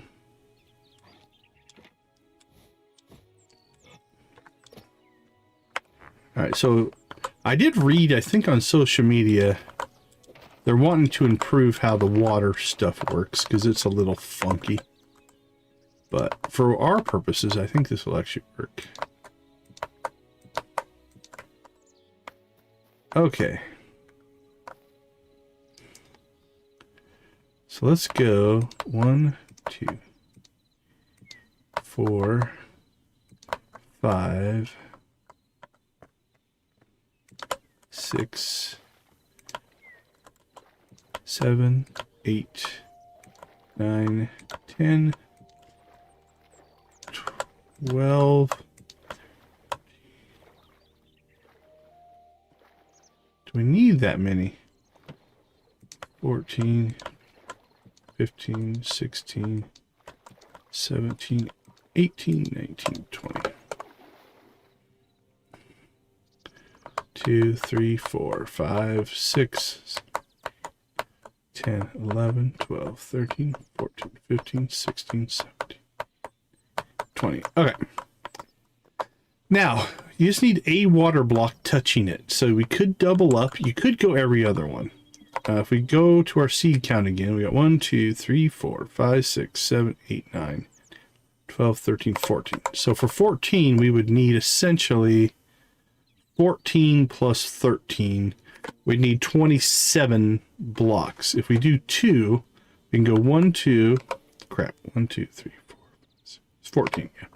1, 2, 3, and then if we go 1, 2, 3, 4, 5, 6, 7, 8, 9, 10, 11, 12, 13, 14. We need 21 as opposed to 27, right? 14 plus 13, yeah. So we can do this in 21 blocks. We have 1, 2, 3, 4, 5, 6, 7, 8, 9, 10, 12, 13, 14, 15, 16, 17, 18, 19, 20. Yeah, I think we've got enough space. We'll go ahead and extend ourselves this way just in case. So a lot of it would come down to how do you want it to look. We've got the room to do it either way, right? If you wanted to make it so that you had water between each row, that could actually work. We could do water, crop, walking space, crop, water. That would really spread it out though, if you wanted like to be able to walk between the rows. Since we did doubled up rows on our last one, I think we're going to do this one different. So that's 1, 2, 3, 4, 5, 6, 7, 8, 9, 10, 11, 12, 13, 14 crops. Okay. Now this is where, should we try, I don't know if I don't want to mess this up, but I'm wondering if we should try one of our builder tools. Let's do this.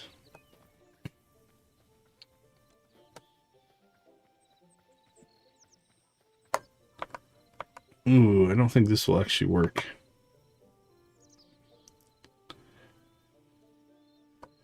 Unless we blocked it in. Like if we put a block on the end there.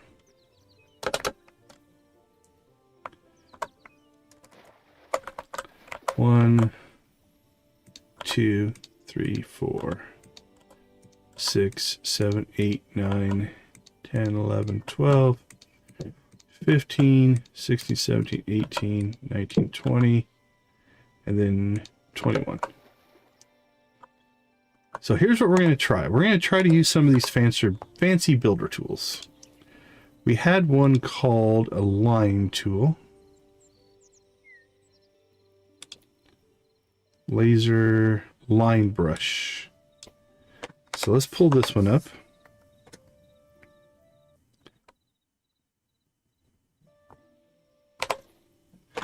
The material we want to use is this grass block. And what we want to do is we want to start there and we want to build to here. Oh, look at that. Start here, build to there.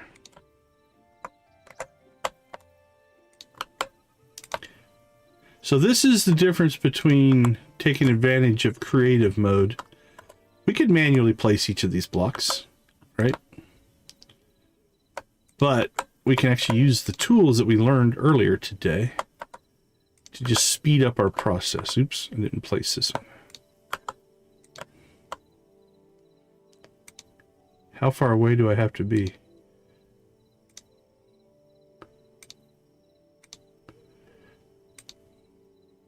We don't even have to move.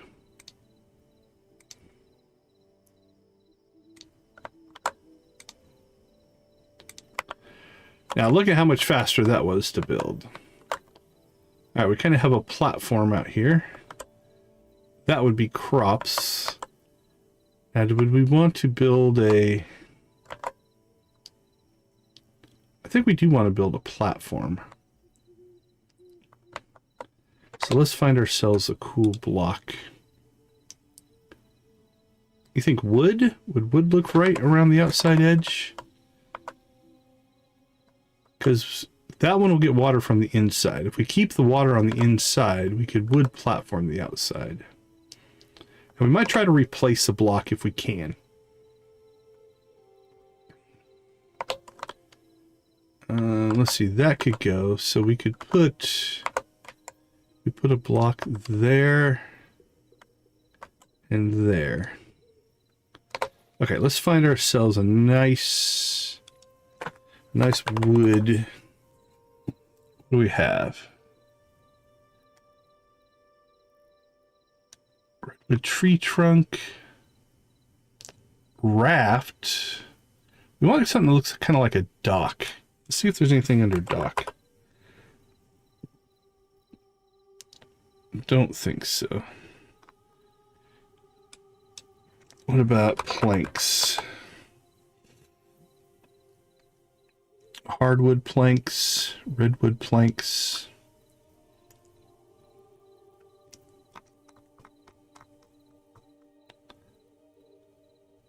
Deadwood, dry wood. I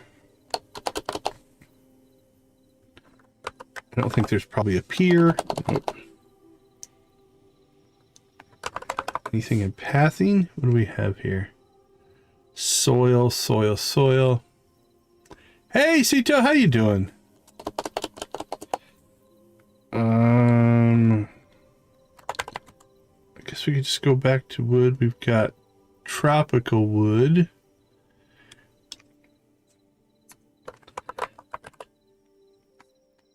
Okay, golden wood planks, dry wood, dead wood, dark wood, softwood, tropical, redwood, hardwood maybe, golden wood, maybe oak. Is there an oak? Probably hardwood. Let's see what shows up under oak. Yeah, there's not an oak plank, but there's probably a hardwood because oak is a hardwood. Hey, welcome, welcome, welcome. Thanks so much for the raid. We appreciate that. Hardwood planks. All right, let's pull these down. Welcome, welcome. Good to see you. Good to see you. Thanks for the raid. We do appreciate it. What were you guys playing tonight? Okay, so we're going to replace our grass with the hardwood. And then what we're going to do is I think we can just replace these blocks. Yeah, it absolutely completely replaced. Oh, creative mode. So we can just put ourselves... Oh, we need to add a block there. Alright, so let's just add that. And then there. We need to...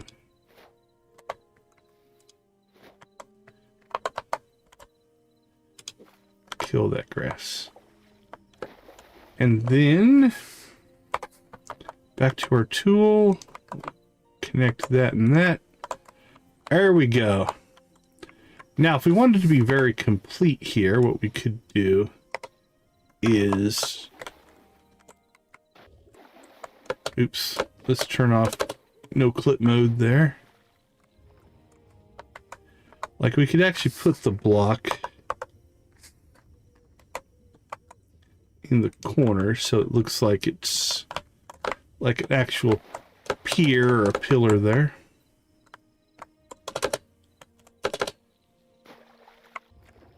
Same thing over here.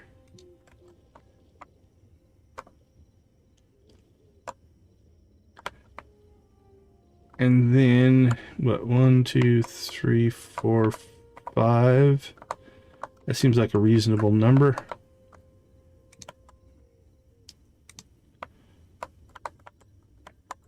One, two, so 1, 2, 3, 4. HYTALE, we've been having a ball. Tonight we have done everything in creative mode. So we went through all the different tools and kind of the options and stuff like that. So we are in creative mode now. 1, 2, 3, 4. But yeah, we've been having fun. I was really hoping they were going to do another update. 1, 2, 3, 4. But they've done an update the first 2 weeks, which is pretty impressive. So no complaints really. 1, 2, 3, 4.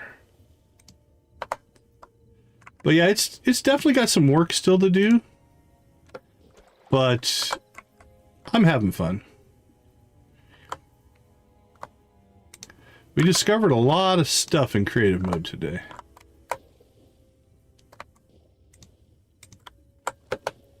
One, two, three.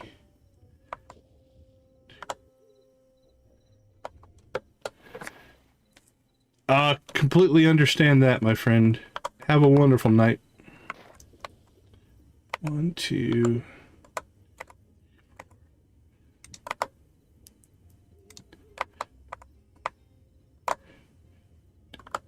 Now, is what we're doing here changing any functionality? Absolutely not. We are now building for aesthetics. It would float just fine without us doing this. But where's the fun in that? 1, 2, 3, 4.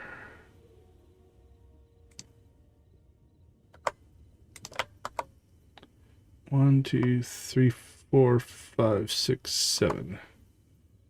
3.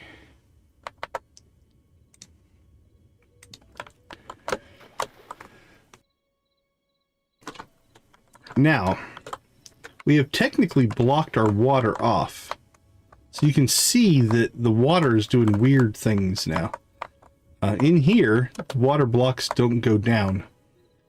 There's almost like a weird... I think we've created an air gap. Kinda, in here. It should still work, but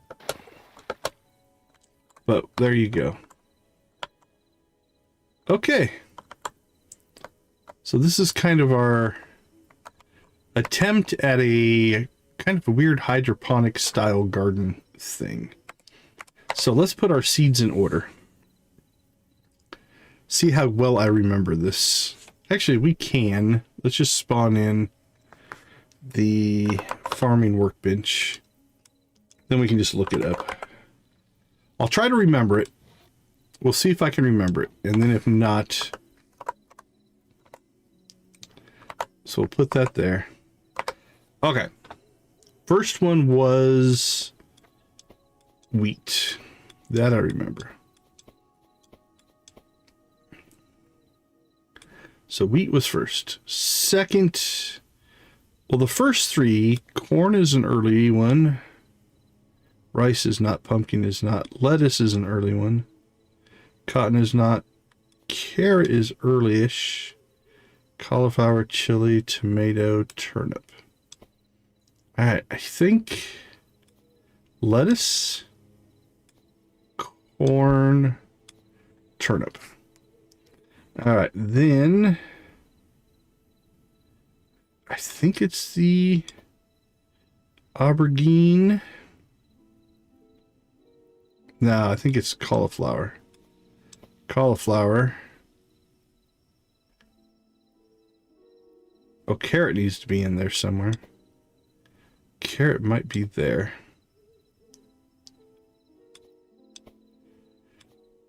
Rice and cotton are towards the end. Pumpkin, tomato. I'm going to say chili, cotton, rice. All right, that's my memory. Let's see if our cart is actually... We haven't unlocked a lot of stuff in it. We'll see what happens in creative mode here.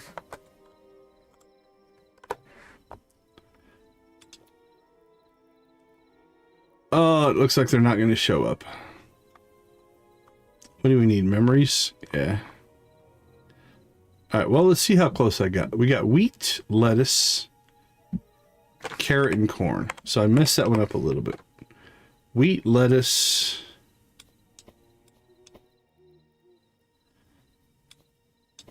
carrot, and corn.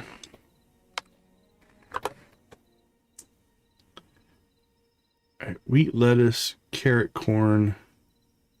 We got cauliflower, turnip, aubergine. Cauliflower, turnip, aubergine. And we've got pumpkin, tomato, chili.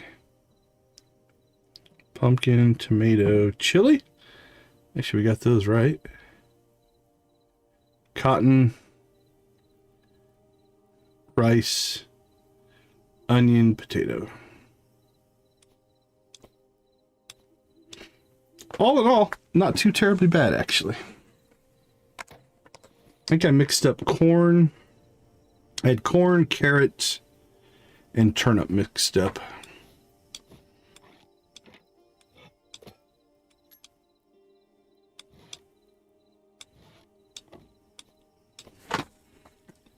All right, let's get these planted. We need to get ourselves a tool.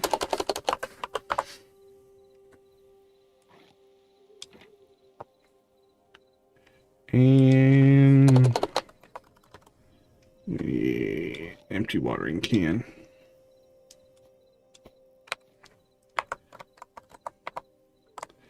Now, I don't know if there is a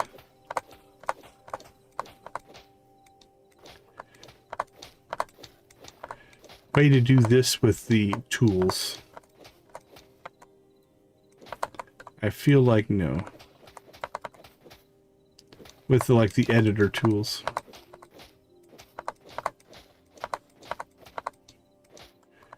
So this we're just going to manually do.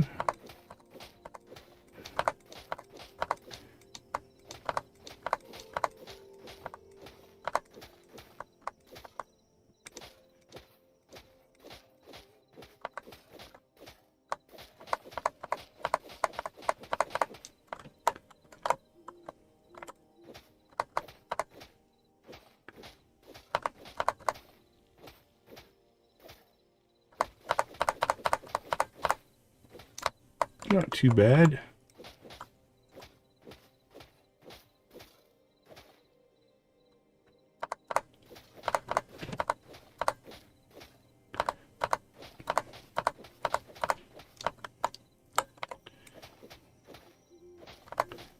Beautiful.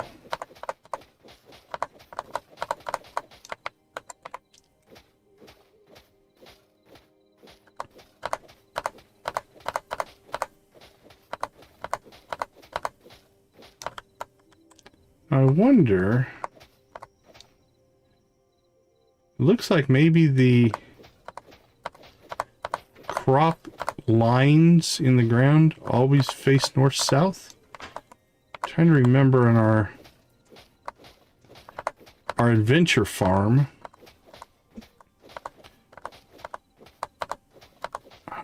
I think so. Seems right.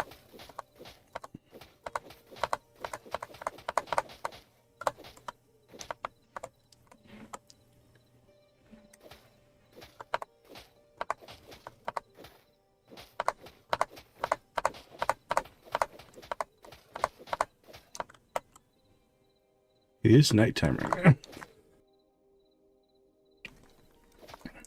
We have the full bright on so we can see, but technically it's nighttime. I'll have to see if monsters come and attack our little farmstead here.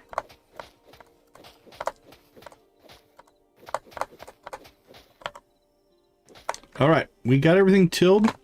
Let's take a short little break here. We'll come back. We'll plant and water. I'll be right back.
All right, let's get back into it. Let's see. I'm going to go left to right here. Let's start with our first seed. We've got wheat.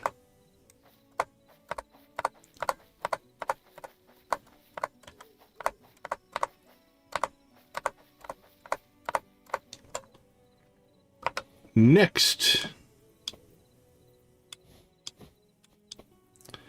we have lettuce.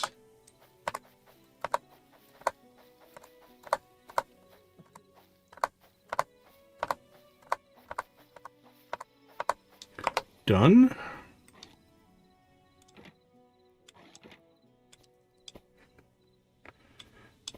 Carrot is our next crop up.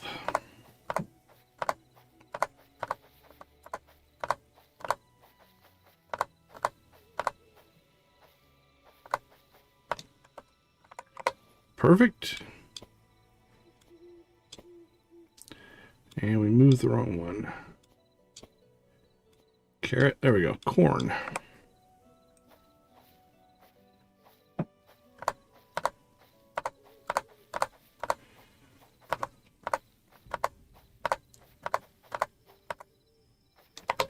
There we go. Cauliflower.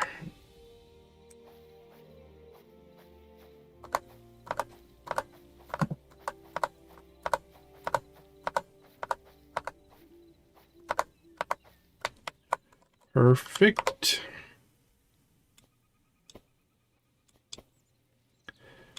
Turnips. Now, if we counted wrong, we're going to have to rebuild our entire one side of our farm, but hopefully I can count.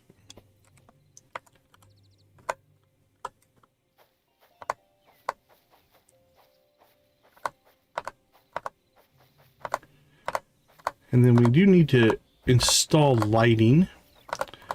We noticed, at least in our adventure mode world, that the crops that had access to light grew faster at night. Now during the day, I don't think it makes a difference.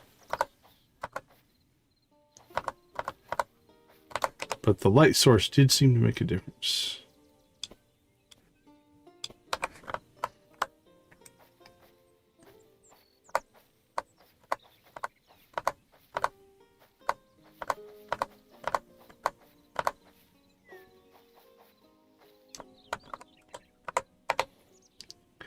Done with tomatoes, chilies.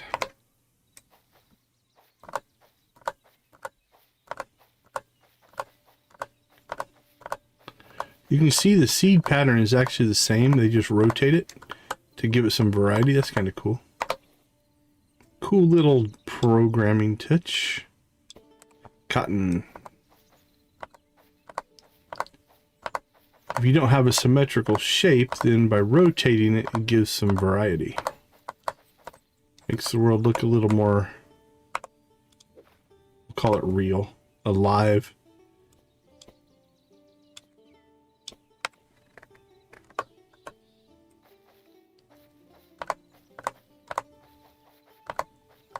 And most people aren't going to pay attention to it, but it gives your brain kind of a, oh, okay, I get it. Makes it not feel static or artificial.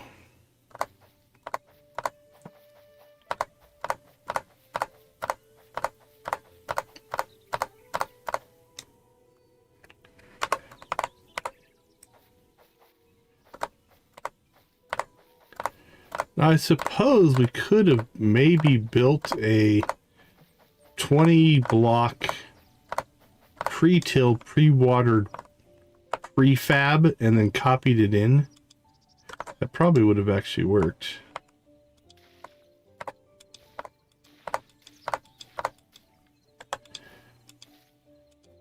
So we have to get the initial watering in, and then with this setup, the ground should stay watered at all times, because the blocks are touching a water block, and it should keep them nice and watered for us. You can see the speed difference that watering does make, right? It's kicking these into a growth cycle.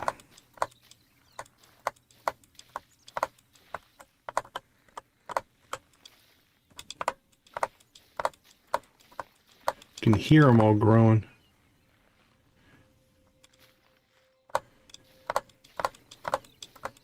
So these have been planted long enough that they're closing in on their first growth stage.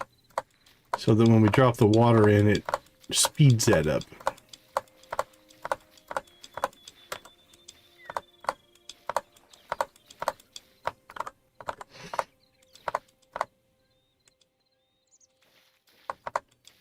Now, something we haven't gotten to, because we haven't collected enough poop in our adventure world, is fertilizer. So we'll try to drop some fertilizer on these as well. We'll just see how fast we can get this crop growth to go.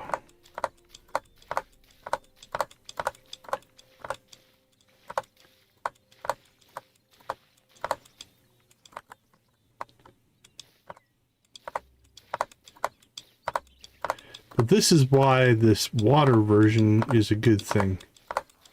Because crops will only stay watered for so long. If you have a lot, doing this every couple days would kind of suck.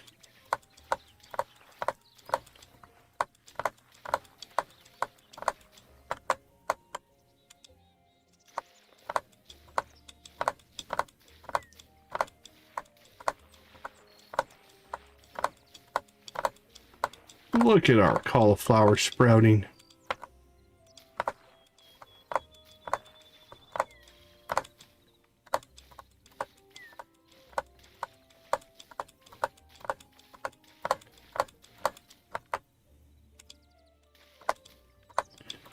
Plus with, I mean, if you do need to water, you've got the water right next to you. Now, if you pull water out with a bucket, it will lower the level. That can cause you problems, but watering can does not.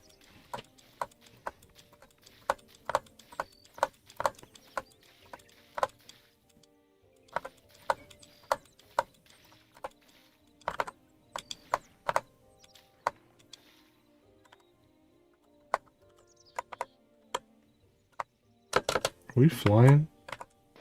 Yeah, we were flying. Okay. It's like, why am I not falling in the water?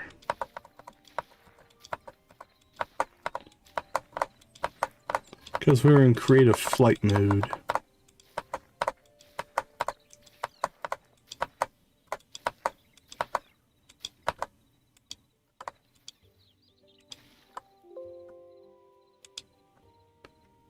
Oh, I feel a crash coming. The world loaded itself. We got a critical error occurred. Index was outside the bounds of the array. Not much we can do about that. That's a coding error. So index is outside the bounds of the array. What that means is an array is just think of it as a container with a bunch of slots. And let's say there's 10 slots. The game just tried to say, give me what's in slot 11. And there was no slot 11, so that crashed it. That's not our fault. We are going to go ahead and reload here, though. All right, let's take a short break, and I'll get this reloaded, and we'll continue when I get back.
All right, we are back. Let's see if OBS can find the game. Should just take a second. There we go. Okay. Next thing we want to try is we're going to see if we can figure out fertilizer. Used to fertilize tilled soil. Now the question is... Okay, that's not a good sign. 5 of 5. 1.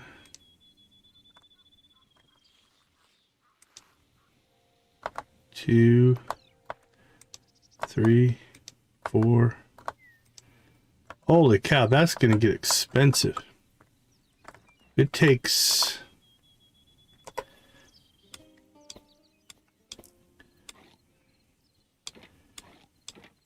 It takes 10 poop to make 5 fertilizer. Now the question is, does it continue to last? I mean, like I said, in creative mode, we can just keep... Can you fertilize? Okay, you can't fertilize something that's already fertilized, so we can just kind of go hold down the right mouse button and just spam fertilize.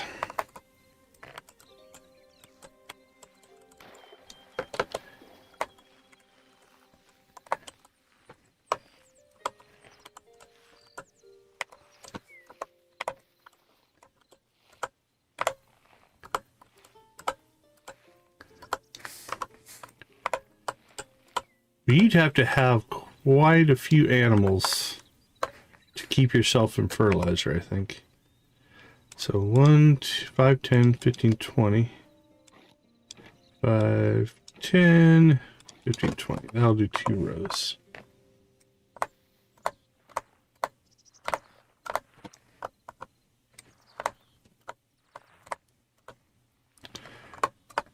Now, if it lasts forever, it's probably worth it. If it lasts for only a short amount of time, I mean, I guess it's worth it if you have it, but it might be prohibitively, not expensive, but resource intensive to continue to fertilize your crops.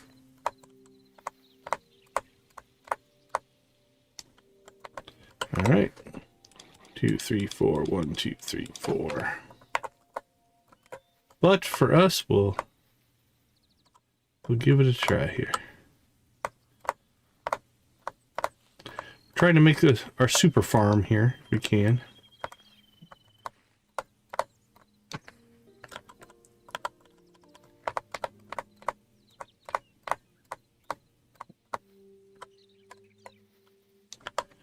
I don't know if we're getting all those fertilized. I think if we're not hitting the soil itself, yeah, you can't fertilize on top of the crop itself. So fertilizing would definitely be easier to do before you plant. All right, we're going to go down this edge though. There we go. That worked.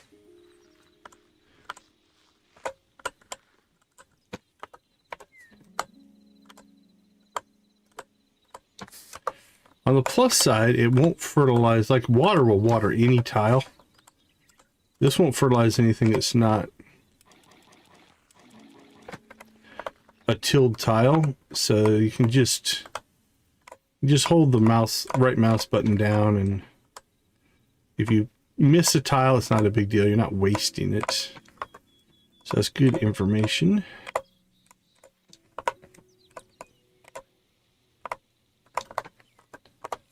Pumpkins are going to be tough.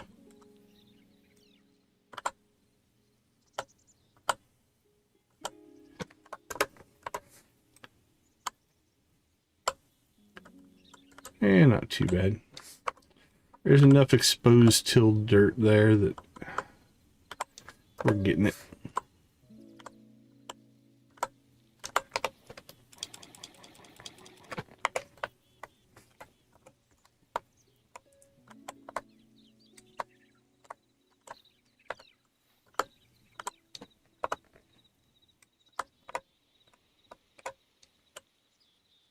Make sure I didn't accidentally till out of the wrong row, because then our count would be off. We have to figure out why.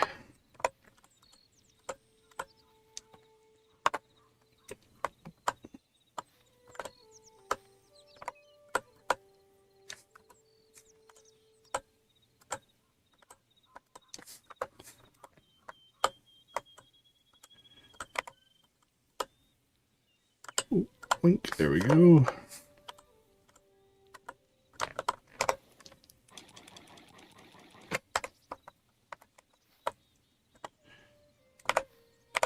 Making progress. So again, if I was going to redo this, what you could do is build one prefab that is tilled dirt, already watered, already fertilized, and then save that out, save the whole row out, and then you just copy that row in over and over and over again. It would be a lot quicker. I would treat that, that'd be more if you were like building a world. Let's say you're going to run your own server and you're building out your own worlds. You'd probably want to find those kind of efficiencies. We're doing this kind of partially in creative mode to actually build like you would build in the game. Right? Creative mode just gives us access to unlimited blocks and resources, so we don't have to go find stuff, but we're kind of back into building as if you were playing, as opposed to using all the tools. Okay. Our next step is we got to get some light on this farm. So let's see what we have access to. Light? No. There is a light category, I think. Is there? Soils, ores, plants, fluids, portals. I guess not. Decoration, structural. That's housing stuff, I think.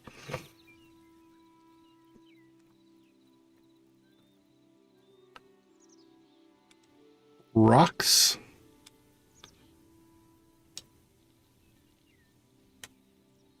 Plants, ores, soils, waters, portals. Guess it'd be under decorations, probably. There's a candle. I don't see a category. Let's see what else we got here. It's probably because it's over here. Containers, furniture, doors, lighting. There we go. Thought there was a lighting category. So, how do we want to light this monster up? I mean, we could put big candles down like that.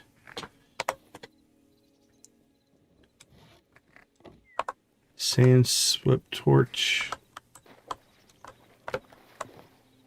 I think hooking them to the side of the blocks would make sense. Torches will burn underwater. Just FYI. What's the lantern look like?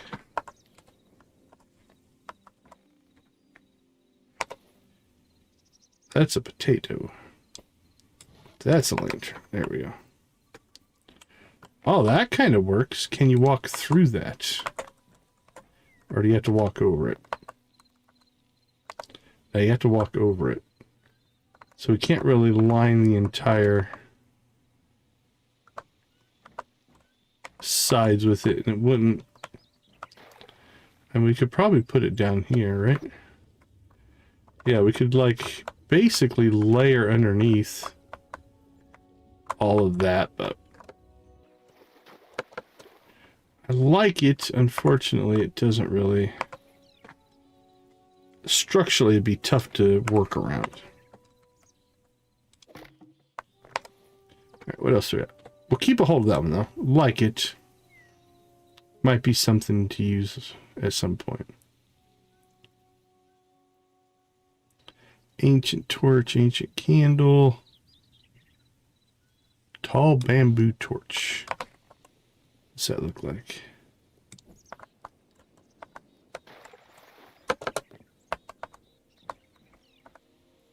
Yep, same thing. You actually step up onto that. Lost civilization torch. Big lanterns, sand swept lanterns. I think, is this the one we used earlier? Yeah. Don't think, I still haven't got rotation in on that one, I don't think. This would rotate, it'd be nice.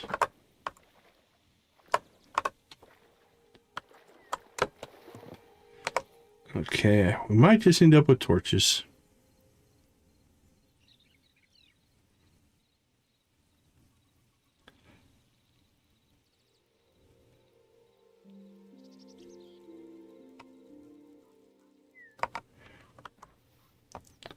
All right, let's go ahead and just grab crude torch.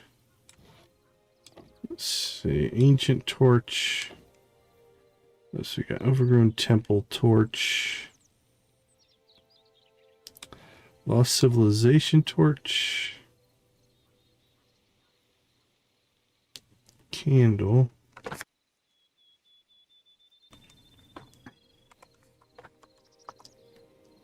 Crude. Ancient. Lost civilization. So we get this to stick to the side of the block.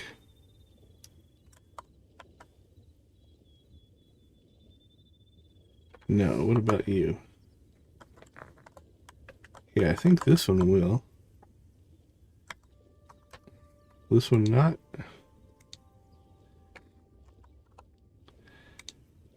Ancient. Okay, so the crude torch seems to want to do that.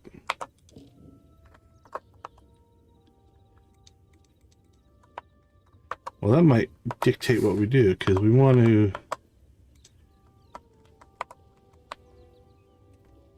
I think we want to put them on the sides. Otherwise, we'd have to build ground underneath, and I don't want to do that.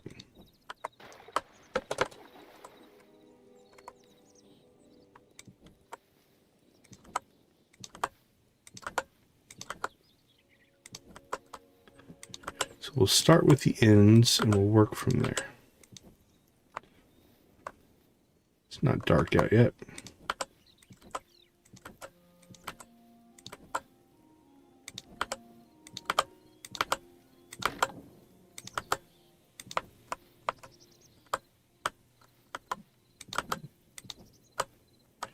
All right. Let's go ahead and go into our builder tools here. We'll turn off full bright.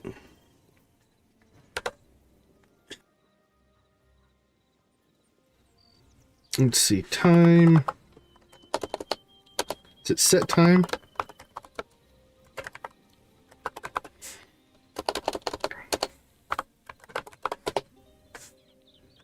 Set blocks, no, okay, probably just time. Set midnight. There we go.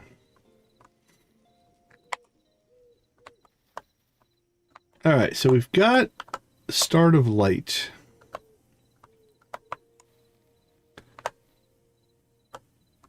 So we got block 1, 2, 3.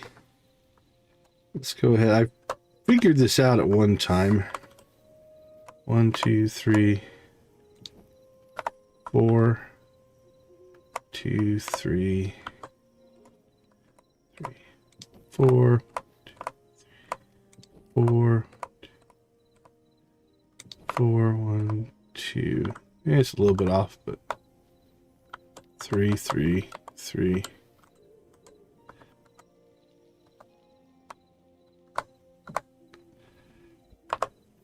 What if we go to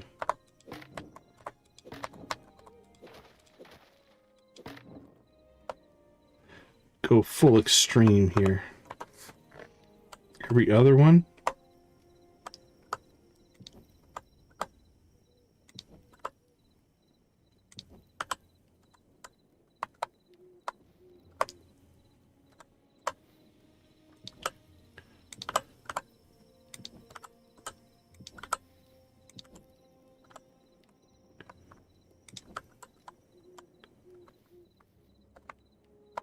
That's a little extreme.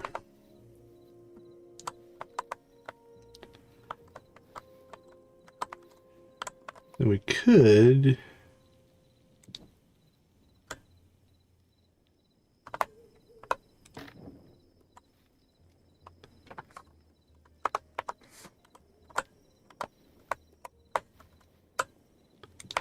make it a checkerboard here.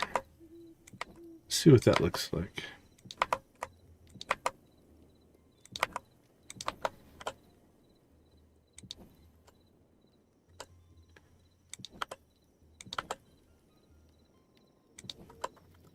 Or if we went extreme, we could actually put one on both sides, every other one, but I don't think we need that kind of light.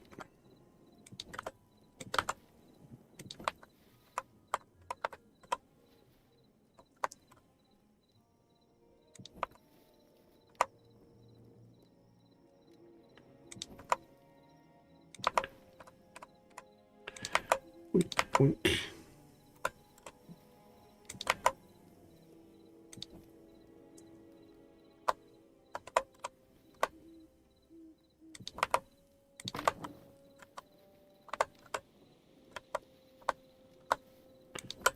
Occasionally it makes a funky noise there. Almost feels like it's breaking it.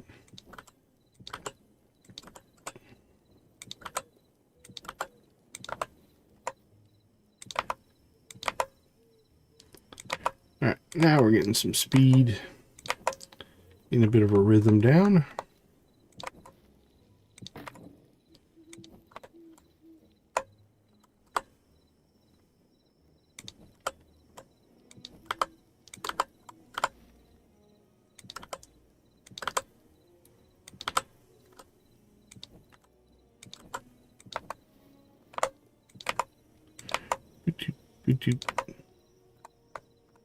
The happy sounds of gaming. Or at least what your brain starts to associate. Like whatever sound, I mean there's definitely sounds that have a more positive or negative sound effect, but eventually your brain would be like, if a sound plays every time a good thing happens, you start to associate that sound with good. And then when you hear it, you get happy.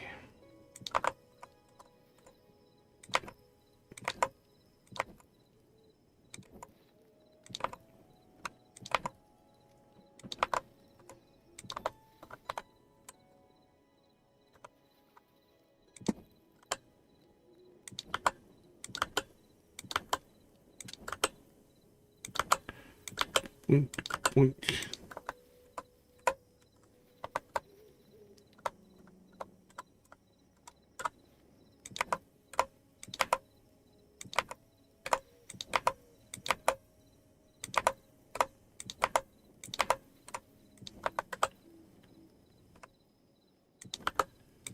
There's an owl in the game that makes me think there's an owl outside my window.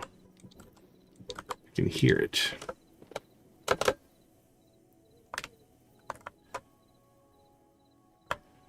Well, those plants should be getting a lot of light.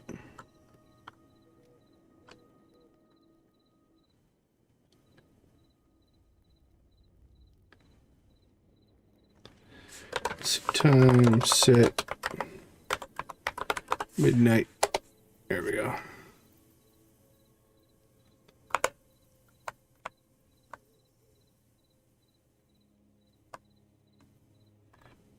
So we've got our Eternal Farm done.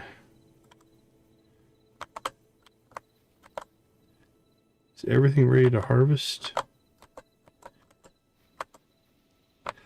All right, so here's what we're going to do. Just to give us a general feeling of where time is.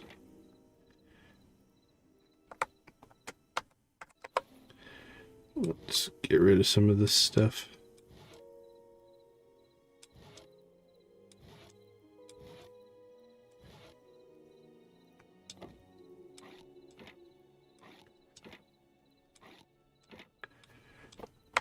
All right, we'll set our time to midnight.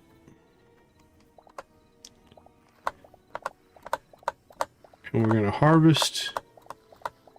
And we'll see what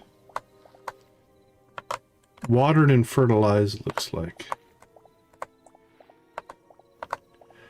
I already hear the growth sound going on.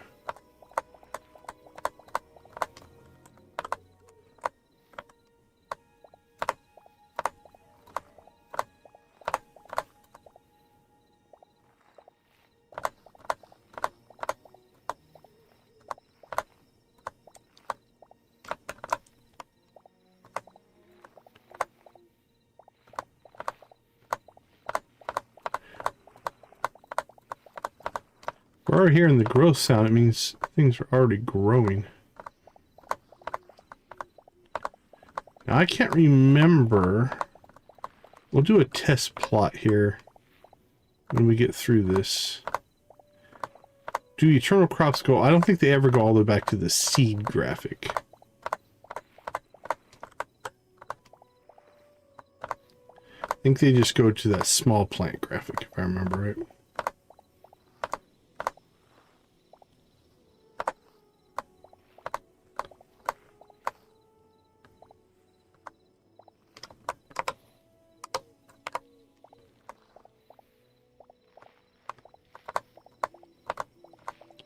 Pumpkins.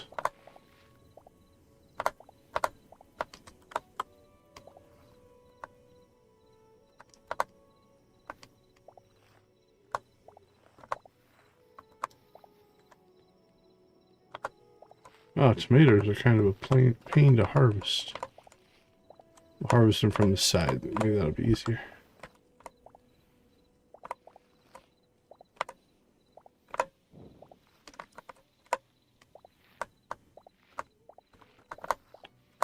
Pepper's not so bad.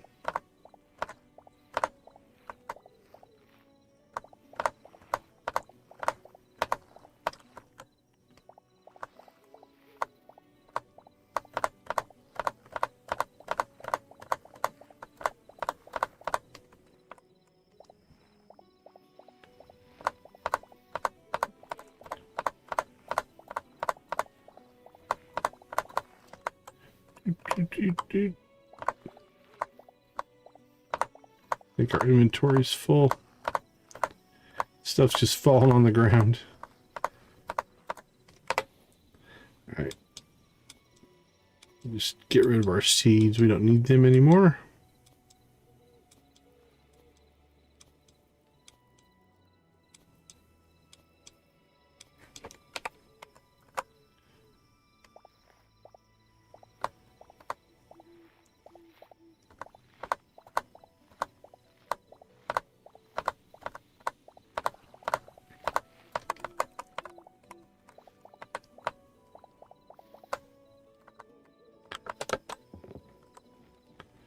Alright.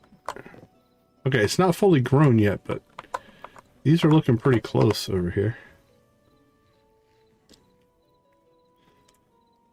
Alright, so we planted 20 of each. Let's see what we actually harvested. So wheat is 31. Lettuce was 20. Carrots was 20. Corn was 31. Cauliflower's 20. Turnips. 45 tomatoes. 41 chilies.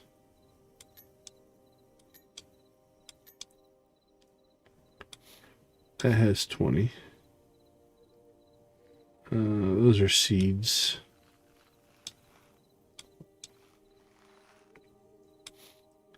Cotton was 38, rice was 39, potato was 63, onion was 57. So there's some randomness to it. Pumpkins are 20. So there's definitely some crops that are a 1-to-1. There are others that have a... Holy cow, look at that. Already grown. Here come the carrots. Grown. Corn. Boink, boink, boink. So with this setup, with light, watered, fertilized, the crops are growing in almost as fast as we can harvest them. Right, we got done just a little bit ago, and now they're all growing back in.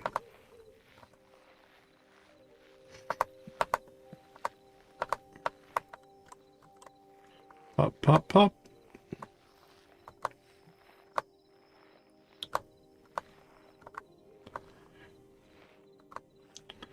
So I guess now the question is, how long does fertilizer last? Because if it lasts forever, once you get a setup like this in place, you have essentially free unlimited crops. You just have to pick them. Ooh, that one was a little slow. Tomatoes are done. Chilies are done.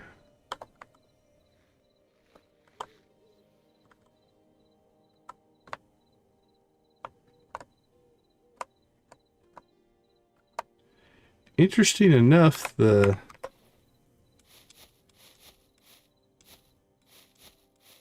looks like the cotton's a little slower.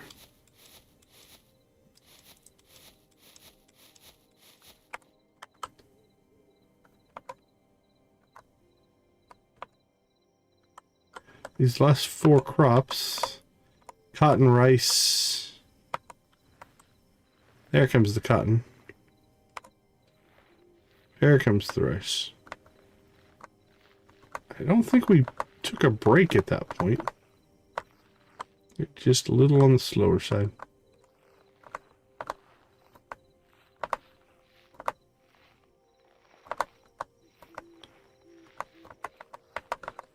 Onions and then potatoes. Now here's where we might have stopped and cleaned out our inventory. So a little delay here is not a surprise.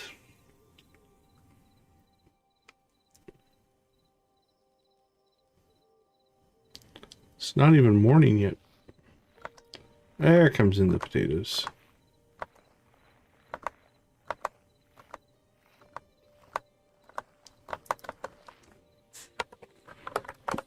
Okay. Time in the world default is currently unpaused. What all did that say? 6th day of the week on the 2nd week of month, on 2nd week of year, on 13th day of year, on 2nd moon phase. So it does have a calendar of some kind built into it. Let's see, time. Set time world now. I don't want to set it. Is there a time speed?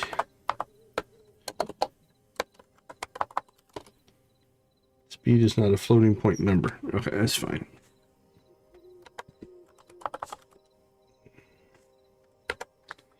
Help. Time.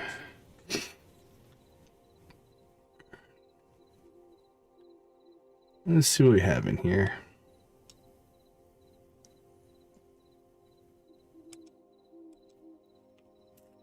Dawn, midnight, midday, dusk, pause, set.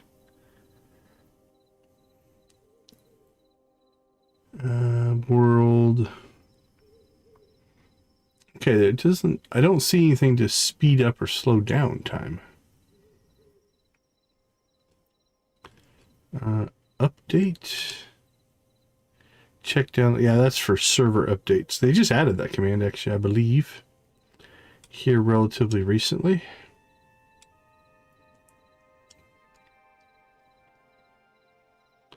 Yeah, I don't know if you can speed up the world time, like the passage of time. I thought I saw something at one time, but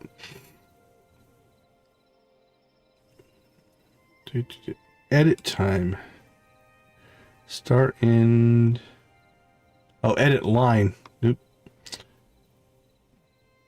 Wrong. Thought I saw something that wasn't actually there.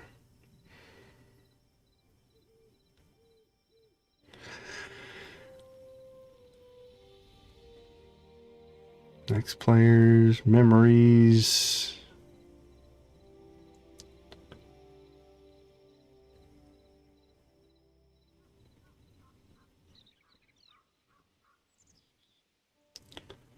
I haven't seen anything interesting.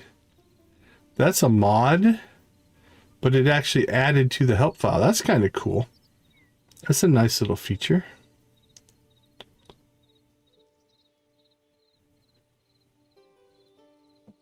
Set ticking.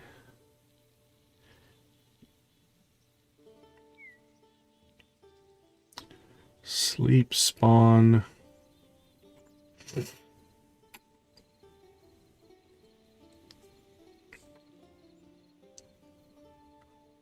Yeah, I didn't see anything that was obvious. It's a monster.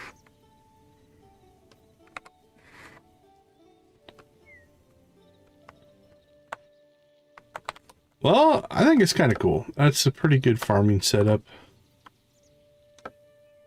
We learned a lot in that run. All right. Let's take a quick little break here. We'll be right back.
All right. I think we'll spend a little bit of time here exploring this world spawn a little bit, and then we'll start to wrap up.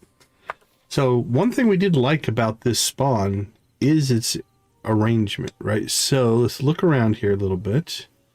We have our temple, which is relatively close. I don't see any monster spawns as far as like a monster village in between us and the temple. Let's just kind of start up here. There's probably some kind of a monster village there. I think these two look like the Quebec villages. We'll go check them out.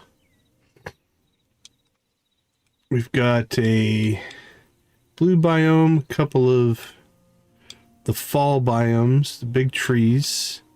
Got mountains close. Another blue biome down there.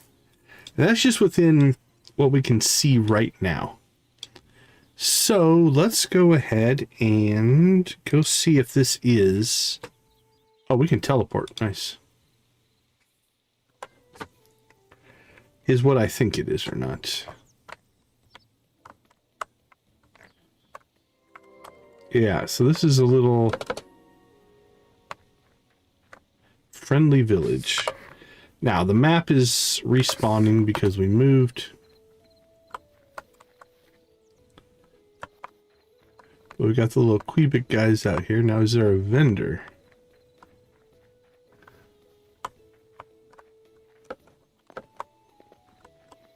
Got rabbits.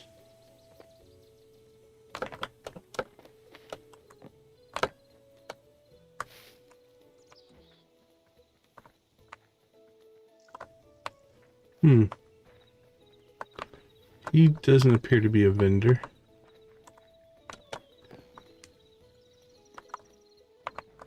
I wonder if that is a block to... That's something. We found that block in the tools. Well, it is a village, but it seems to be a small one.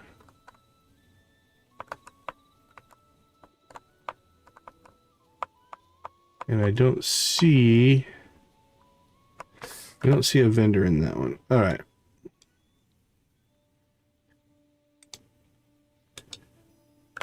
I think this next one will fly to. Just so we can look at some of the terrain between here and there. Get some elevation here.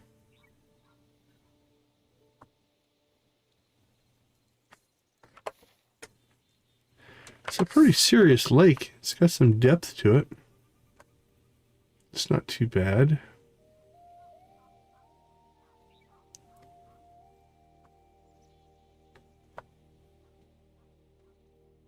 Alright, let's head to the village. Pretty close by.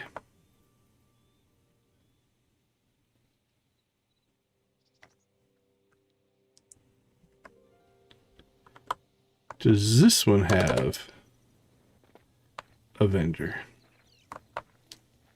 Are you a vendor or just a guy? Or do vendors not work in creative mode? We'll test that here in a second.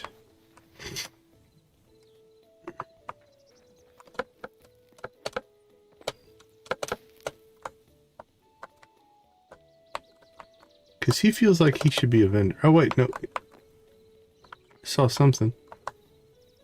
Oh, no, pick up the apple. Okay. Oh, we don't want to steal your apples, buddy.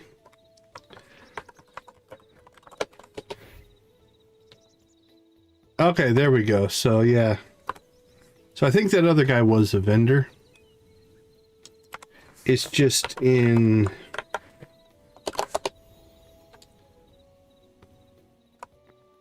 Maybe they don't trigger in... Yeah, I don't think they trigger in creative mode. Okay. We learned something there. Alright, anything else in the world we want to... What's that? It's another little temple looking thing. We'll definitely go check that out.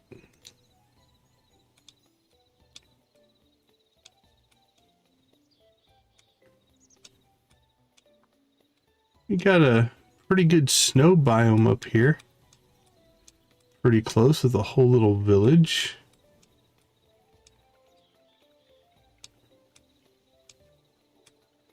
Really, the thing that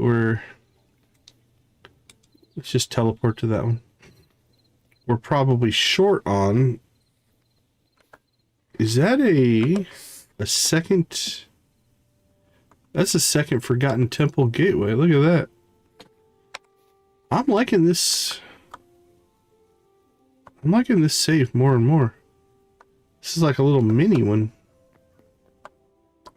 It doesn't have the full, like this one's got the whole multiple arm thing. Is that a fire area? Hold on.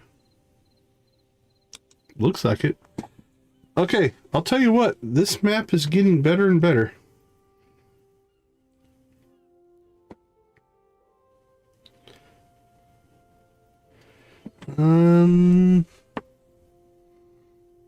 Maybe. I think so.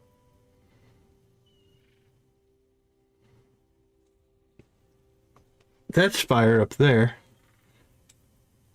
That almost looks like desert, but I don't think it is. I think that's all fire. We got good mountains down there.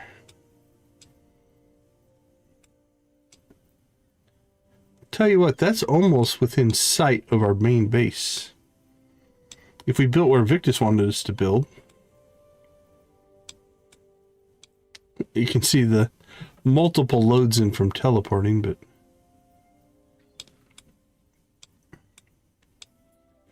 all right, let's do a little exploration down here to the south.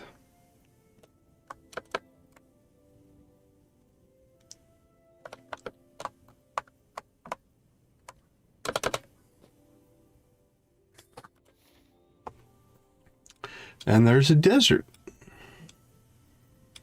And our base is basically up here. That's not too terribly far away.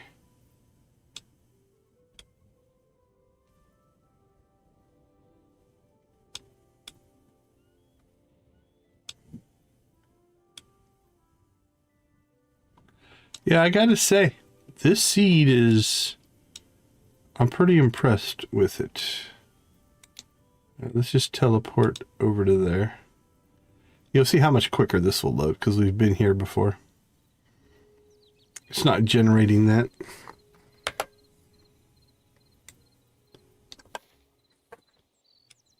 All right. Let's go ahead and take a peek over to the east. Now this will be a little bit slower. Oh, actually, no, we must have loaded in part of that already.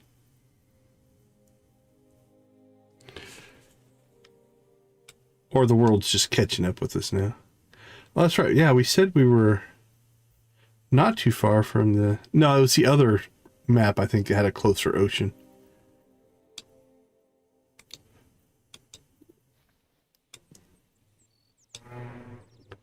Is that an ocean or just a lake? Could just be a real big Mongol lake. Let's put ourselves right in the middle of it. Find out. Yeah, we're underwater.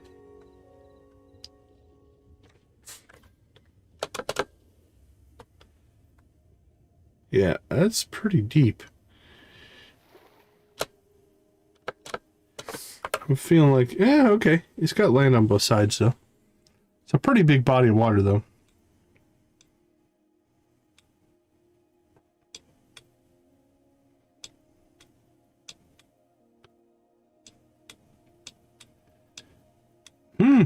I like this map.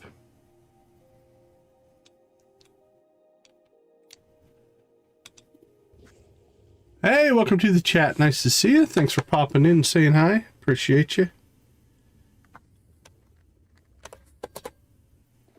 We fell in the water again. All right, is that same desert? I think this might be the same desert we were looking at earlier. Let's see. Yeah, part of that's already generated, I think. Yeah, our base is right up there. Actually, I thought we found the desert over here, though. Hold on. Let's kind of go in the middle. Well, it's good to be happy. That's great to hear. Oh, check out that underwater kind of deserty biome. That's cool looking. Oh, we've got to go check that out. Okay, let's pop over to this island and see what that looks like. Yeah, it's just like an extended shallow shelf. That's cool. All right, I'm digging that.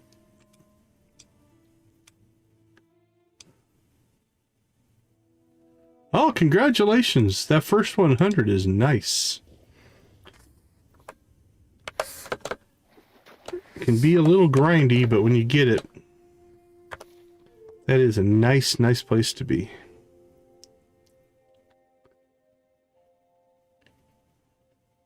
Okay, lots of water. I mean, I don't know if that's a downside, but man, there is a lot of ocean to the south side of this continent.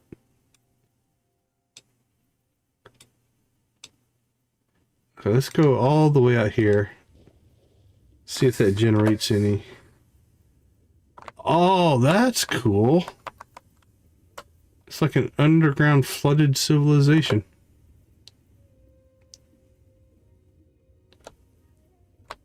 What's that? Oh, it's just coral. Okay.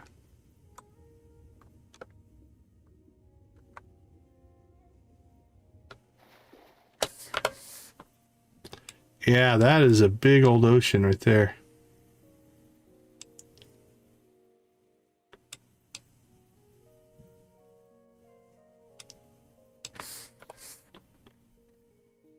We are in a spot where we can see nothing but water. I can kind of make out the island down there. It's coming into focus.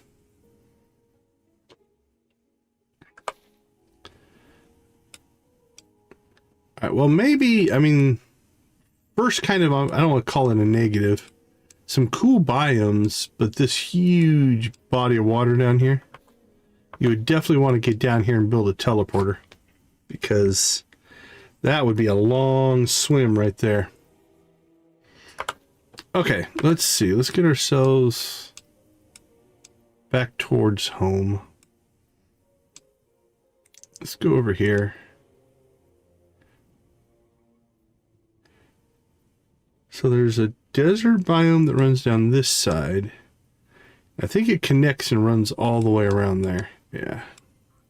Because I think our house is basically over here. Yeah, there's our spawn point.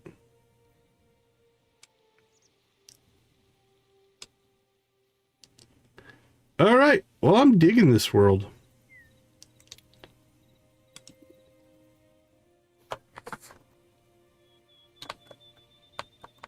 A little broken down homestead with its own little private mine. Oh, one more thing we want to go check out. Let's go find... Let's see, we found a fire biome to the west. Oh, nice.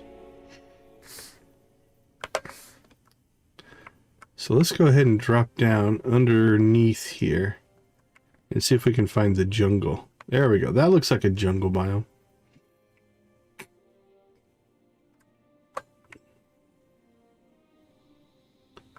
What do we got in here? What are you?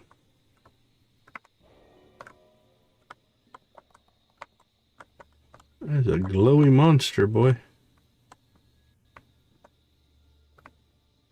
Little birds. Oh, that's like a raptor, I think. Yep, that's the raptor. Don't see the Rex yet. They're much bigger.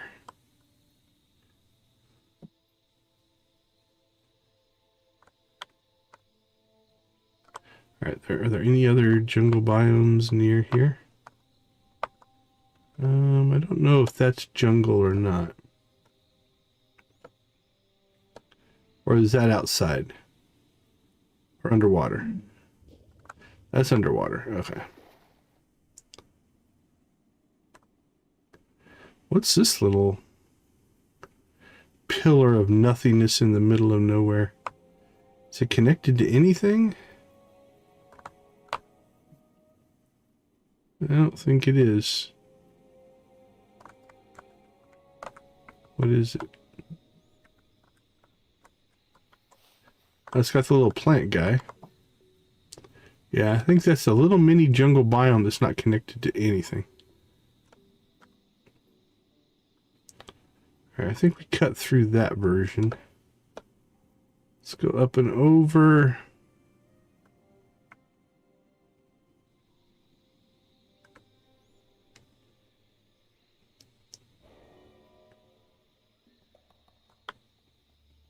That's a pretty good looking one there. Look at that. That's cool. Oh, what's down here? Anything?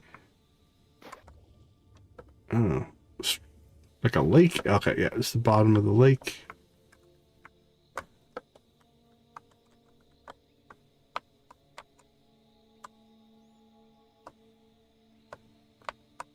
That's interesting.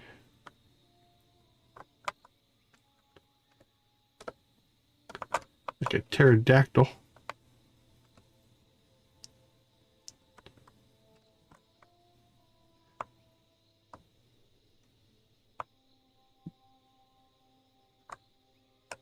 None of the big Rex guys, though.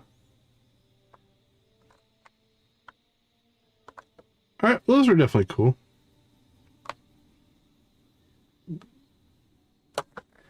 Alright, let's put ourselves back in our spawn point.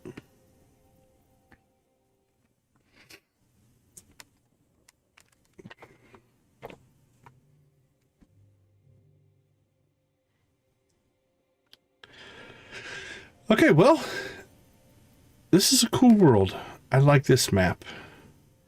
We might have to save this seed out somewhere so that if we want to create it, we can.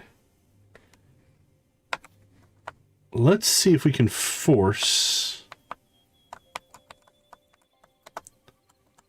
Like, let's just stare at this for a second here while the map generates itself. Yeah, see, look how quick the whole map's loaded in already. That's the difference. Okay. We stare at this. Now let's go ahead and go to the main menu. See if it takes that as the world screenshot, because it seems to do a screenshot of the world. Yeah. I don't know when it takes it, but it's pretty close to when you log out. Right? So I like that as a world screenshot. This world and this world are exactly the same. We copied this world. This world is the same as these world with all this building stuff removed. So that's kind of cool. So we did learn some file manipulation stuff as well. Okay. Let's take one more short break. I'll reload this world while we're on break, and we'll see where things stand. I'll be right back.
All right, you can see the mess that we made of this world.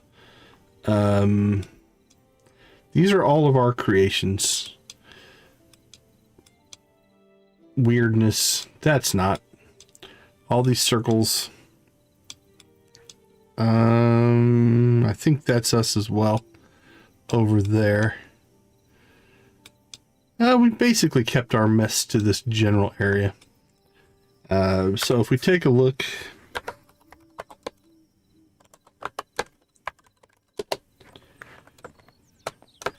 We built some buildings, circles, spirals, domes, prefabs, things of all kinds of weird colors. We cut holes in the terrain. We made big giant freeform cloth block circle things, inverted pyramids. There's a little bit of everything in here. And the monsters got stuck in it. Ooh, we built traps, I guess. We explored a lot of the tools. So if you go in here, like all of these tools for building worlds. Now, again, if I was going to play creative mode and just do it to build, let's say, a house, I don't know how much of these I would use. I think some of the fun and satisfaction of building is in the manual placing. But that being said, if you were building a world, let's say for a server, and these tools would become so handy, because manually building everything would be absolutely so time consuming it would almost be impossible, depending on the scope of your world. We played around with the model editors and this poor frozen chicken. It's an NPC, but we locked it in place. Rotating blocks. This was kind of cool. I didn't expect this. I don't know if you'd want to do it. I mean, can break that block, I think. Or does it not? Oh, maybe it goes in more as a decoration. That's interesting. Once it's placed as an entity as opposed to...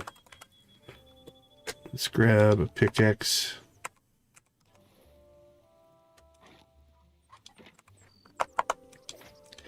Yeah, okay. So if you place it that way, unlike a block, it goes in essentially kind of like a decoration, right? Like some of this kind of stuff.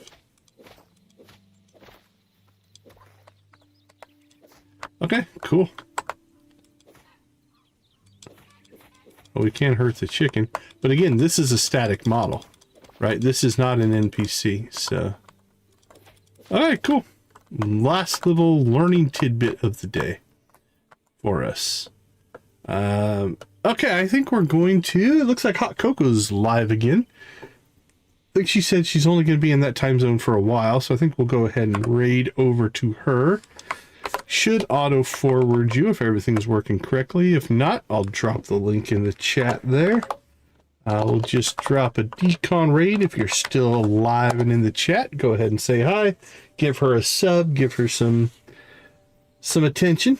She's playing, it looks like, Heartopia over there on Hot Cocoa Collective. So I want to thank everybody for hanging out with us in this fun exploration of the creative mode. I've been in creative mode a couple of times, but not to this depth. So it was a lot of fun to dig in and just see what kind of tools we have available right now.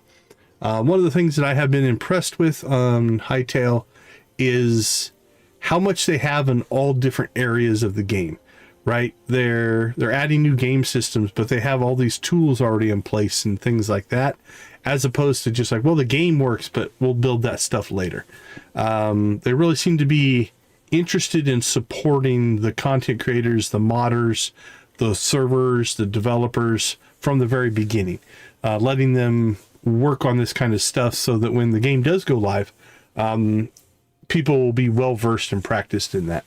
So that's kind of cool. I do appreciate that.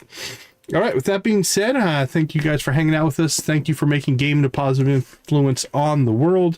We think that is very important. We leave you like we always do. Go watch, play, or create something great. Be a part of a gaming community in whatever capacity makes the most sense for you.